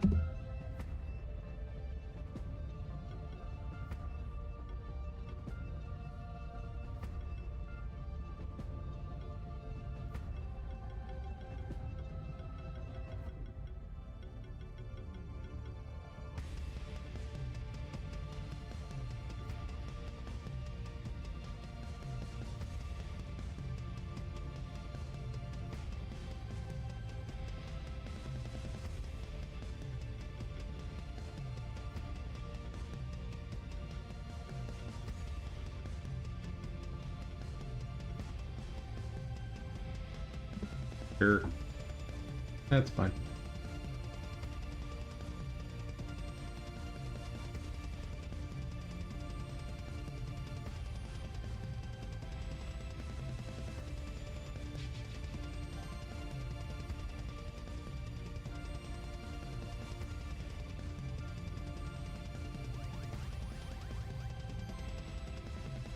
First off, get poison going.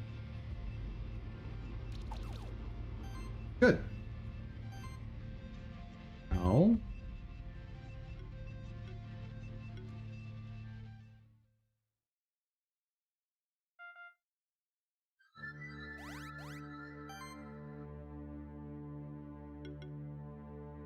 is glory on everyone already?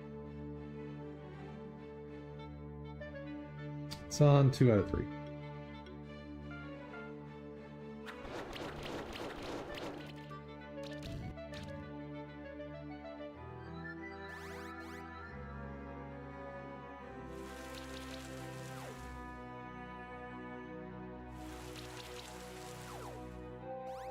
Oh no! Bye, armor break.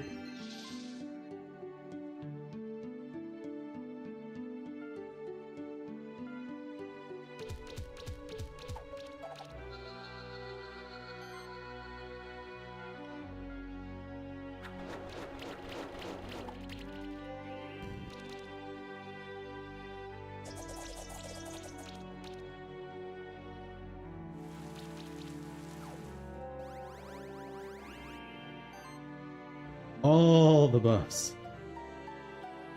He might be strong enough already.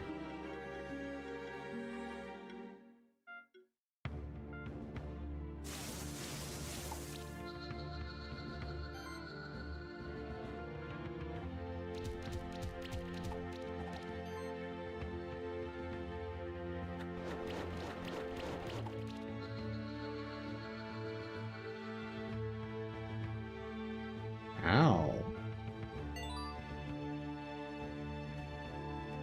See what food we got. Mana, crit damage, defense, health.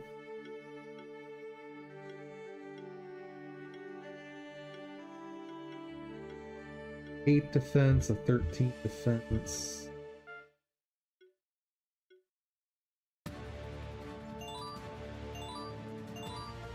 All that defense. Nice. Nothing to increase magic.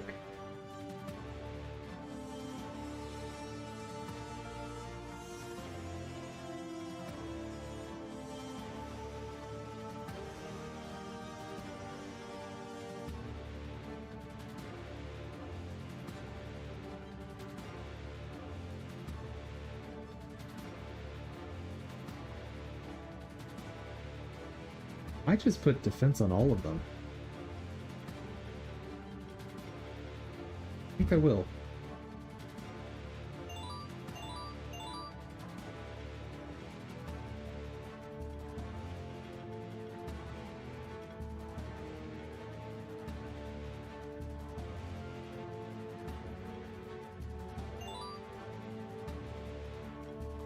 Oh wait, that one crits, so crit damage would be worthwhile.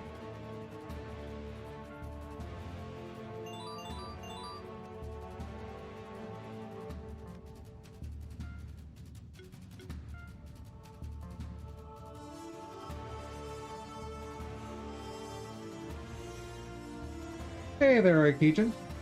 How's it going? Is the game you made? Nope, nope. We got up into the weeds in a discussion, and then I was playing a game. But I do want to check out one last thing in my work before signing off for the day.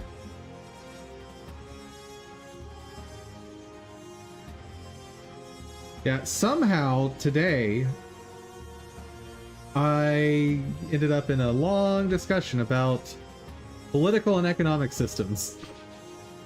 Because that's what you came here for, right? Right? Absolutely. Definitely not for game dev stuff. Oh dear. Indeed. Oh dear is quite right.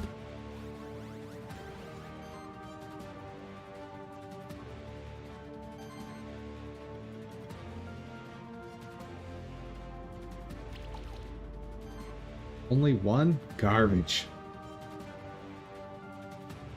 Buff.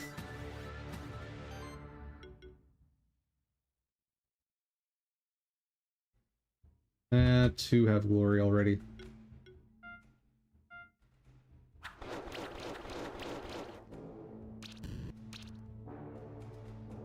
Archer should definitely be unit 3 though. I'm almost always going to want to end turns with him.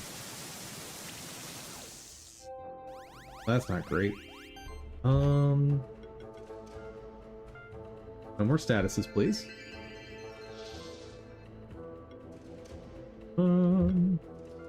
Oh good. Knocked him out.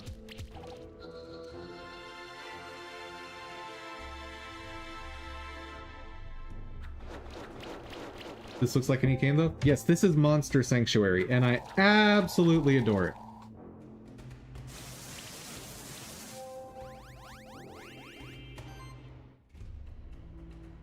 Okay.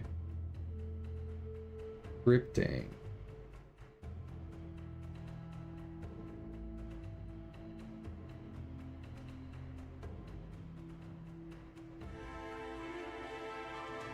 That's not what I meant. Unlink.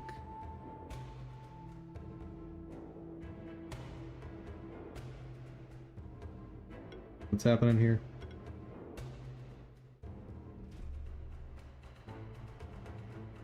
Yeah, Monster Sanctuary is what would happen if you took a Metroidvania and mixed it with Pokemon. Oh, and it's very difficult. I should mention. It is not a casual game. It might technically meet some definitions of casual, but it is quite difficult. You know what?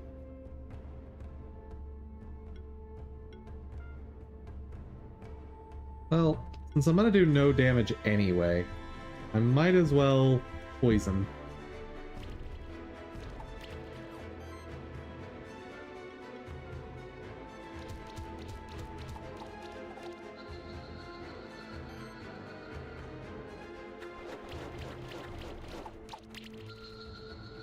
That works. 5 stars? How did this happen? That's awesome. Wand goes there. Car +2. Bracelet +2.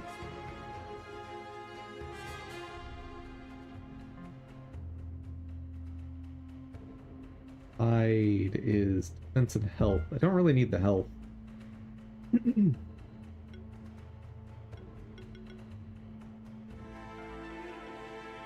Yeah, defense and crit rate, sure. Why not?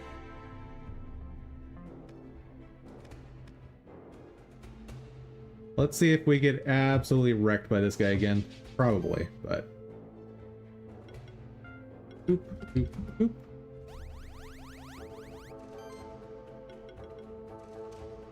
Please poison all 3. Poison all 3, please. Please, please. 2 is fine.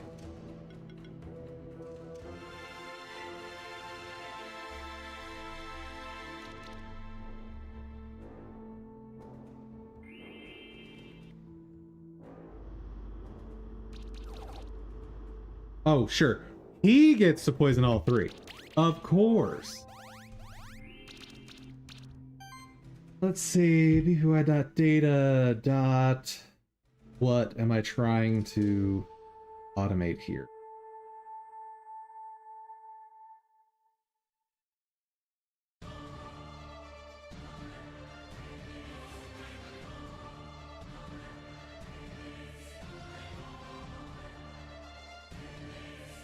Above 07.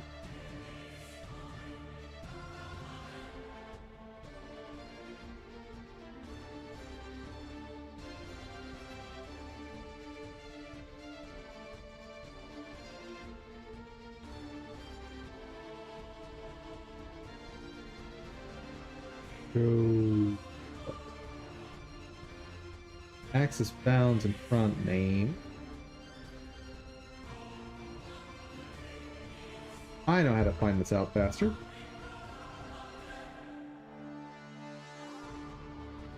Wait, what? What do you mean?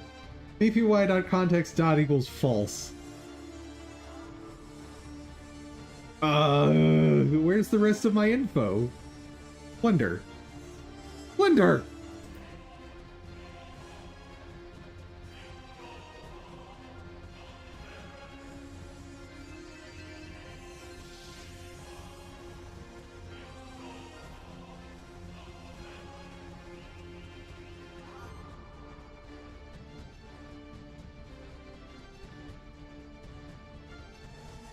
Let's try to take out the shielder first.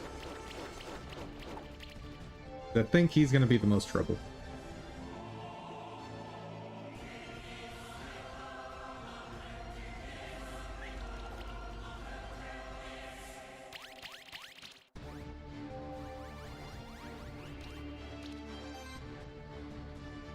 I have some code that does this somewhere.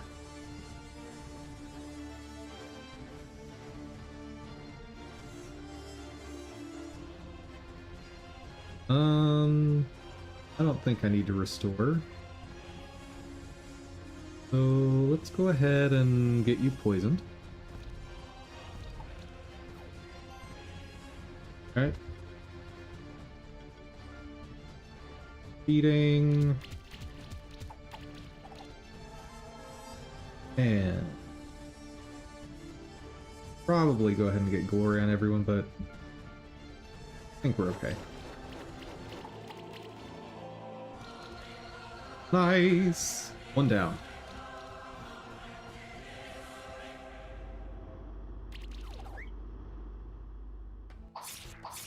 Sure. 2 scripts, add-ons, my stuff. And where would I have put this? Probably in create delete.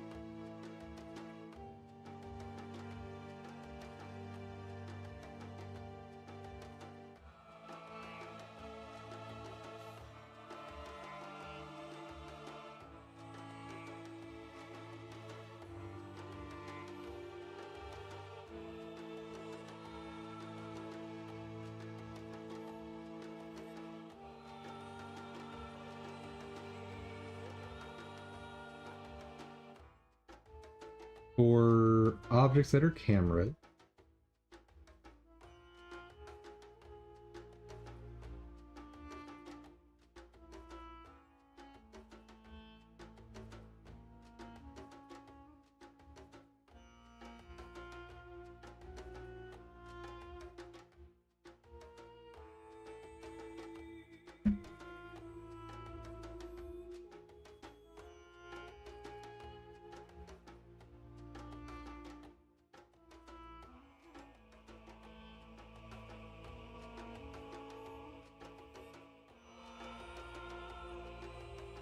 but I could have sworn I had code that hid existing cameras.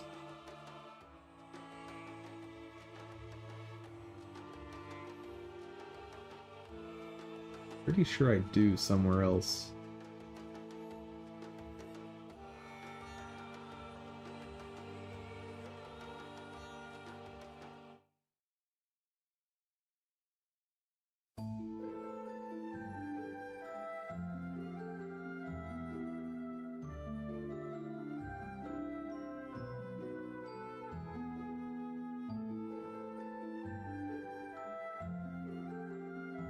Not in there.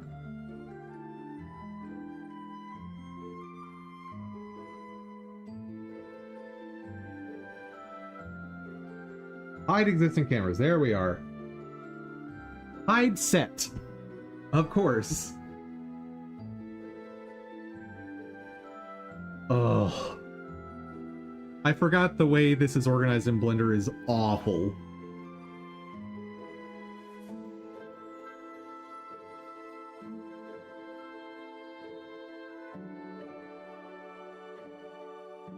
There we are. Okay. UI.data.objects. Let's just copy that.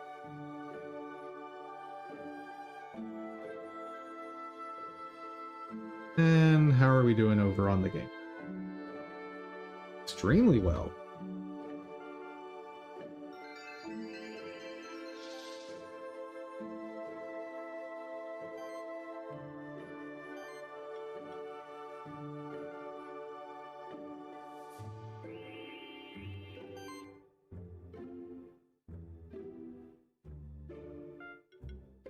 Let's go ahead and get rid of poisoning.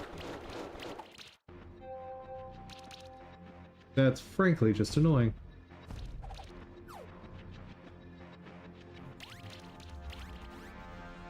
Dude, all that shielding and I'm just invincible.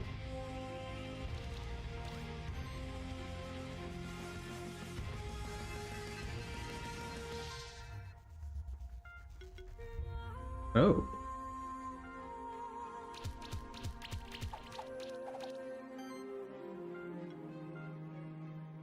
That'll work. Oh, right, I forgot about the... Ah! He resurrected with 10% health, but the poison took him out anyway. Nice.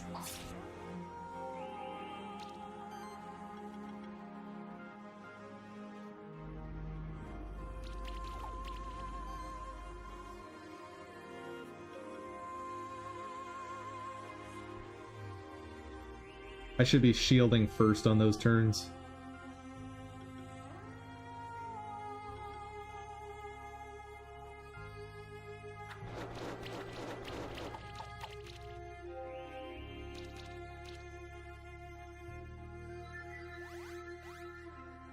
Ooh, like that.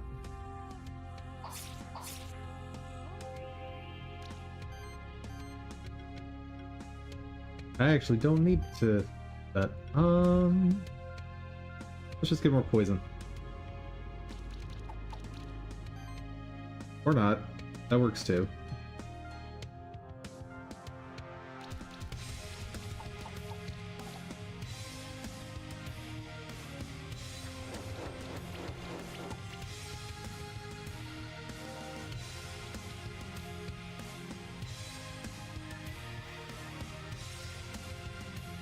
What? Fine. Ooh.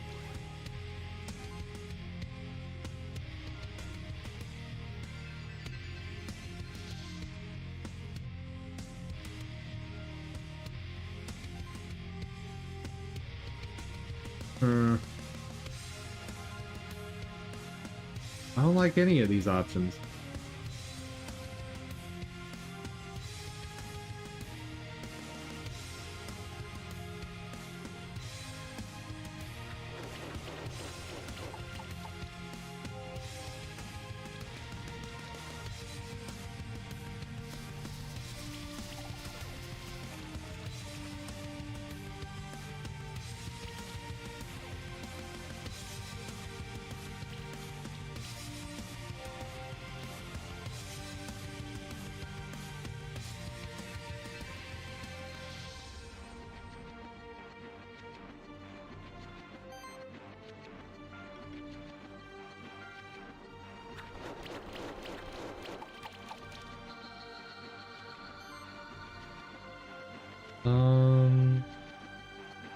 Guess I'll attack the mold.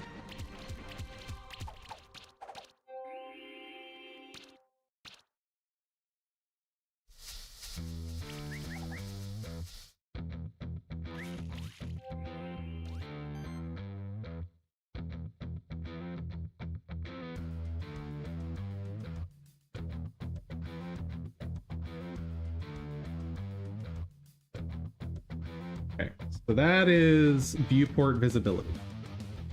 Got it. Next is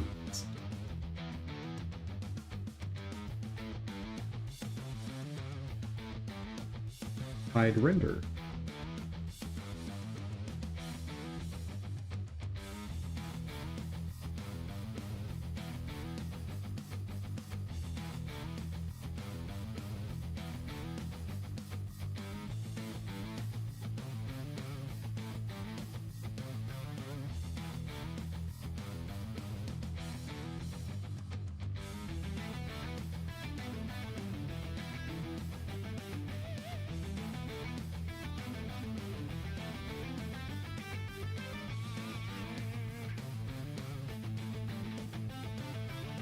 Don't actually need this, but might as well.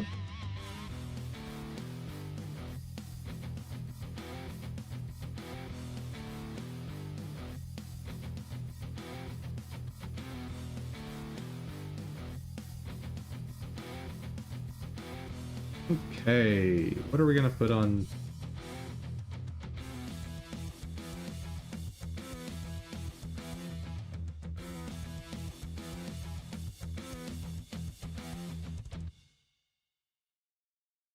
A lot of buffs. That explains why I'm taking so little damage.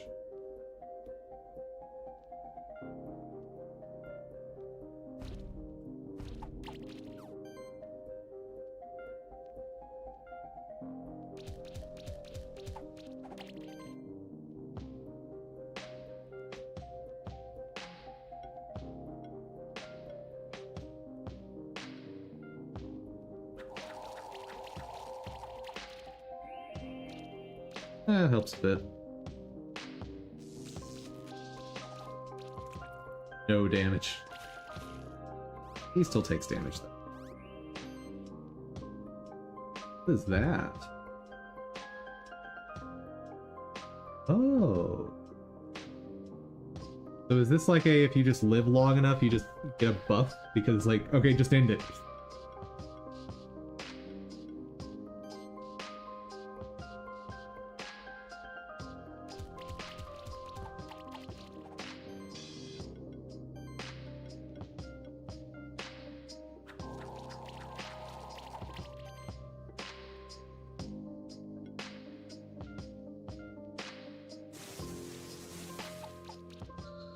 That'll work.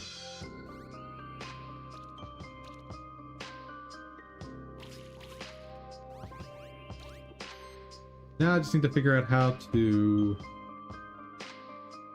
trigger an operator from code.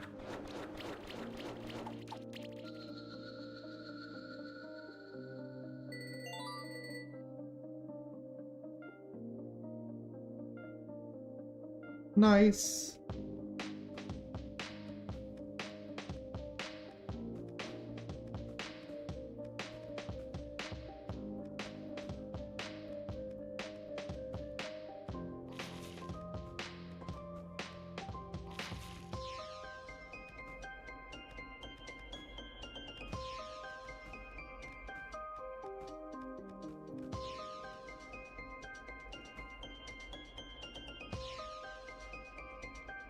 I don't want to fight you. Go away.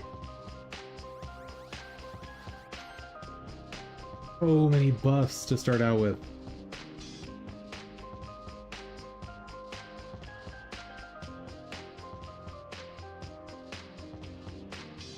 Let's see. Don't have barrier on anyone. That's a good one to use. Glory. Only on one. That's worth it. And I assume we have sidekick on it. Do not.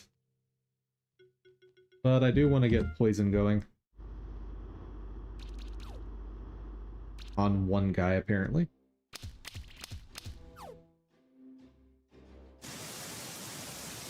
Oof.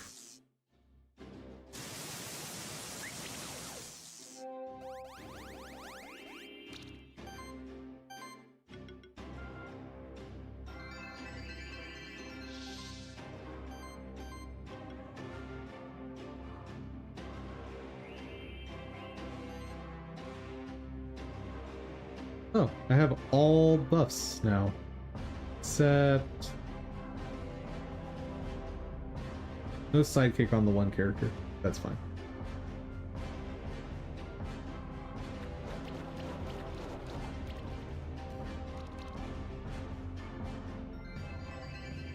Oh, that's illegal. Only I'm allowed to heal. Stop it.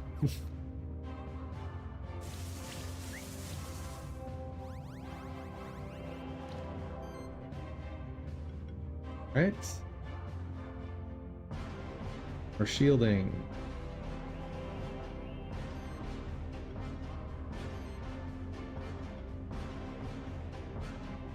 Let's do poison. Good. Very good. I'm gonna try to take him out. Nope. Oh, yes! Nice!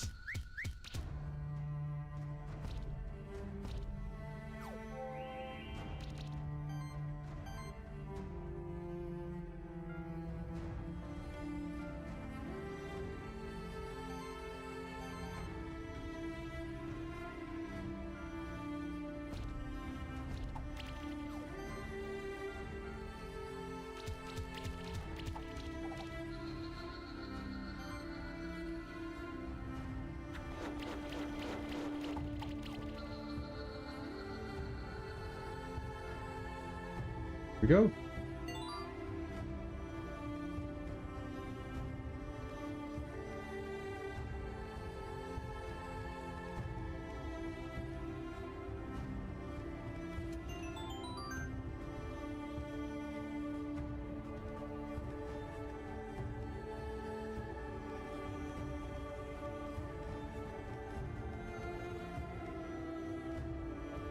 Okay, how can I find operators?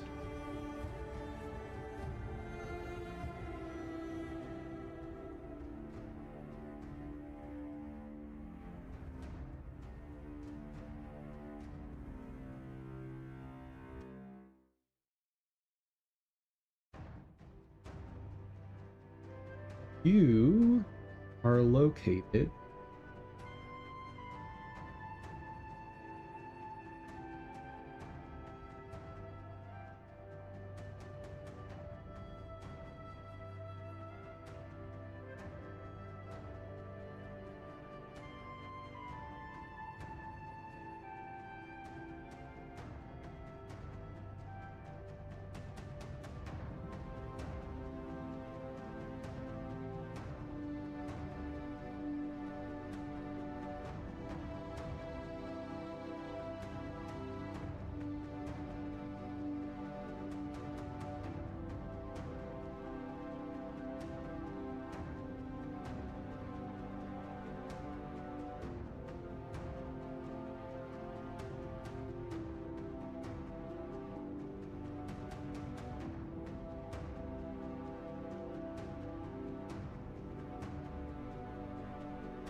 how to execute code after executed. Call operator from another operator. Hey there, Orun. I do not have Gun Gun, but welcome.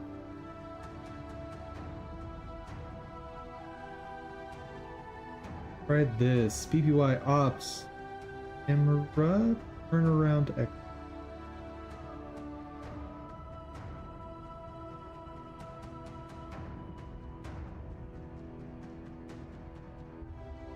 I'll bet something in here.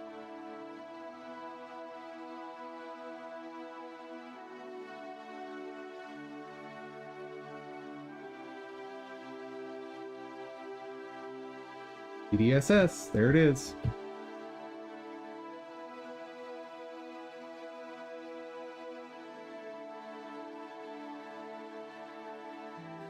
And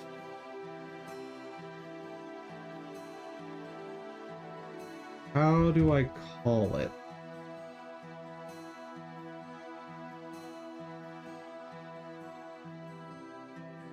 Like that, maybe?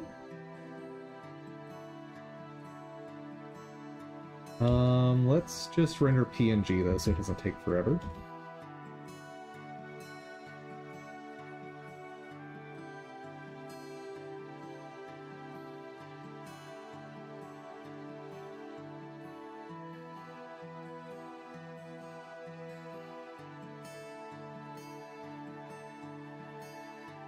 It work?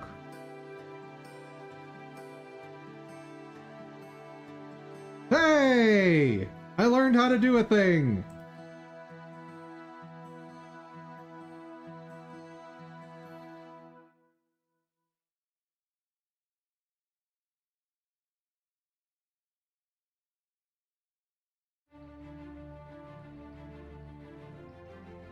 Nice! I have all the basic tools for automating this. And I don't feel like finishing that up today, but today was good. As far as work, because all the stuff that I thought I blew up on Tuesday, it wasn't completely destroyed. Now, I did end up deleting some files that I didn't need to delete, I'm pretty sure, but that's okay.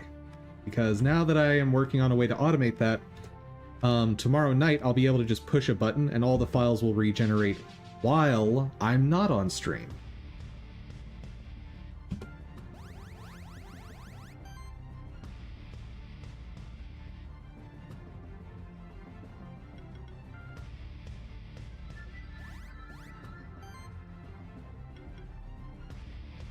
Glory.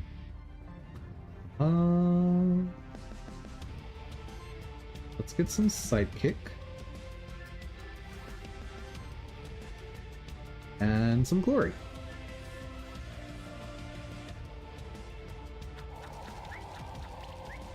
Ooh. You could dodge more than that, please.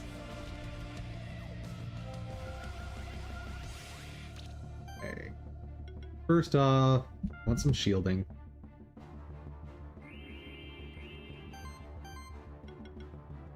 Then, get some poison out there. Nice. Wait, am I going to be able to take out one on this turn? Oh. Yes, I will. That's awesome.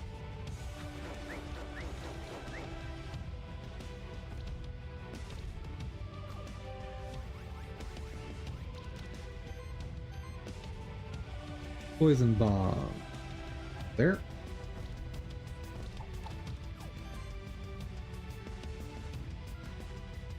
If I get some lucky crits in here, it might be enough.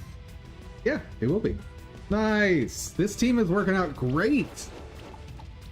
Like, insanely better than what I was using before. But this is one of the most basic, like, the game says, here, put these units together. They will work, I promise.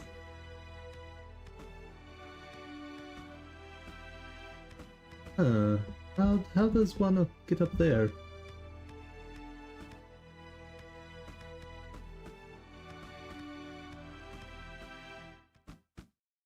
Ah.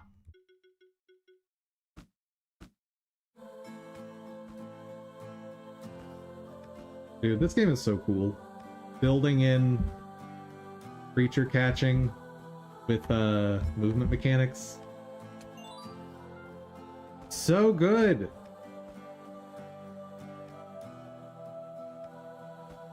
I should check the upper area first, I think.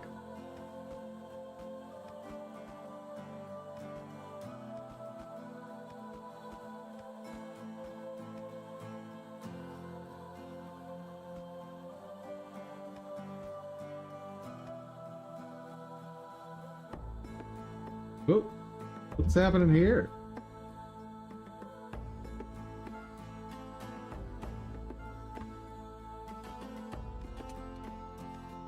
Oh. Goblin King. This team has been getting 5 stars. Let's try it.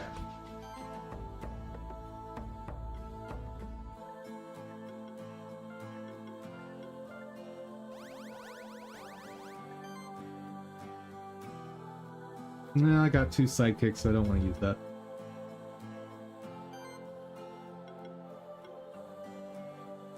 Got 2 shields, so I don't want to use that. And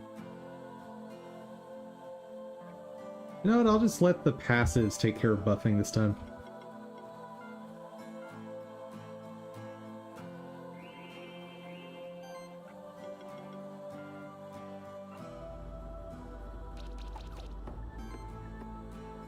Yeah.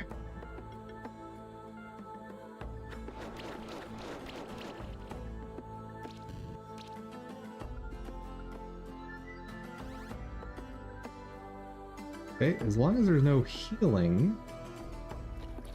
Shaman is done this next turn.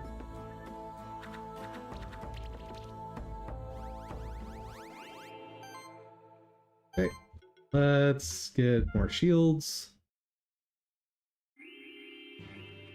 Let's try to apply some more poison. Nothing. Alright.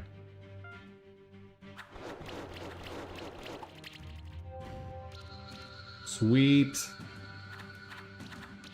Perfect. Exactly what I needed to happen.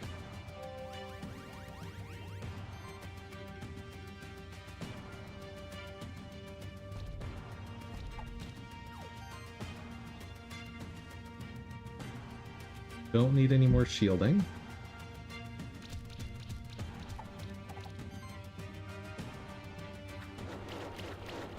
Oh, that damage.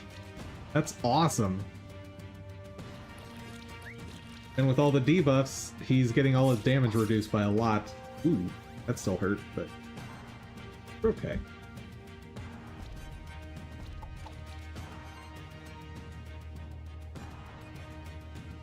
Could have shielded first, but it's fine.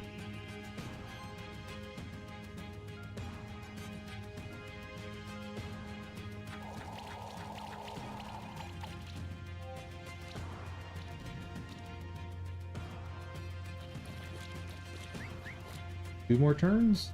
Maybe.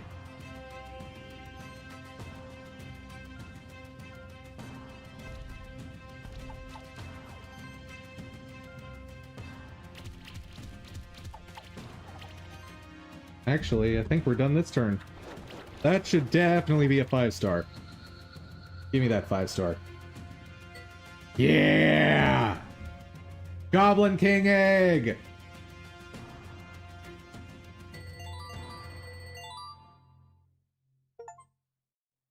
That's awesome!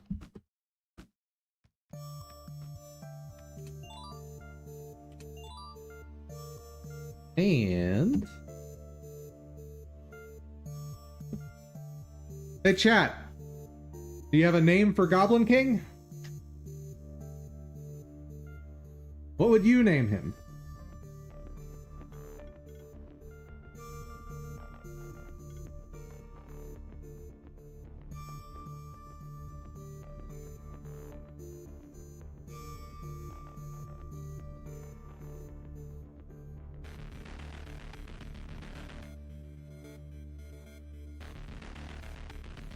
Guess first, what's ChatGPT gonna come up with? Crown funded? Lame.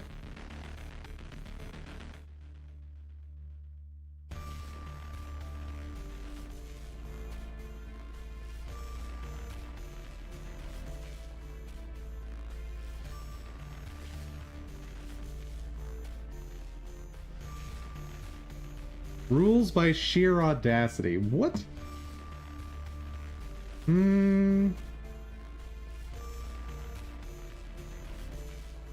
I think I might take another character from Ensure Slime. What is his name? think it was Ruijerd.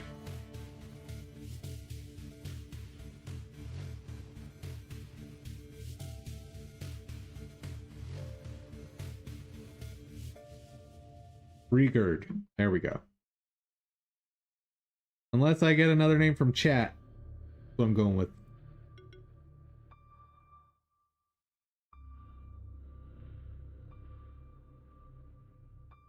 Ah. Right, I can't actually type here.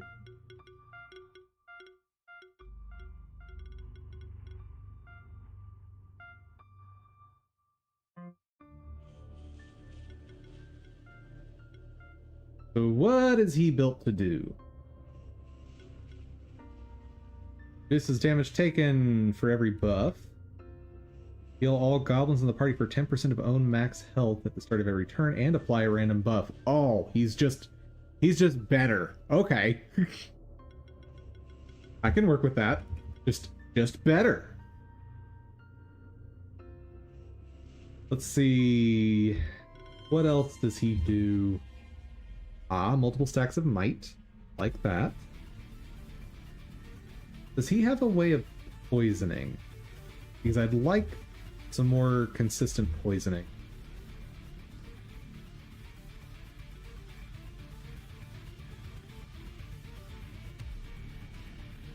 Flash shield equal to 100% of attack and magic. Meh. Oh, I won't have a shielder. Ugh.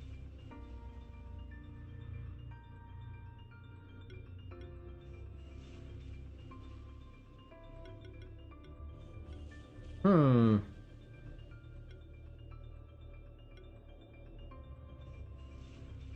Maybe I won't need it.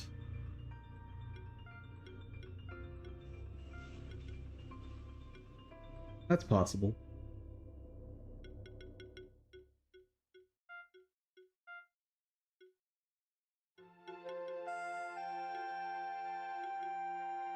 Defense. Buffs. Free hit. 10% chance to apply weakness. I like that.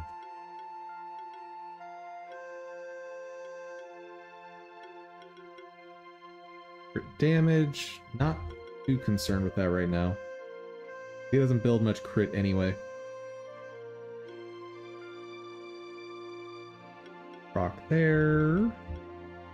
Based on mana. Got physical, magical. Magical. I'm sorry, what? Physical, physical. So 1, 0, 1, 2, 1, 2. Okay, so 2 extra physicals. I should focus him on that, I think.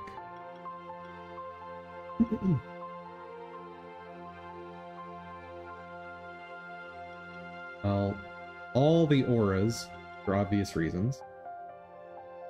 Increase attack and magic based on max mana.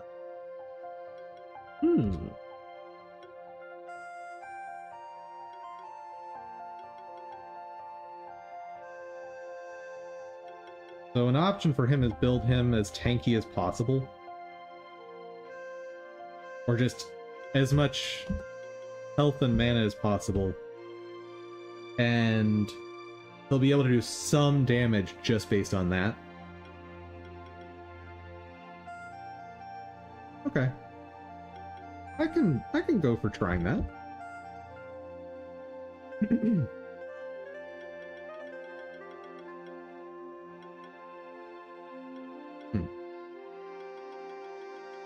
I don't have any weapons that do that. But attack with mana regen, that'll work.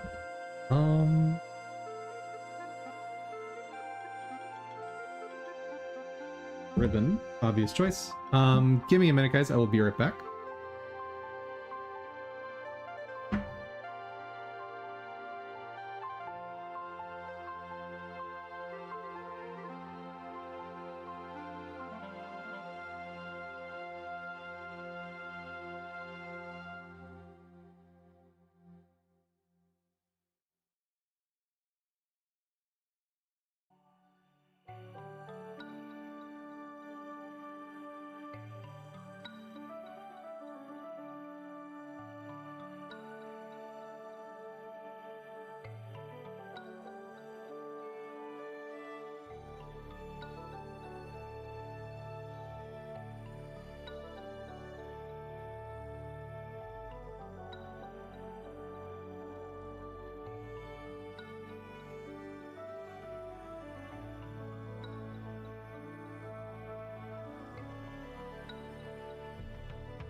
Hello, chat.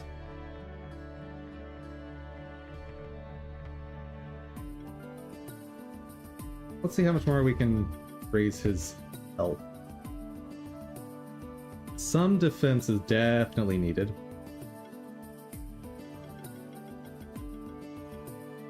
Vital Ring.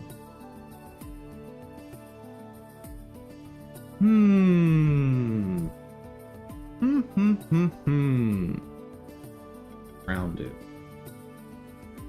Oh, defense, health, and mana. That's like all the things I want on him.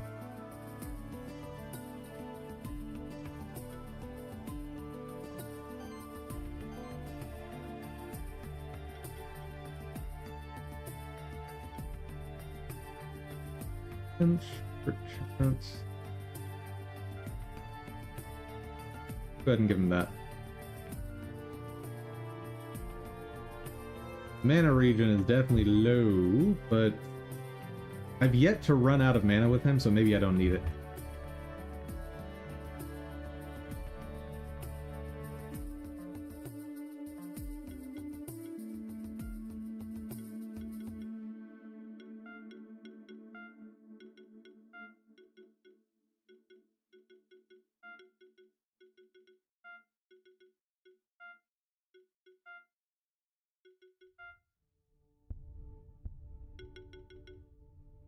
See, what is he actually going to be doing?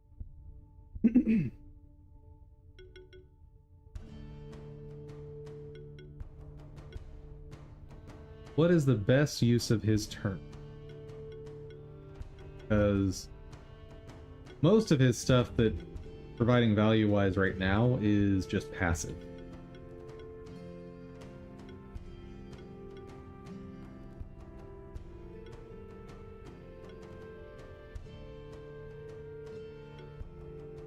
I want to get to whatever does the most hits, I think.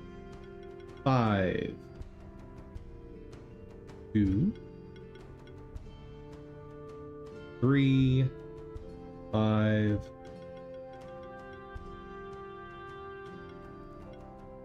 I guess Stone Rain is the best option.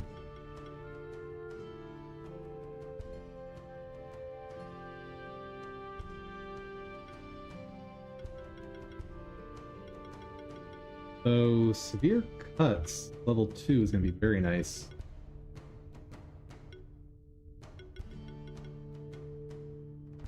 Yeah.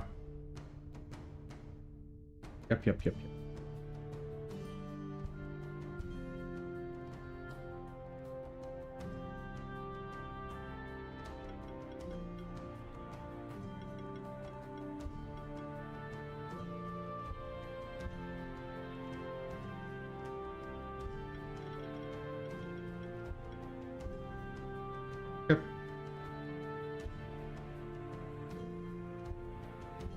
Oh wait, I didn't actually equip anything, did I? Get at least something on.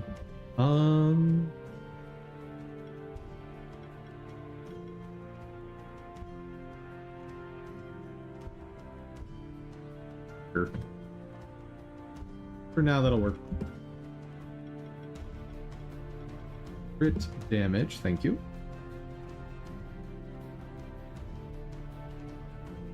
And I need to be able to go down the trees anyway, so that'll work.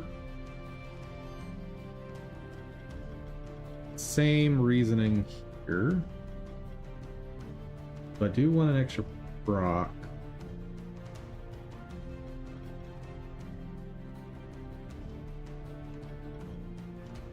An enemy receives shock damage, chance to apply. Never mind, we're not doing that yet.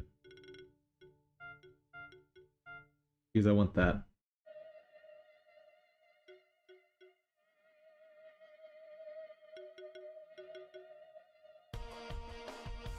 Because getting to Thunderstorm level 3 is going to be very, very big.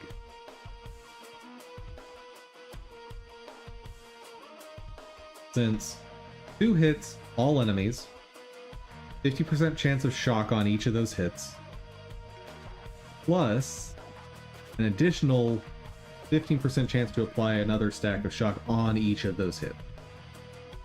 That's going to be a lot.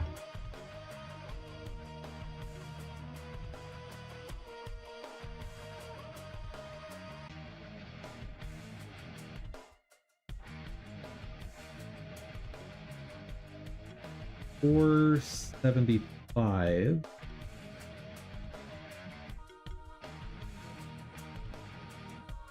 Oh, every hit has a 7.5% chance to apply a random debuff. What? Sounds amazing! Dude, this little dude is terrifying. I love him.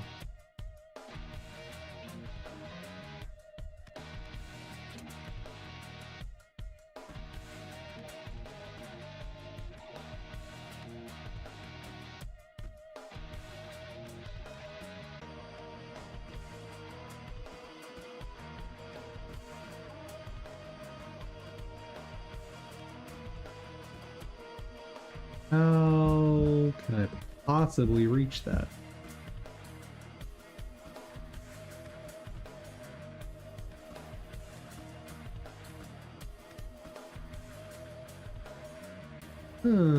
Oh. Right there.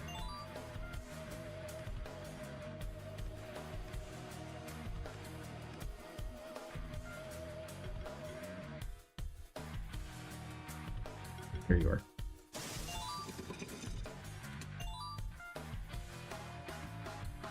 Oh, and I don't think I've fed any of them, have I? Oh, I did feed those.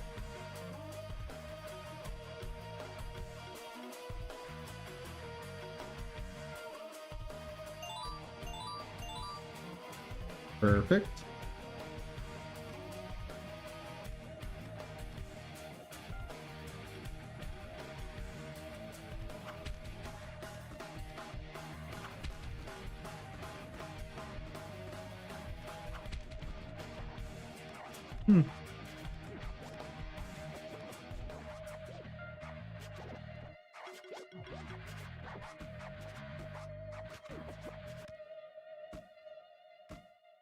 Oh, bother.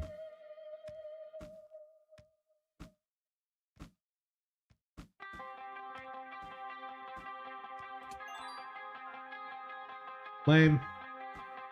So lame.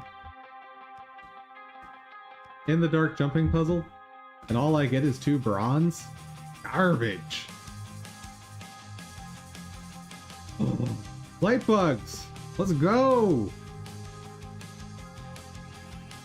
Oh, that's the wrong order.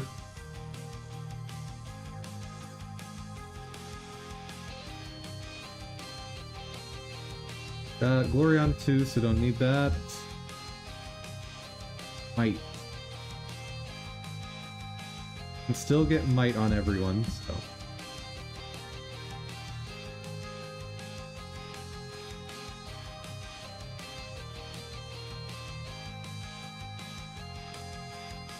Oh, they don't have sidekick at all, do they? No sidekicks.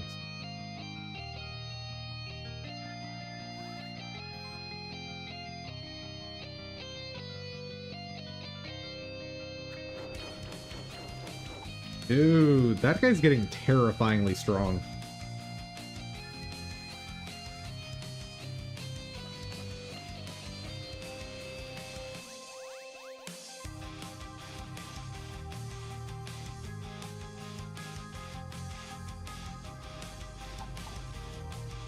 Nice.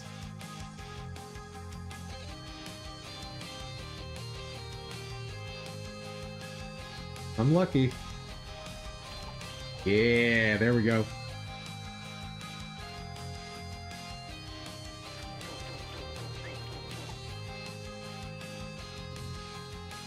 Oh, so close.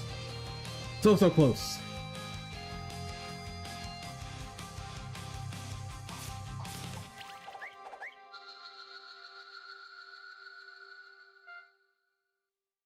Blowfly egg, nice.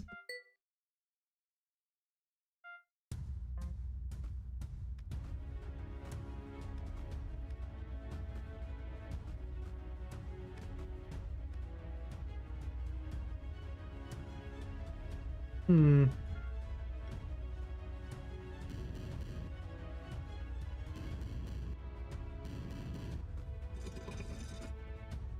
Beat. Potion. What is a skill potion? Only be consumed once per monster. So, okay, so every creature gets one extra skill point. That's cool.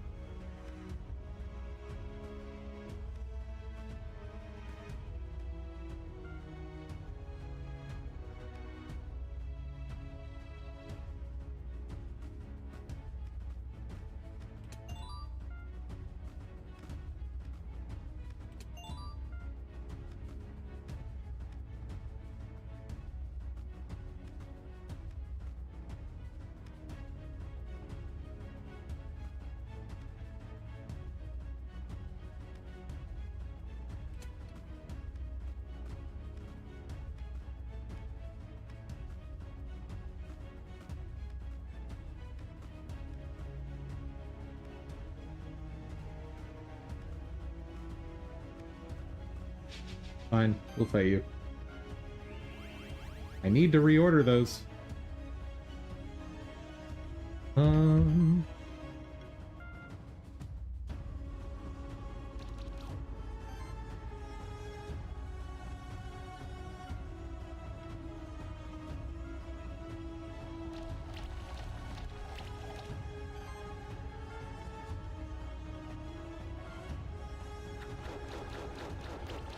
Ooh, very unlucky on the crits there.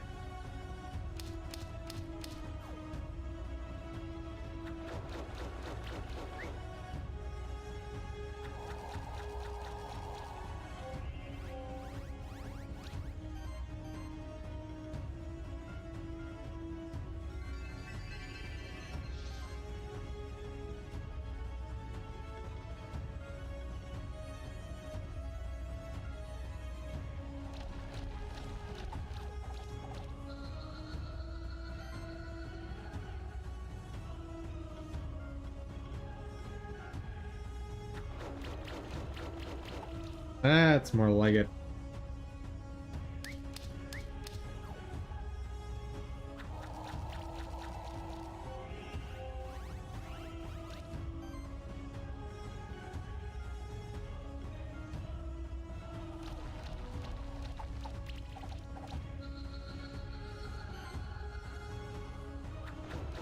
Actually, with how strong this team is, it might be worth going back to the champion tower and trying to get 5 stars on a few.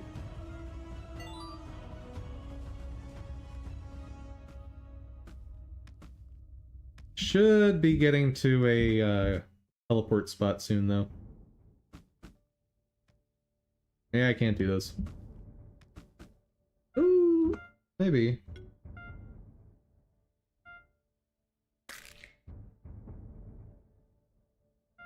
Druid Oak. Let's see. Pine. Cedar.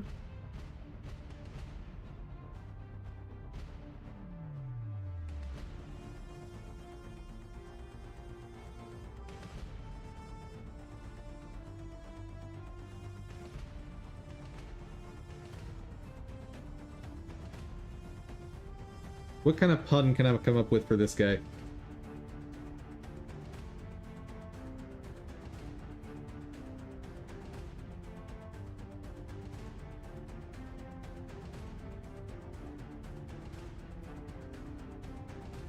I kind of want something like sus shrubbery, but it doesn't quite work.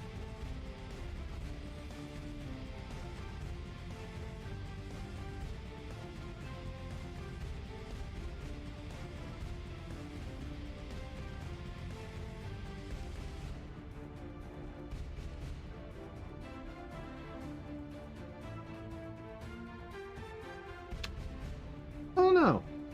What's ChatGPT say?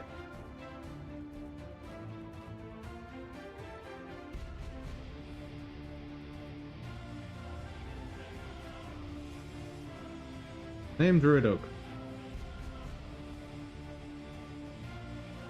Fiance. That's not bad. That's not bad at all. Let's see, Triance. Can I do better?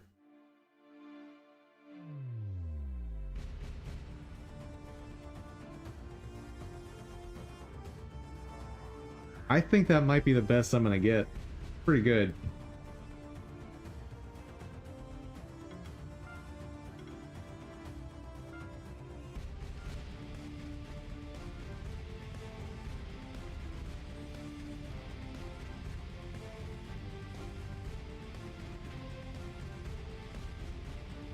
Go ahead and get it to name the others.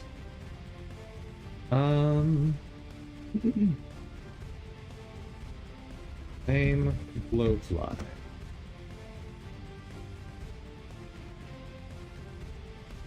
These aren't bad. Buzz Lightyear.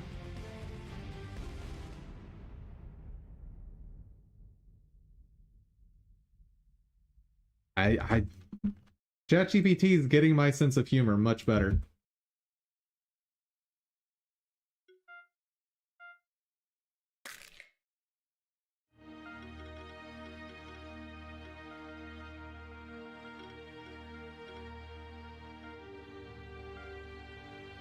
And Tengu.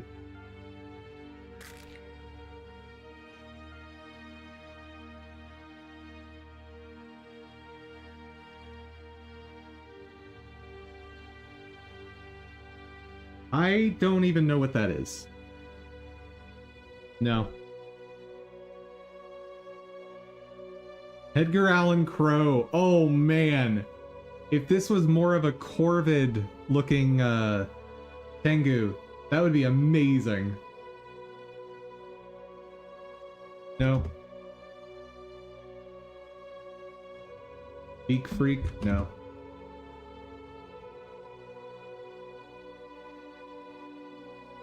Air Jordan?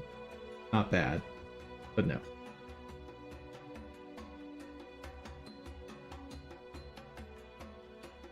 No.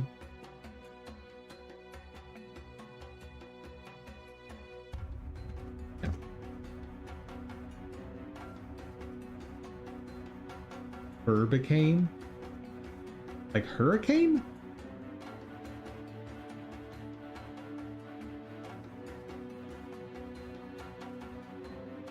More fire theme for this one.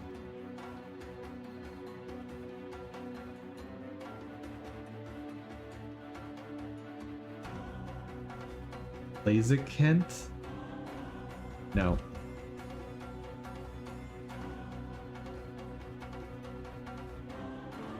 Airwing? No.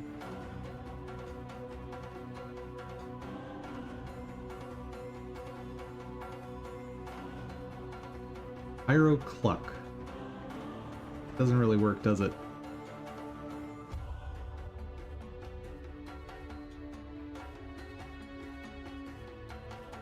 What about...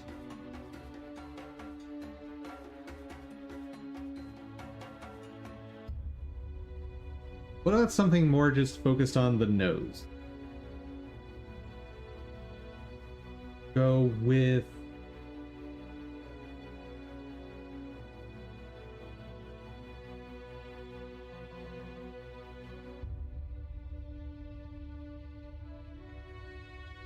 This is stupid.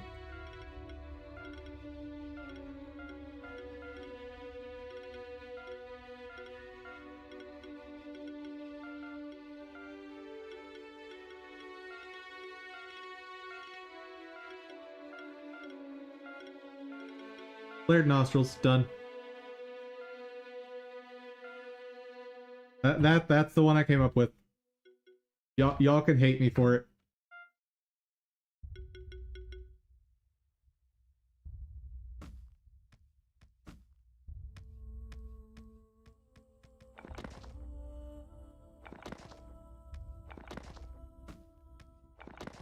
So you don't activate those either. I don't Don't get it.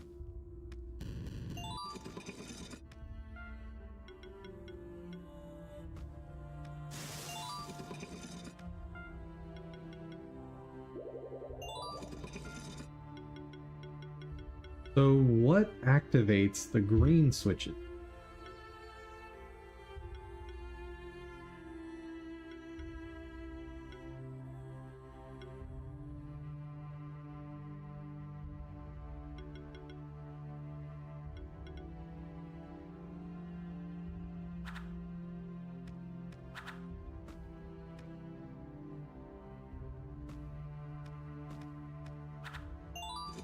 Oh, that... Hold on. Got it. So that's called an earth switch, not to be confused with a ground switch. Completely different. Oh, hello. I'm not sure I've got this in the bag. I'll try.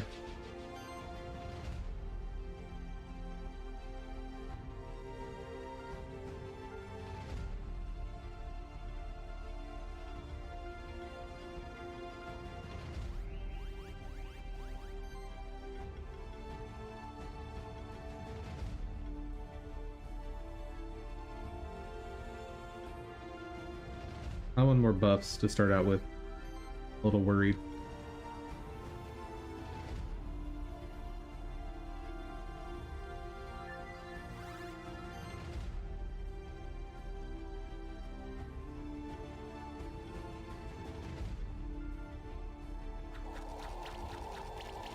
I did get a chill. Good.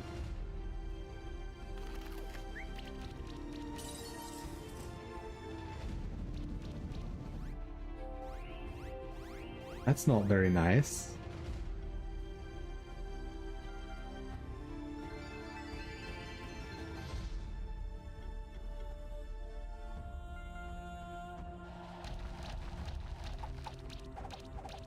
Oh, I should be poisoning. What am I doing?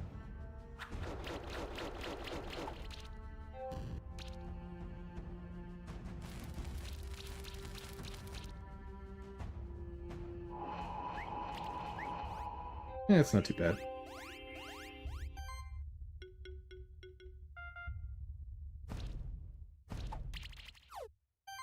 Good. Poison.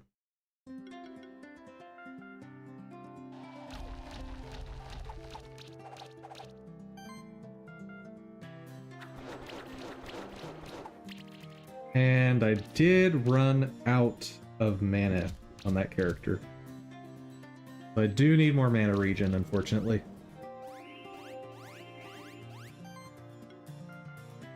Want more poison?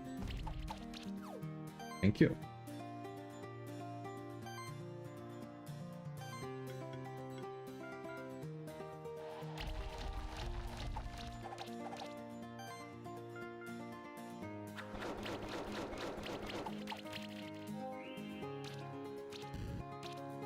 Oh, all that damage over time is nice.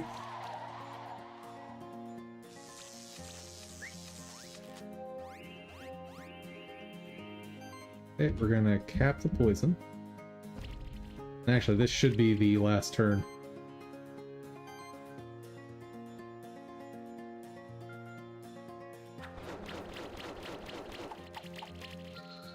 There we go. 5-star? Yeah, 5-star!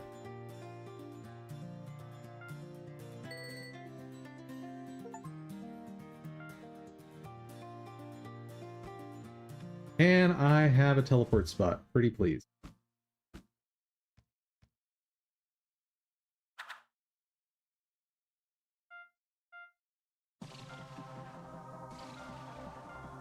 Oh, this is the place where you can drop off your animals to have them raised for you.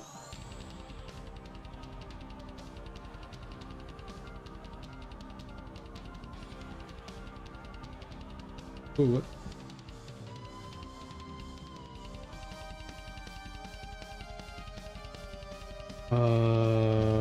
Yes.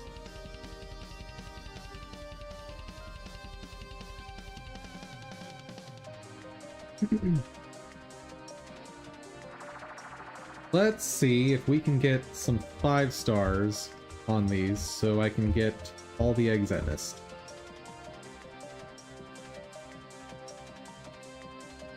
Oh wait, hold on.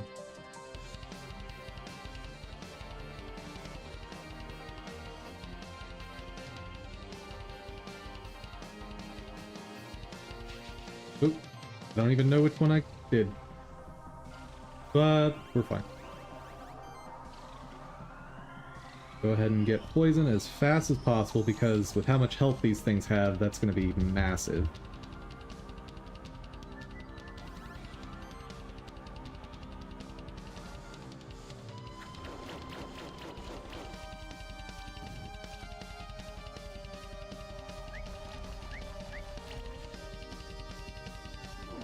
Easy.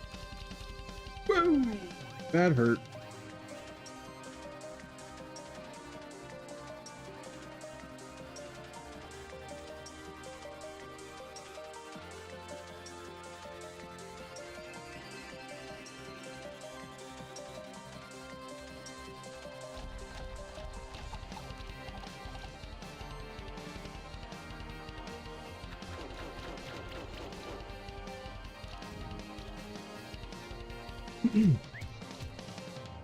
I'm not sure this team can handle this fight for 5-star anyway.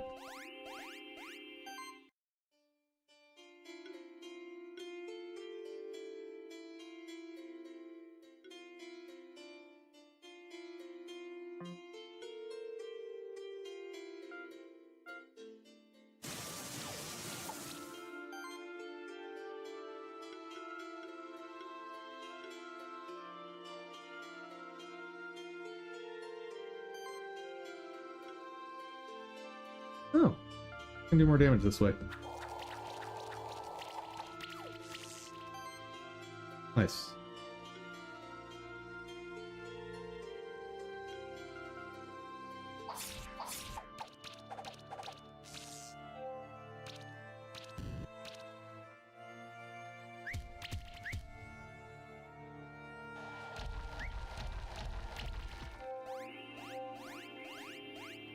So many buffs. So silly.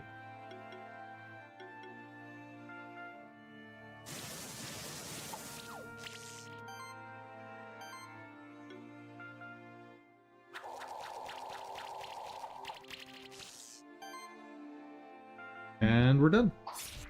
Do I get the 5-star?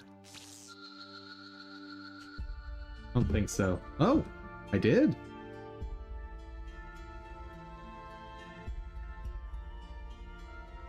Nice.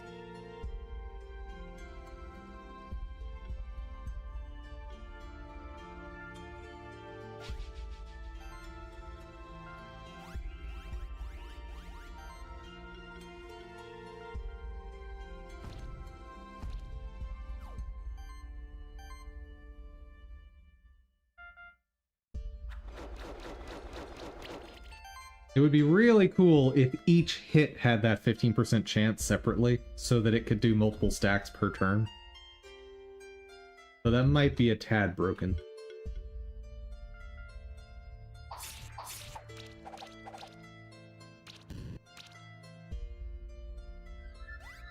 That's some damage.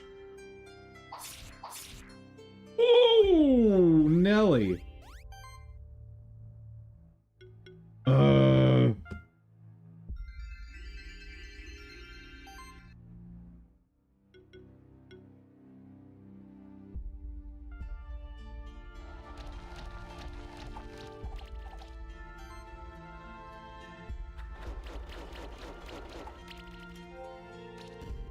I need to try and get a stack of chill on him. What? How?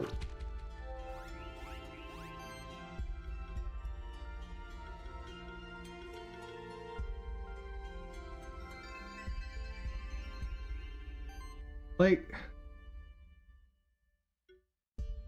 I had all those...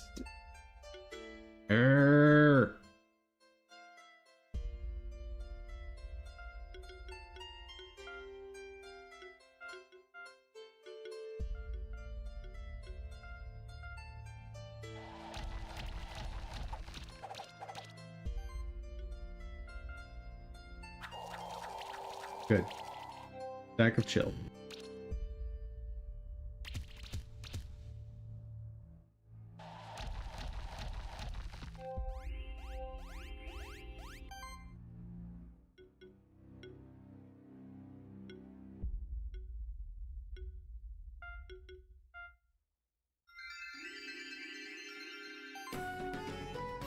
Yeah, I need a way to strip buffs, I think. I think that's part of what's hurting me.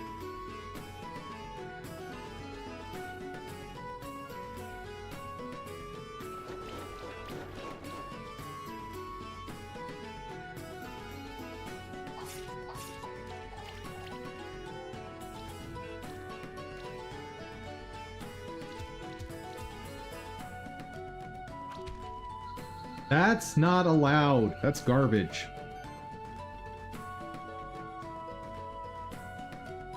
I'm gonna try spamming the Phoenix Tears in the hope that this will let me get 5-star.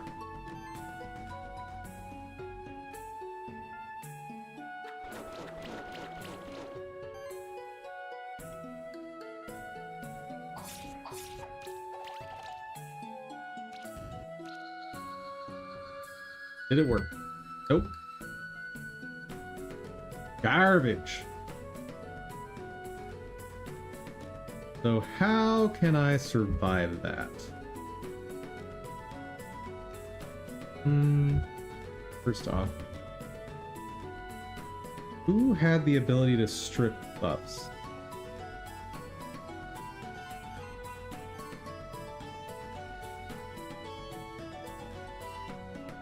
You do. But you have no skill points.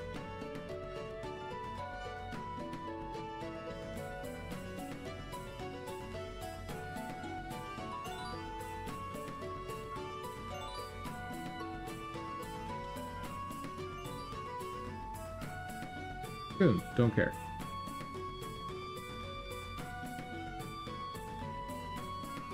Okay, you can strip buffs now, that's good. What can I get for you that's interesting? For to combat, apply a shield to the character that doesn't really need it. Oh, perfect.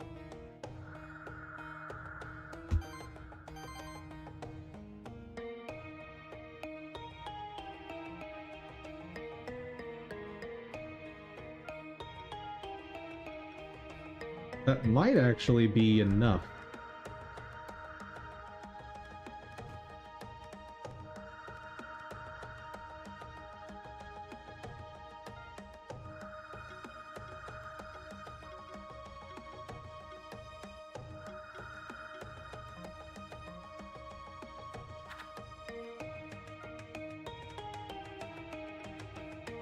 Respawns all defeated wild monsters immediately.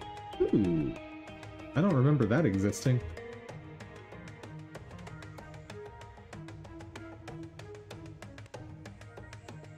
Attack magic mana. Defense magic. Attack.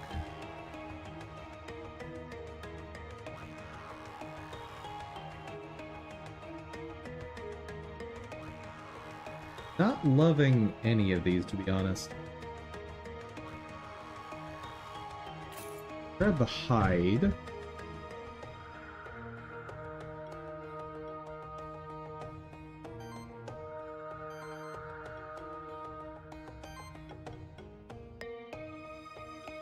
Oh, right, I need mana regen on this guy.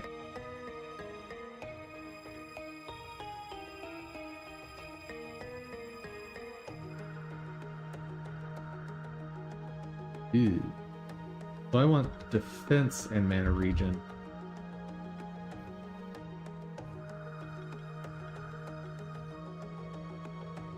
Who has what piece? I think it's bracelet.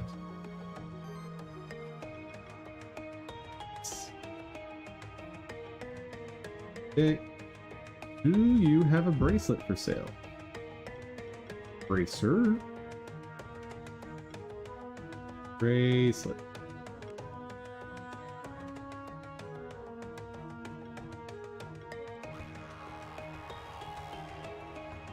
You have a bracelet though. Not using you right now. Okay.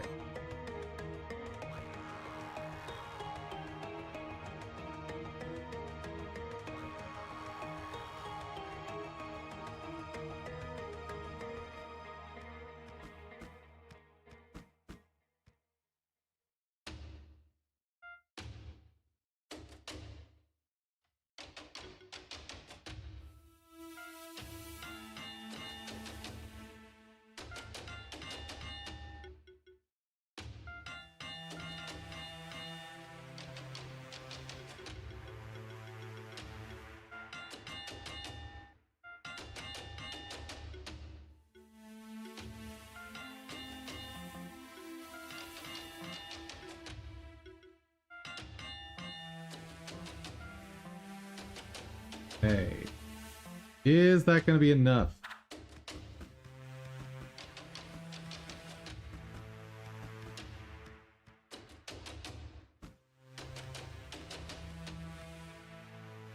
We'll see.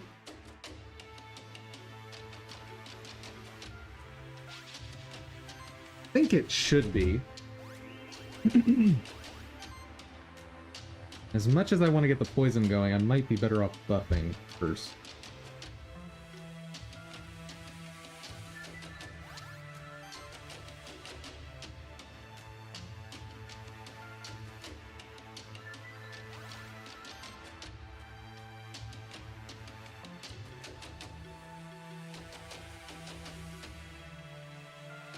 Yeah, just a full buffing round to start.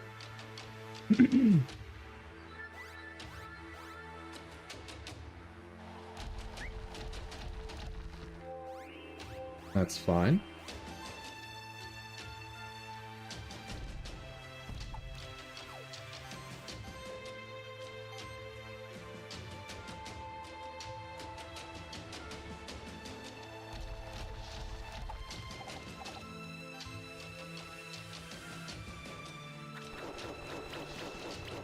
Nice. Though he does still have the physical damage buff, which is a problem. No!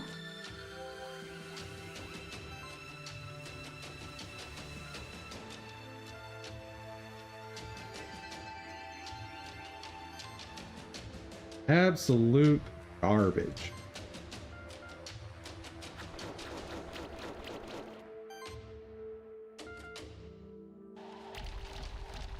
Thank you.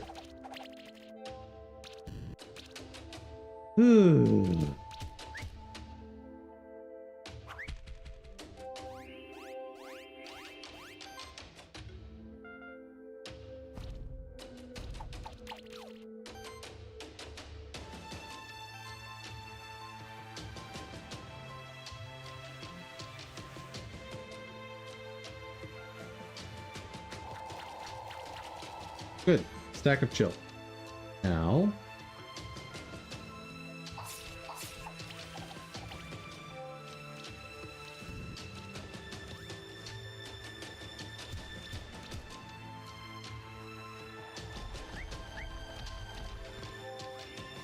Now I can focus on healing.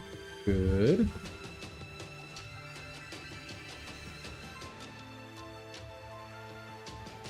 Build up a combo. Then, a bunch of damage.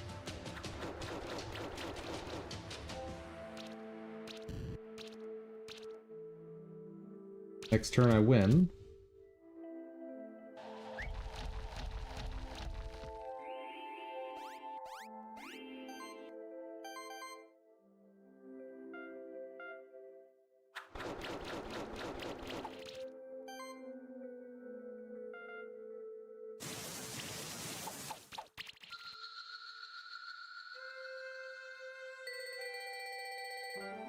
Dang it.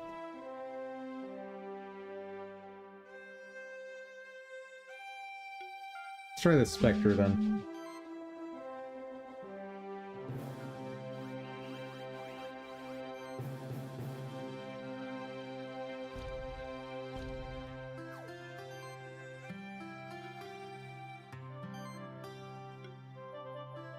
Ooh, my main damage dealer can't do damage. That's not great.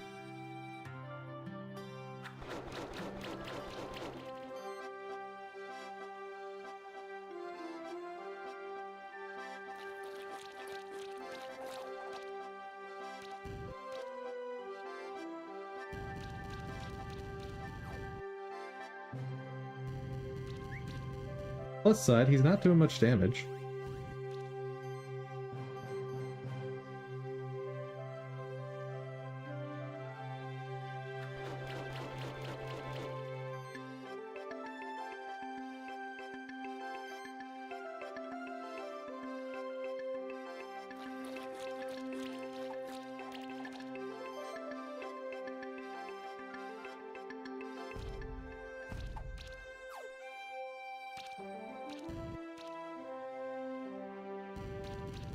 But I'm also not doing very much damage, which means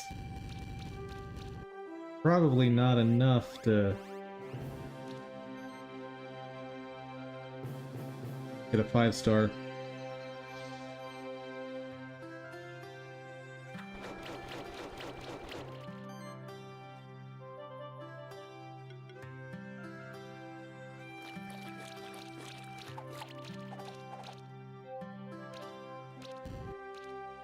I think to get 5-star, I need 2 shamans.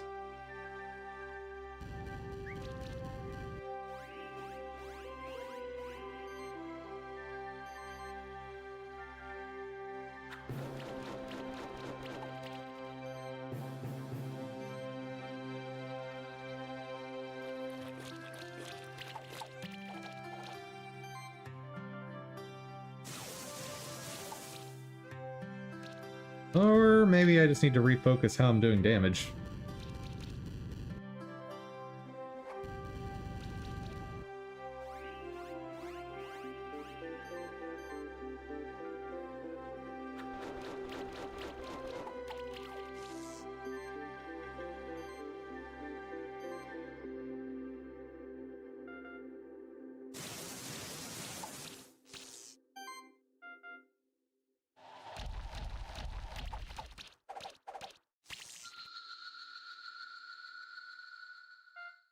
Oh, hey. If it counts, right?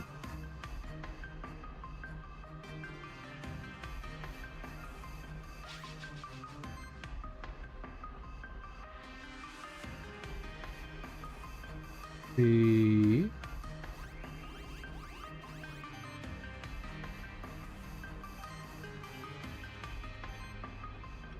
Don't have anything super effective on this guy, but extra damage is probably where it's going to matter.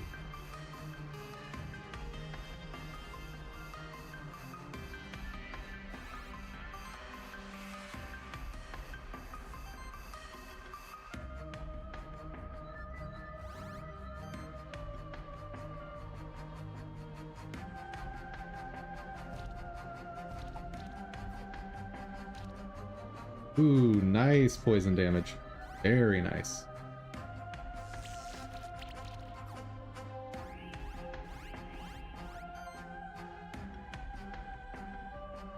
Okay, let's get another stack of poison. Let's try to remove the buff. Nice, exactly the one I wanted.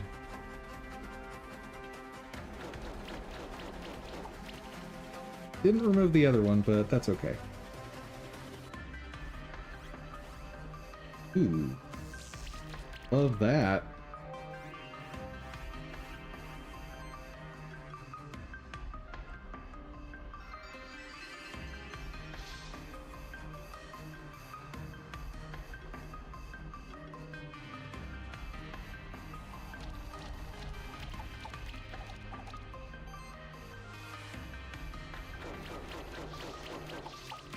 There's that damage. Oh, just chunking him.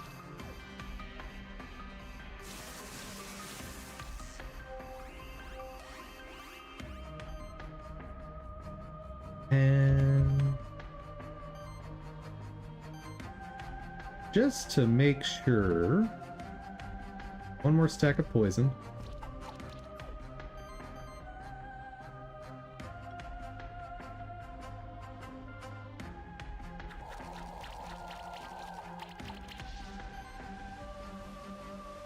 Easy peasy.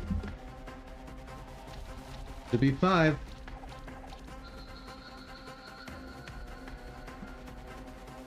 There we go.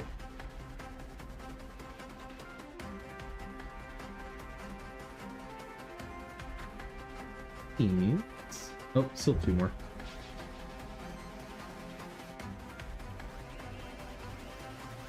This guy resists physical, right?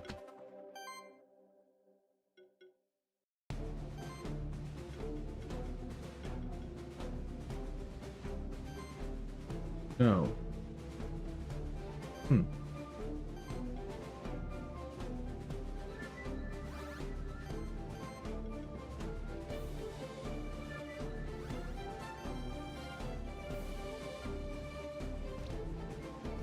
That'll work.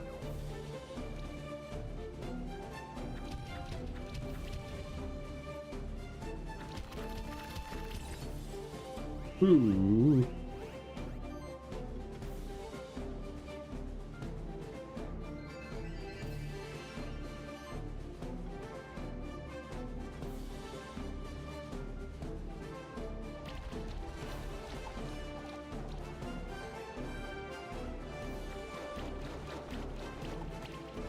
Oh, burn? Come on.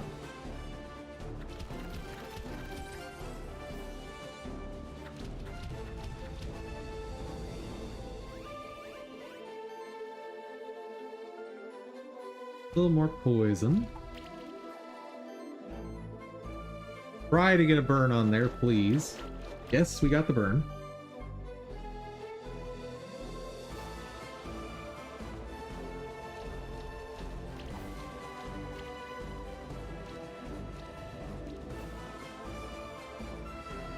Dude, status damage is nice.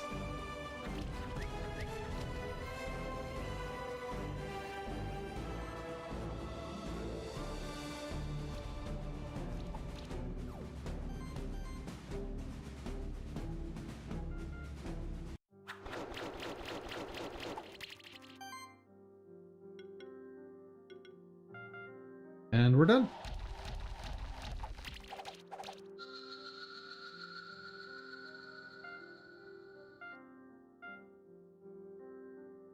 That...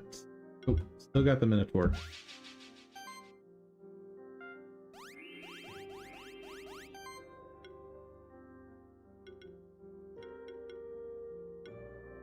Let's go ahead and have a round of buffing, I think.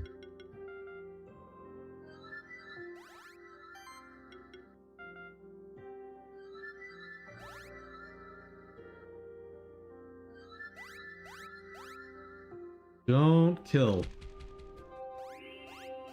Okay, we're okay.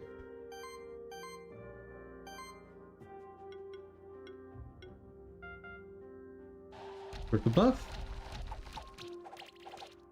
Oh, he didn't strip one. That's not good.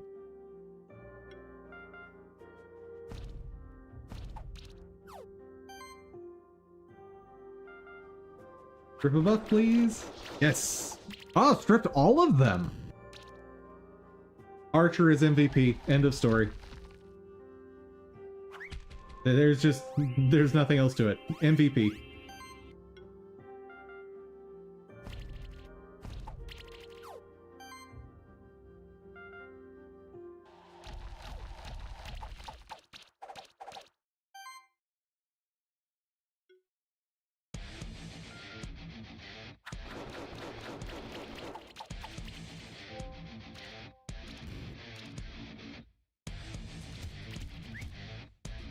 It's a shame he can't do multiple stacks of burn. Like the one thing he's lacking.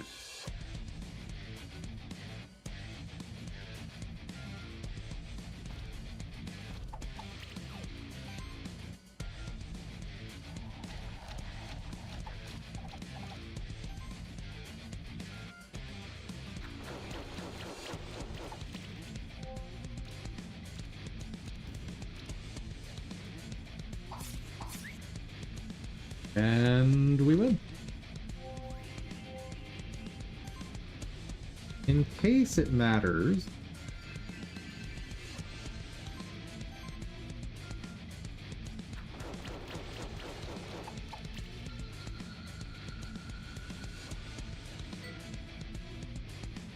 Nice. I think the healthiness might have been the difference. Woo! 5-star on all of them. Got all the eggs.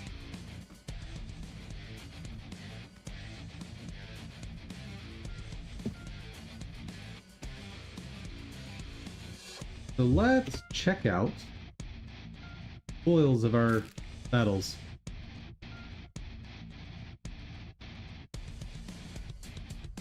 Mario reference coming up. I got a good one for this one.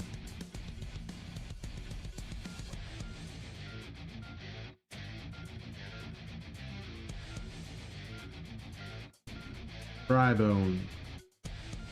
Perfect. Steam Golem. Don't necessarily have a good one for this.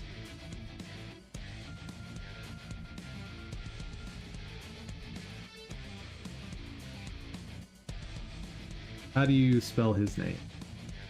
I think it's this. Yes. We're gonna name him Wally.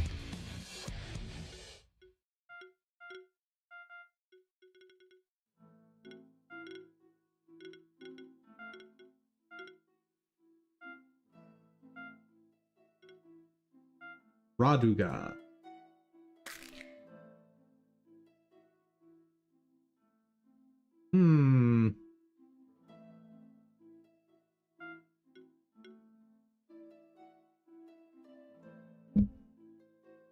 What is the name of...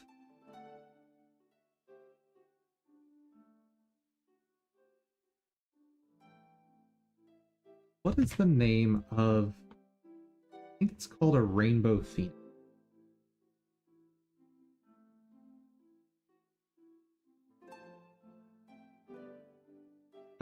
Refers to a specific vehicle in its pilot in the F-Zero universe? I don't think so.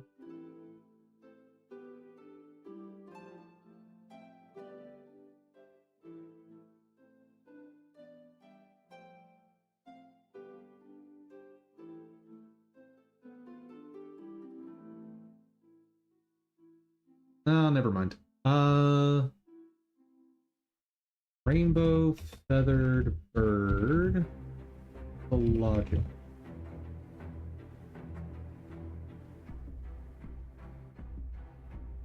Native American folklore has one.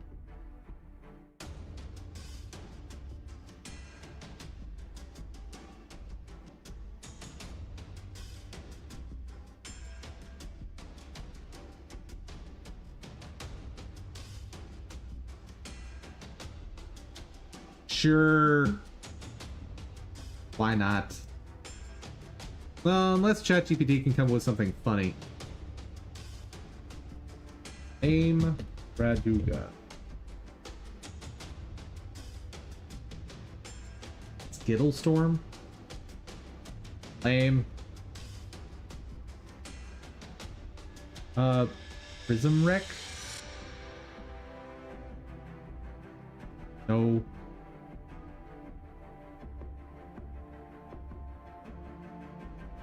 Mood Ring of Doom. Lame. Laser Pheasant. If you were gonna do this, do Laser Pheasant. Come on, that's the obvious joke. Lame.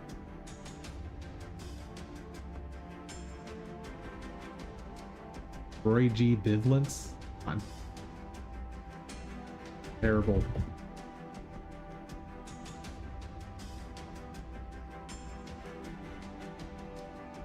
Literal damage. Nope. Nope. I think I want Laser Pheasant, which was just a better joke.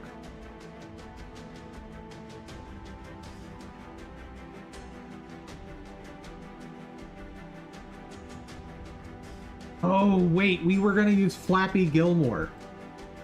I forgot about that. That one was solid. That one will work.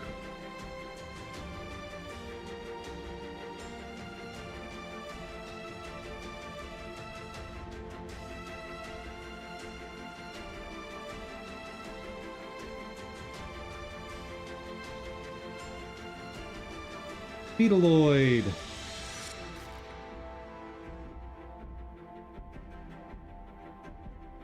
Name Beetleoid.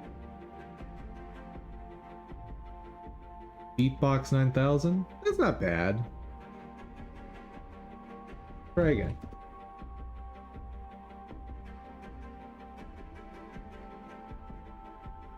Turn up the pain?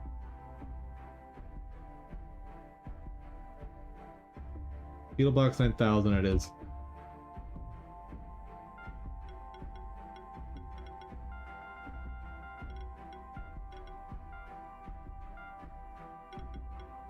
Funk Minotaur. Mini-tour.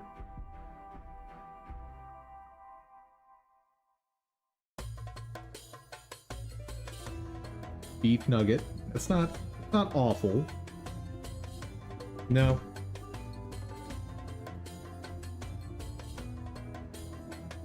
Okay. That one was pretty excellent.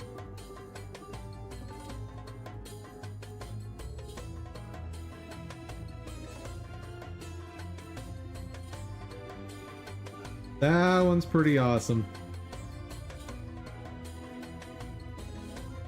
I don't think I could have come up with something better than Angus Khan. Okay. Are any of these interesting to use? Oh, wait. First off.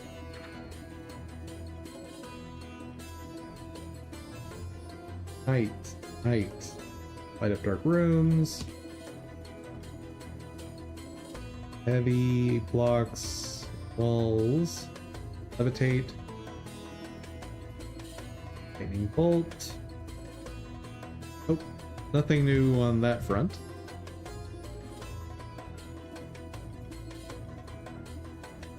What do we got? Got restore, but I've got AoE restore on my other guy.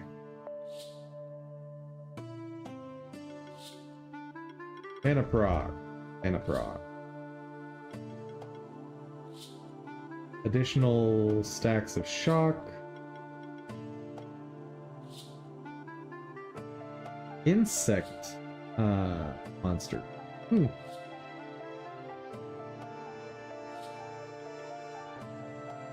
Dodge chance times 2. One up here. Monsters in the party deal 10% increased damage when shielded. Yeah.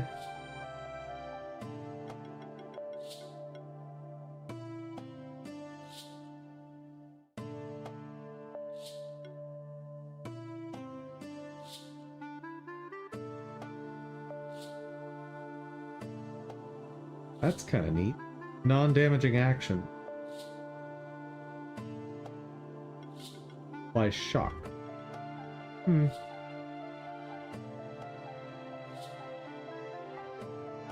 Apply blind. That's kind of cool.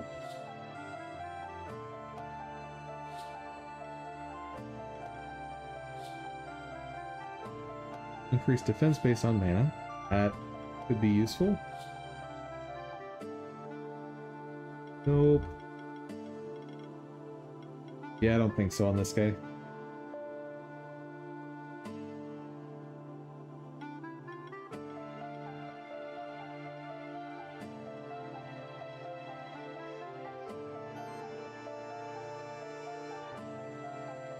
So you burn stuff. Makes sense. For an action, there's a 10% chance for every 100 max mana you gain might sorcery. Air.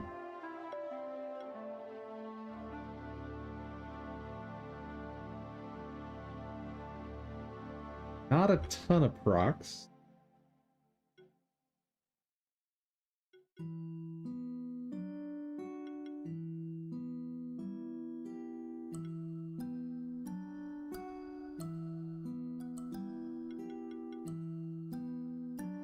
And poison. That's decent.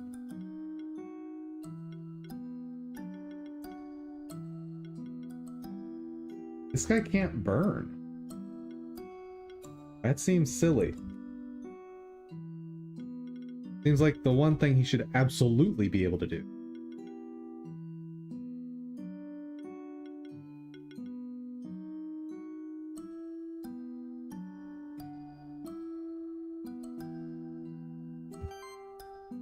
What do you got? Okay, neutral magic damage. Magic damage. A lot of neutral magic damage.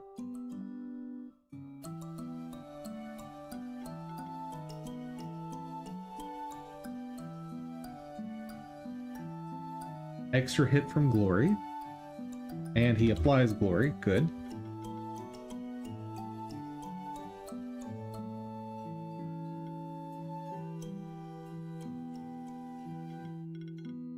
Yeah, I don't think so.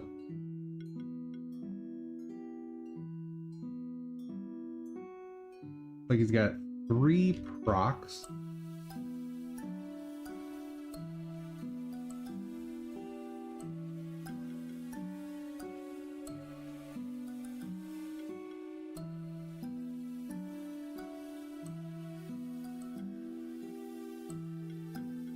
And burn.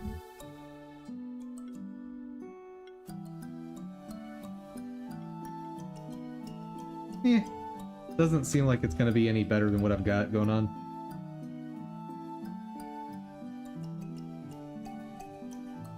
Ooh. Chill does damage based on missing mana.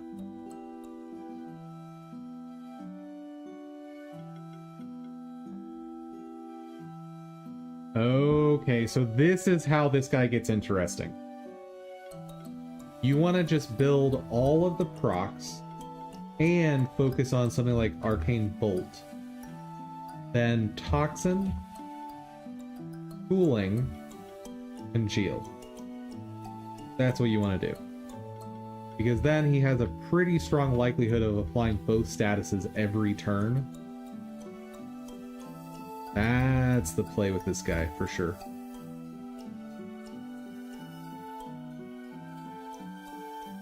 Oh, and then here, every time you're applying a debuff, you're also shielding yourself. That's not bad.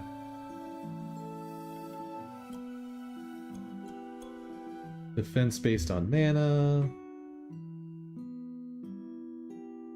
When applying a debuff, gain glory. Okay, so it seems like Frybones may be focused around just like spamming Arcane Bolt and having all these passive things trigger regularly. That won't cause burning. Is there a way to cause burning without using Ignite? Other than this one.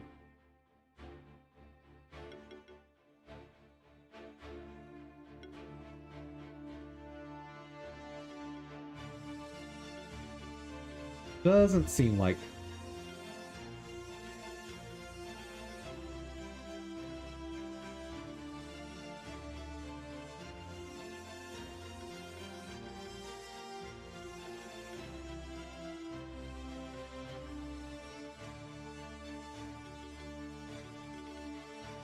He seems pretty decent. Not what I think I want to build right now, but pretty decent. Ah. So this guy has shields. Like serious shields. And shielding yourself. Also apply 20% to allies. Start of combat, apply a shield equal to 75% defense to the whole party. Oh man. Start with a random buff. Start with a random buff. Spends 90% of all shield magical damage to still.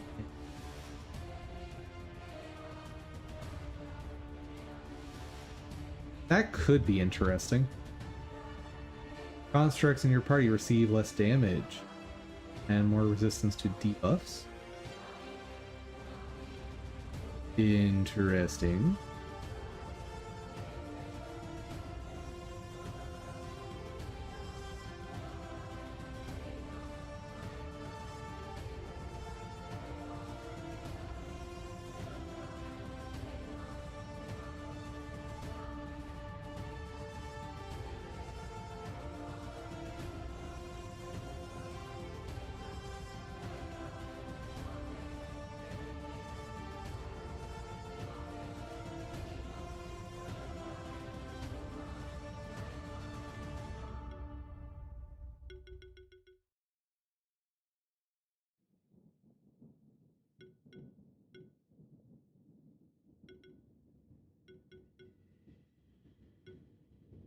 How are you applying burn?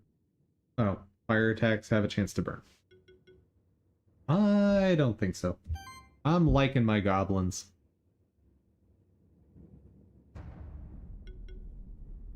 This guy is like a magical equivalent of the monk, it looks like.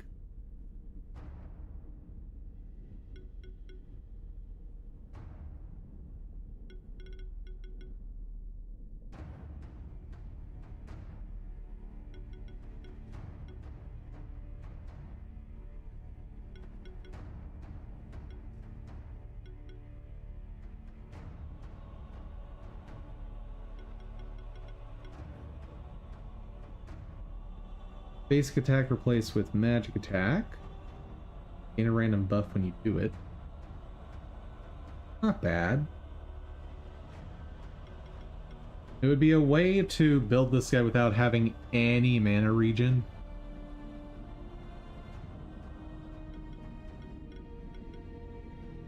Buffs on allies and debuffs on enemies are 8% more effective for every bird in the party.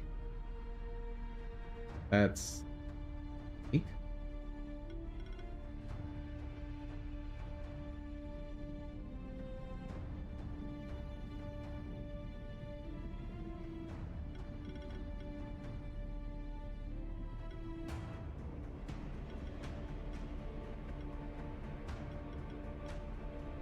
Ah, so it's got all these skills for applying buffs to itself.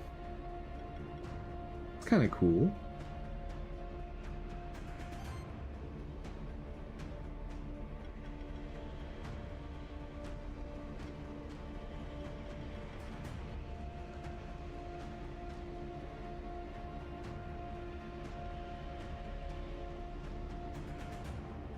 I don't love the 5 skill trees.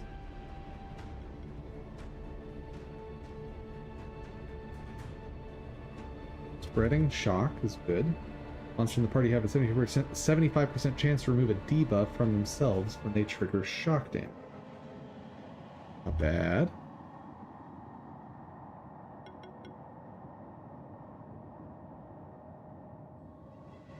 When doing single target damage, apply shock to all enemies. Or trigger shock on all enemies. I'm assuming it's only if they have shock. Like, you need shock on all the enemies for it to attack all of them.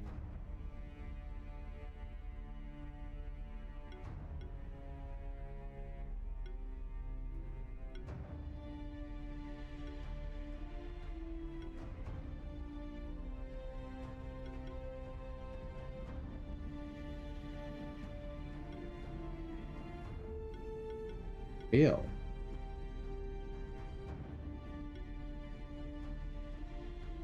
Guy certainly has some shielding going on.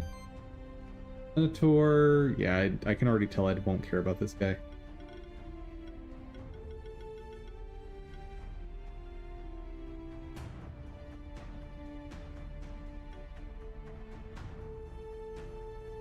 Maybe not. That's potentially what? 27% damage? Potentially.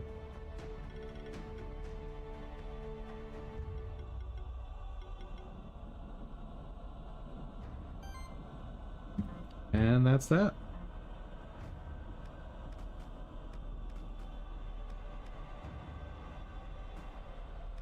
Let me just check on something. So Rumble died on us again today. Even though we were not streaming to kick.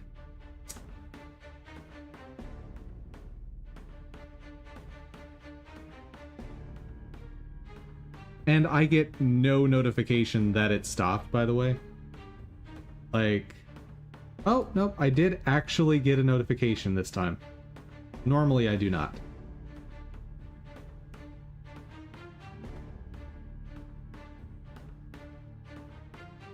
Okay. Then I guess tomorrow we'll be streaming to kick again. Because that didn't fix the problem.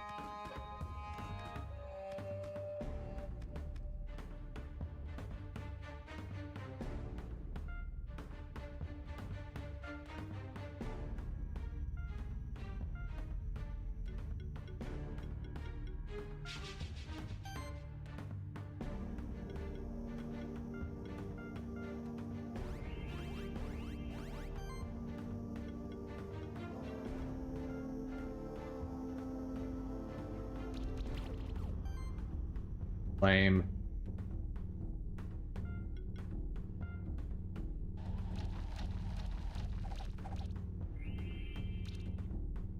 Oh, I should have done Fire Archer. I forgot I only get 2 attacks.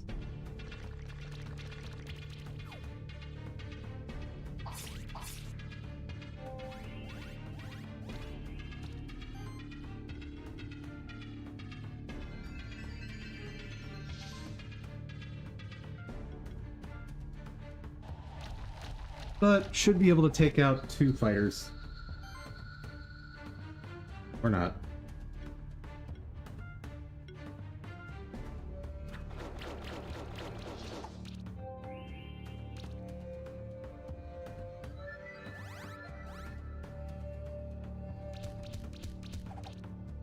Wow, just nothing.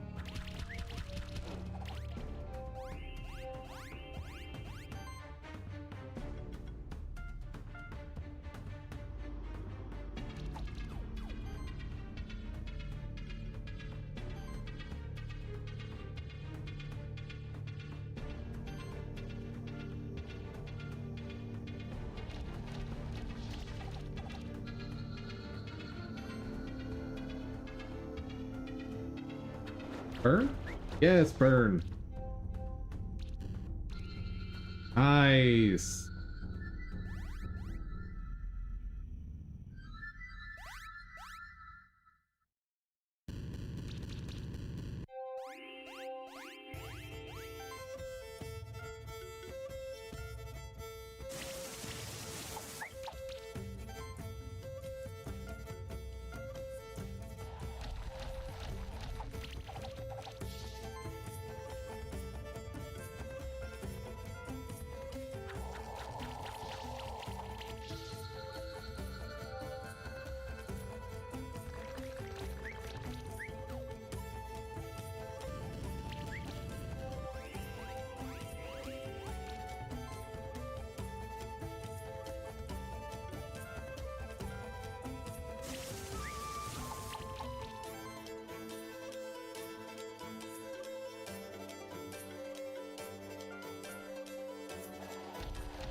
Nice, nice, nice. And one shot?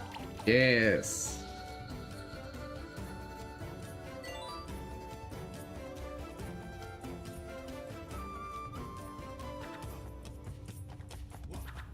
A cool build.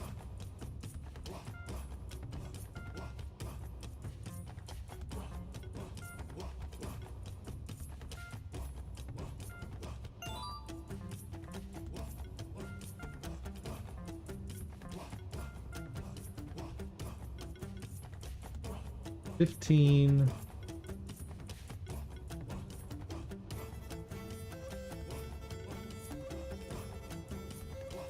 Oh, yeah, definitely.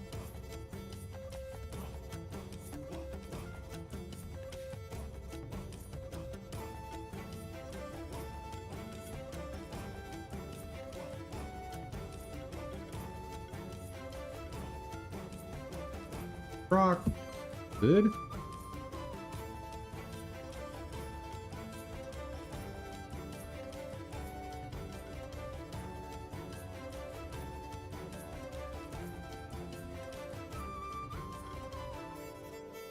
Oh, I need to be able to go down the tree anyways. Work.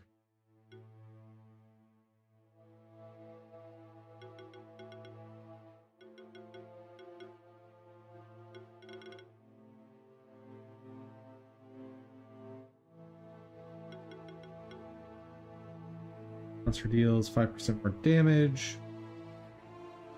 20% if the enemy has a bunch of health. Probably worth.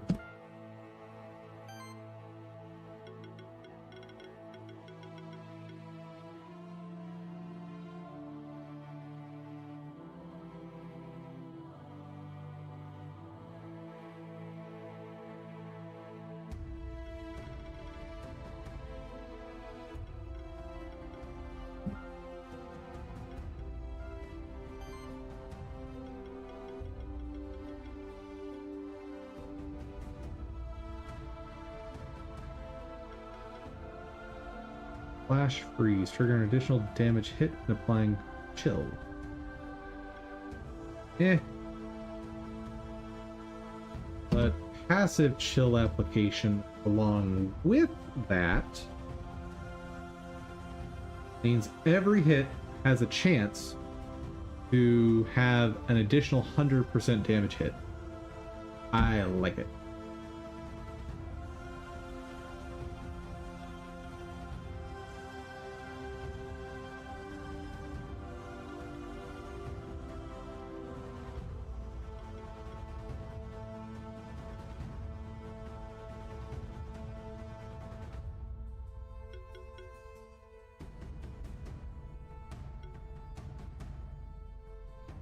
That shielding's very nice. What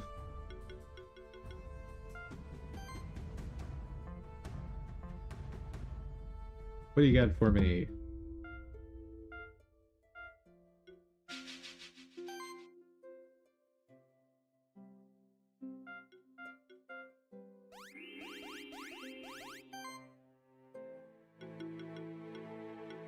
I think the best bet is actually to take one round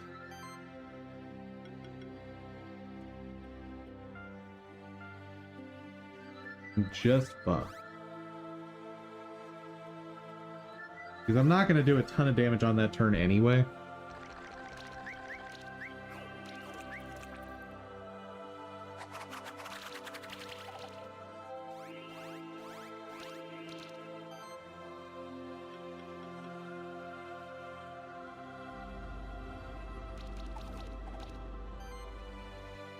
Very cool.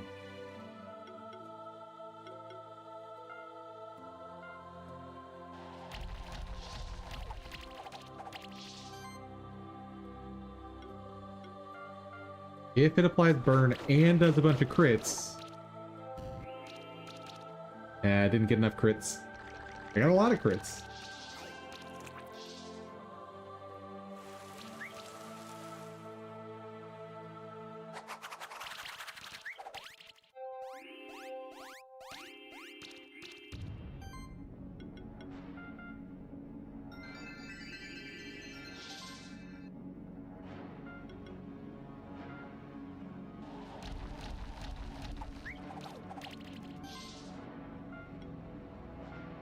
Will it be enough?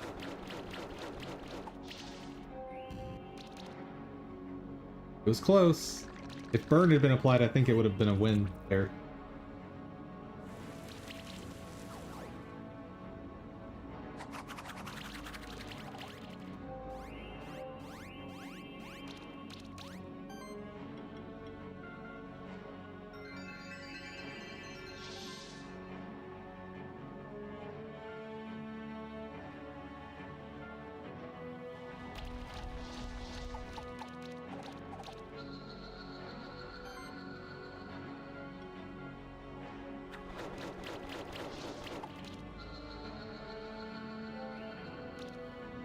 Oh, I do need to put some damage on him.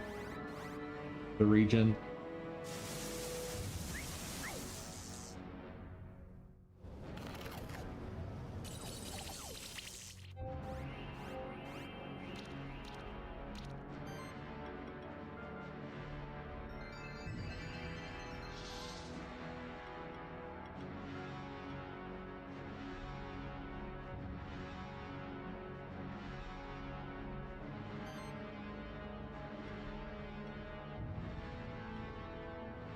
Well, they resist him no matter what, so...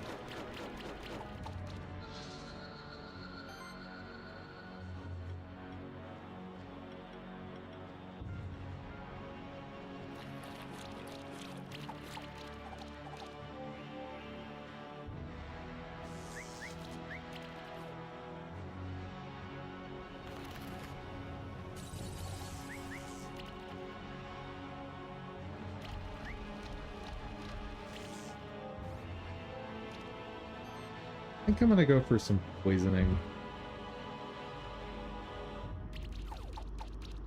Perfect. Exactly what I wanted.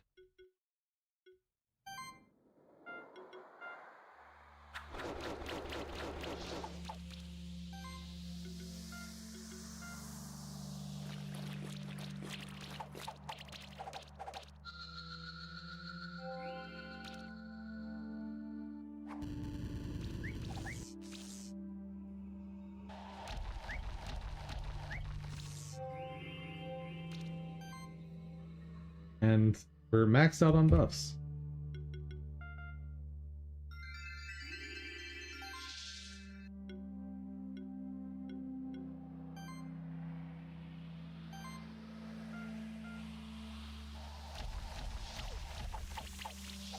Nice.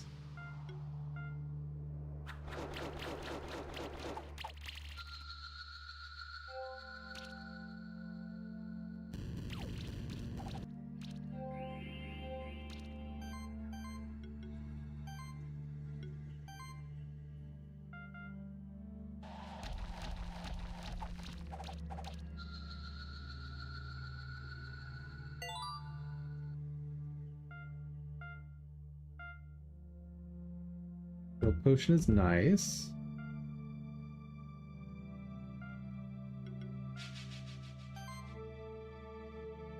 Oh, level 15. Oh, level 18 up there. Okay. I think I might still be able to pull this off, though.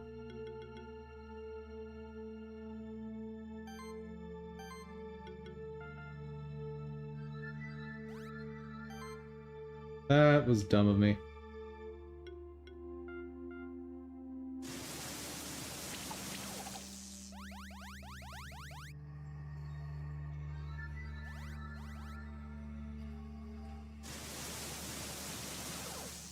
Oh, garbage.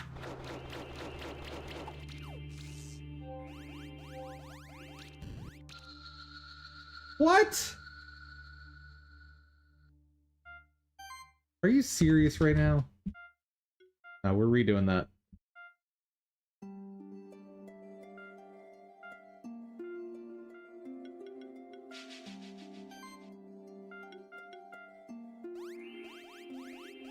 I know they're a higher level, but I think I can pull this off.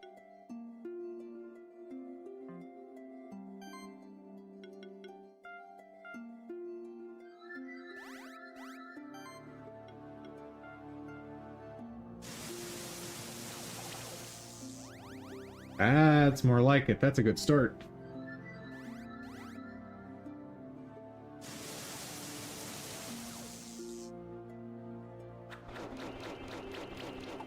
Okay, Archer is by far the scariest thing over there.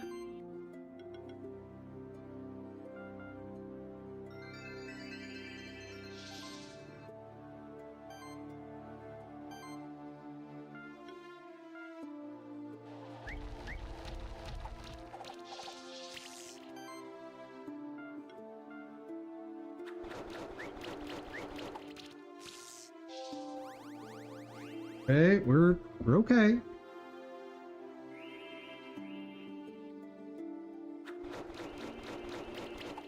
Still okay.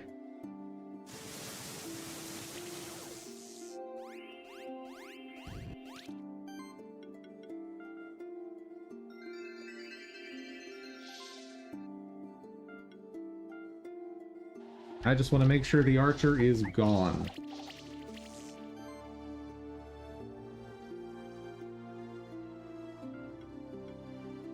So much wasted damage, but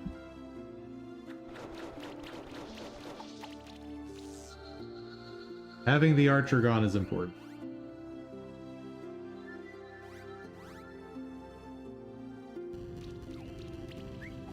Next most important, I think, is the brute. Because my shaman is kind of neutralizing the opposing shaman.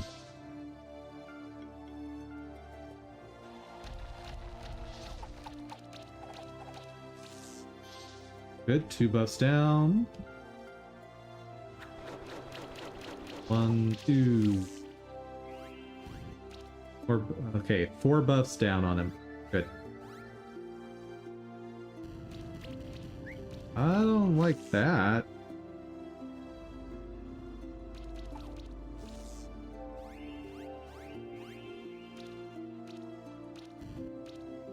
Ooh, that's nasty. Do I have something for handling that? Not really.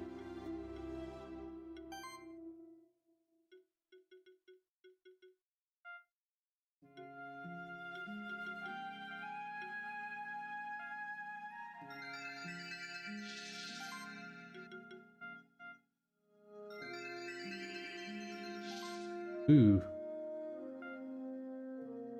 This is very precarious now.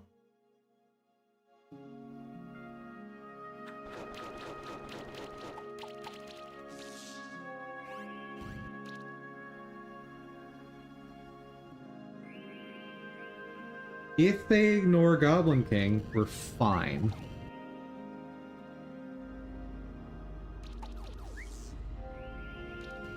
We're fine.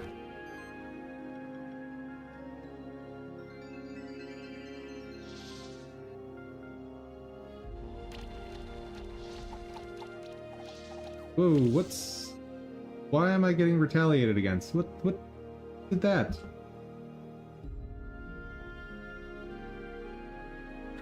I think I'm okay, though.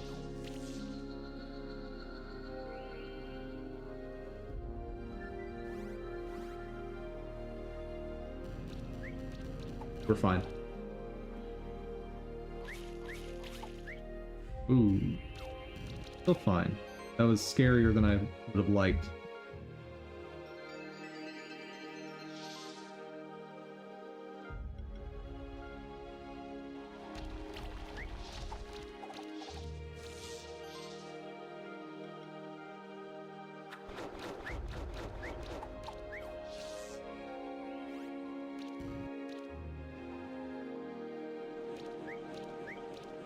Okay.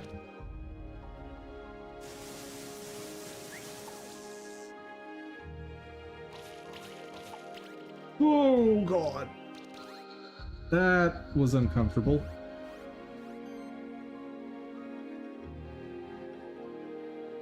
In that case... Get some shielding first. And I want that goblin gone. That's not enough damage.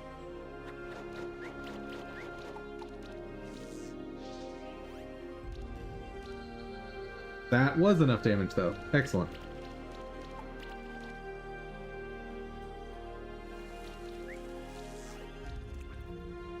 That's going to be a problem.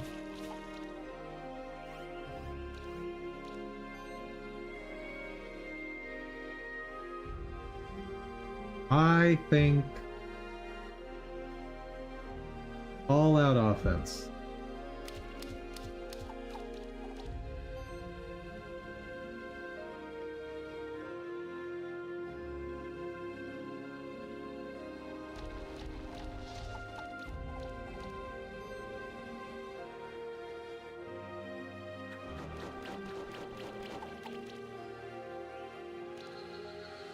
Okay.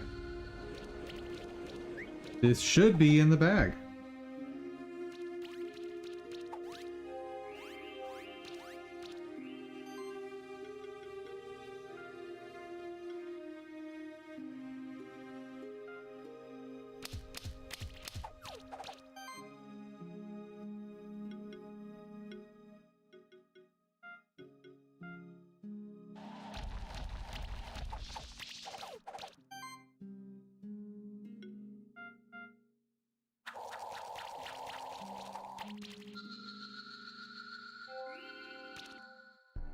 Yep. I don't see how I could even come close to losing. Oh, and it's time for that.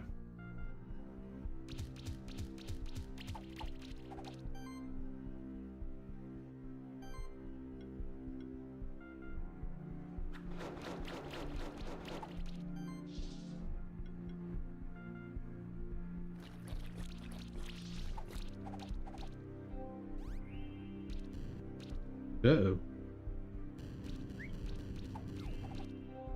Still basically nothing.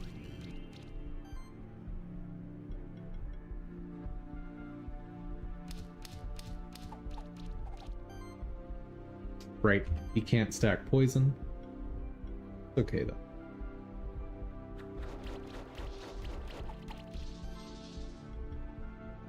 And we win!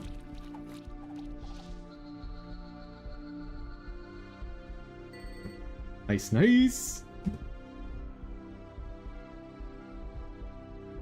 Skill point potion. What level is the next one? Ha! Yeah, I have 0 chance. I'll still try, obviously, but yeah, it's just not. Nope. Not gonna happen.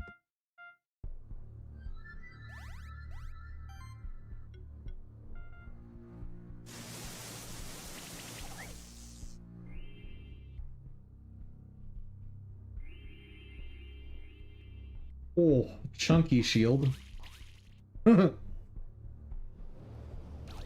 Oh yeah, that's I don't see how, but I'll try. Maybe the stacking buffs can do something? That wound. It's healing. Okay.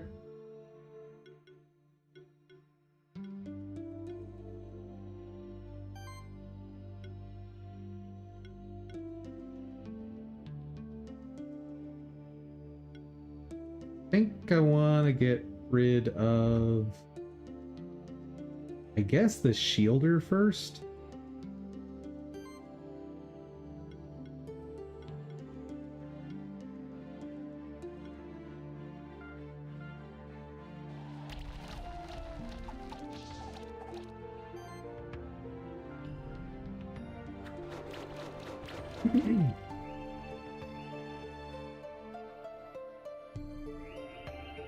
Dude, I'm doing no damage.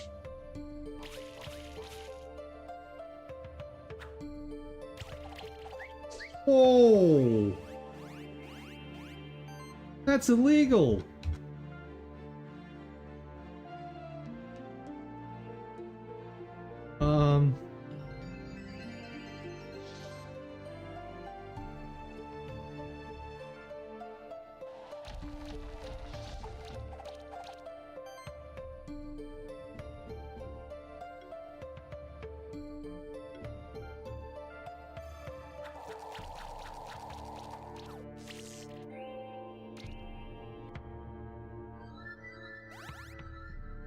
Gross.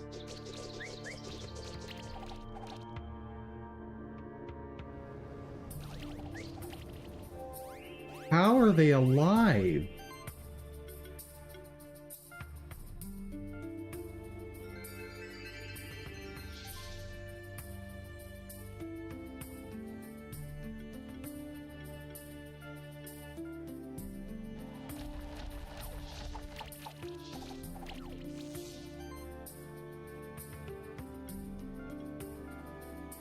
Please be enough damage.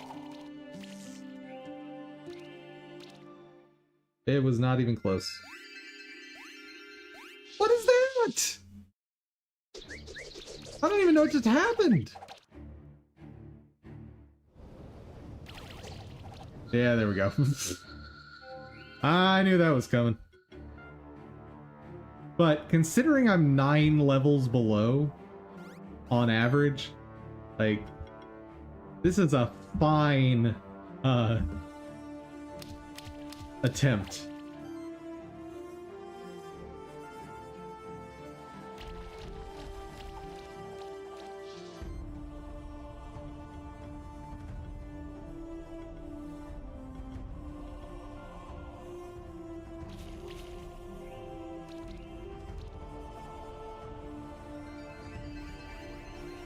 Yeah, they've just got way too much healing over there. Like, even if I could survive, I'm not doing enough damage to make any progress each round.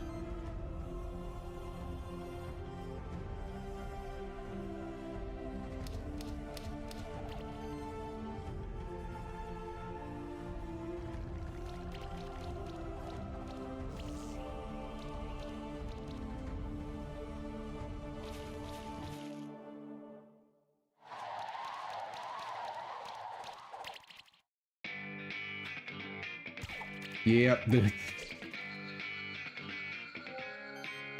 Okay. But I will know for next time to focus on this guy.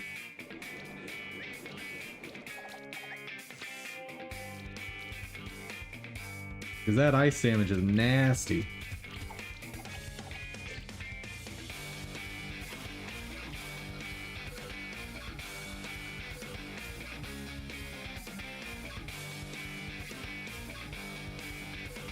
But that was fun.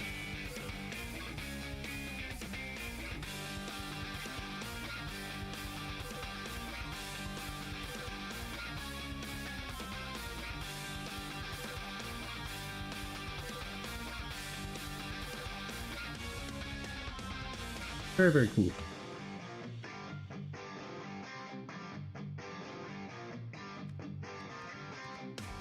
Did that expand the store any?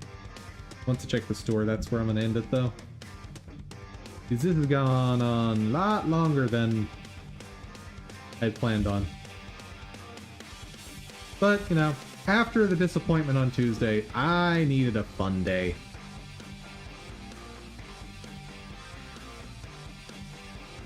Nope, nothing new. Okay.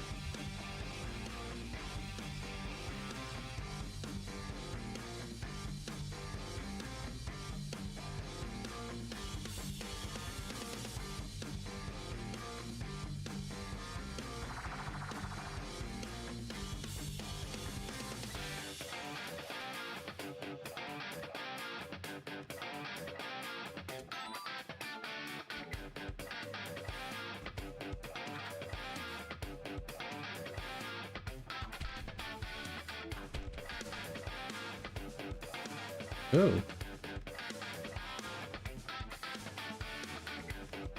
Where am I supposed to go next time we play?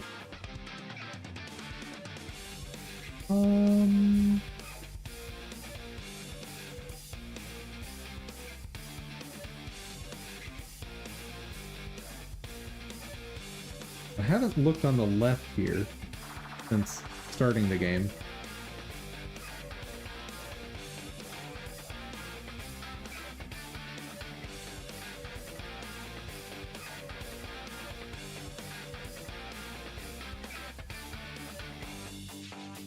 Seriously.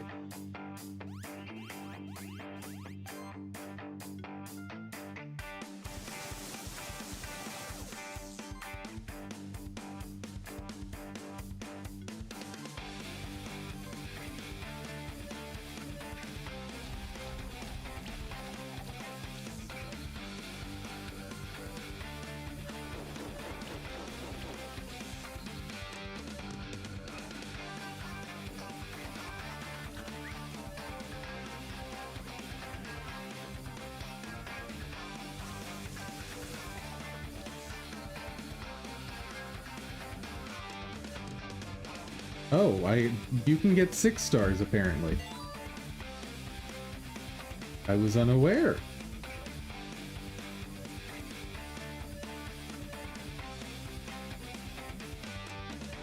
Very interesting. No, don't want to fight you.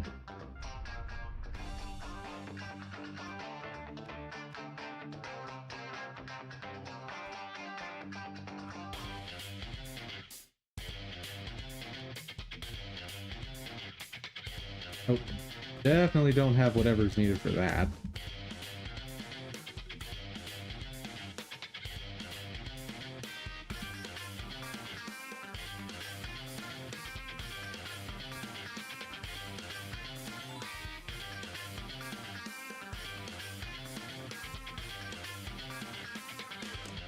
Hello, sir.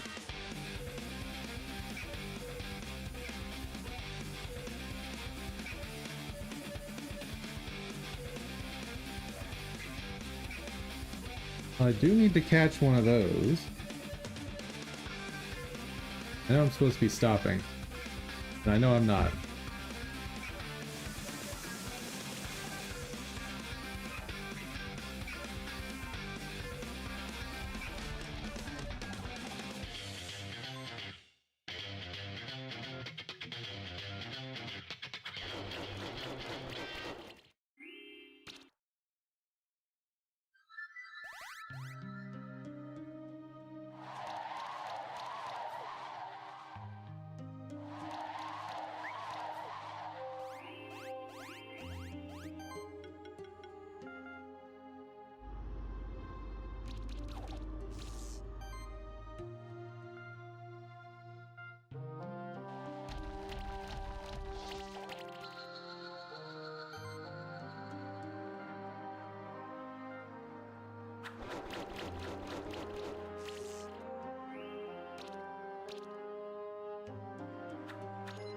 Well, realsies?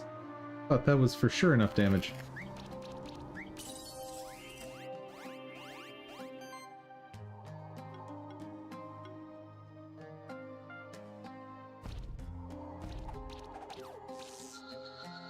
Good.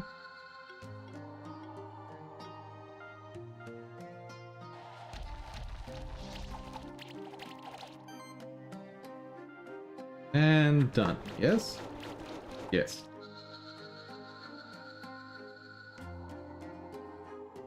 Ice blob.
Whoa!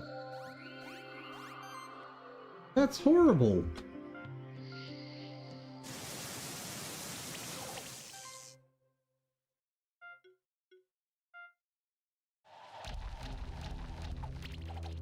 How are they doing that kind of damage?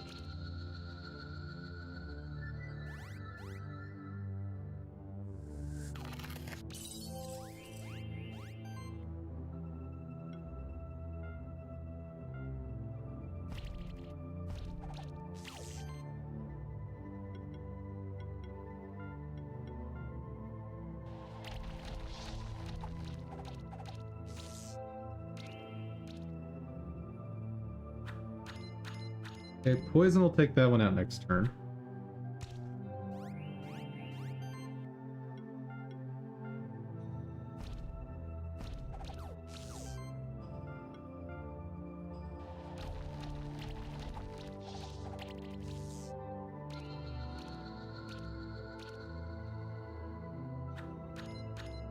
Yeah, you guys are mean. But they are level 18. Fair enough.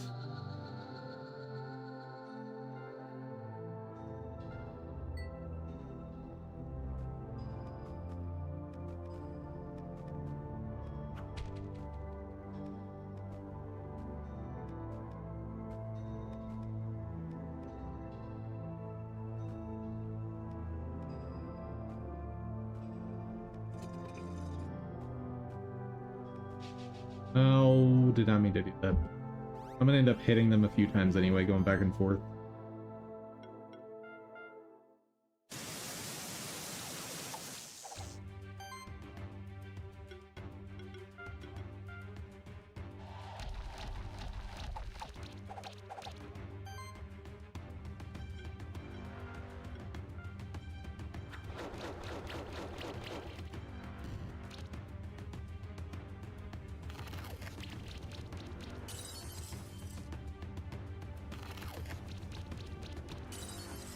What is he gonna do?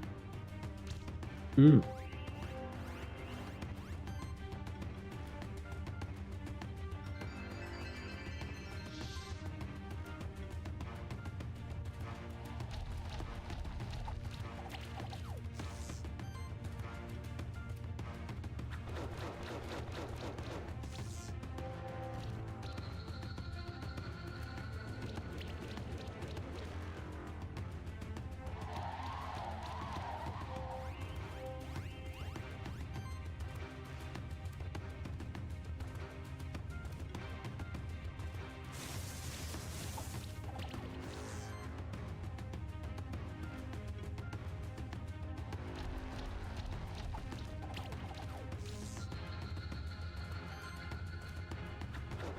And done.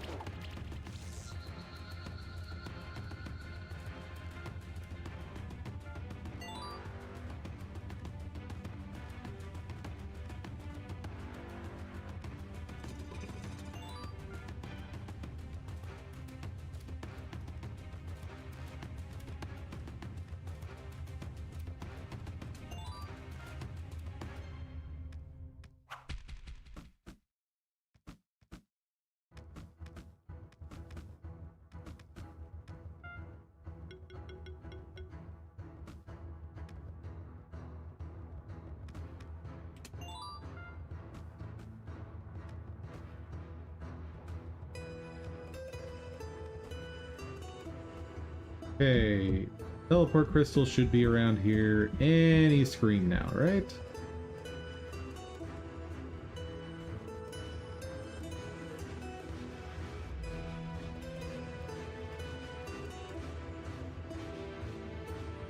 Right?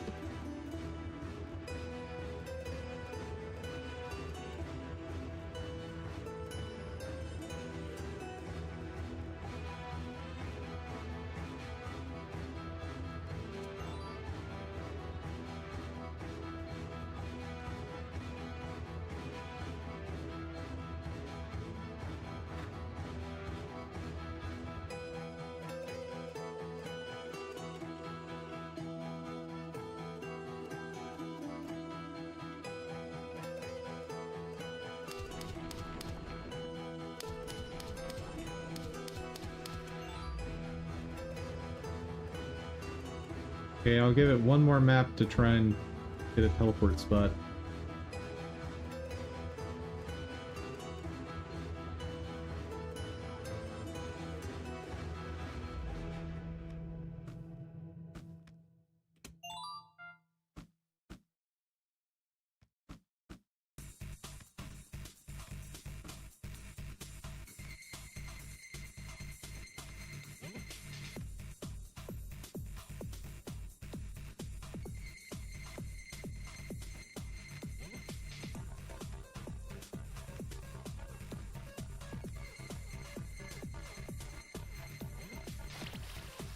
Oh.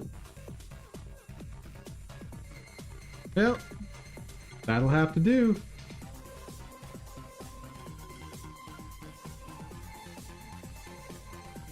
So, what happened today? 6 broken models again. We did that. Build some automation for rendering. Started that. Move stitching. That is now pushed up. Wizard shoulder texture trim needs to be more golden. Did that. Figure out how to handle legs. Separate upper and lower body. I think I've basically solved that. Gloves. Done. Kind of done on that one. So, yeah, a lot got ironed out today. But that is gonna do it for today. So, folks, thank you so much for joining. I hope you had fun. I hope you learned something. If you did, please give the video a share. Maybe you know someone who wants to learn game dev along with us. Or, as you saw today, any number of topics that chat might inspire. Also, to my supporters over on Ko-fi, an extra special thank you so much. Yeah, above all, guys, I hope y'all have a fantastic day. Take care, everyone.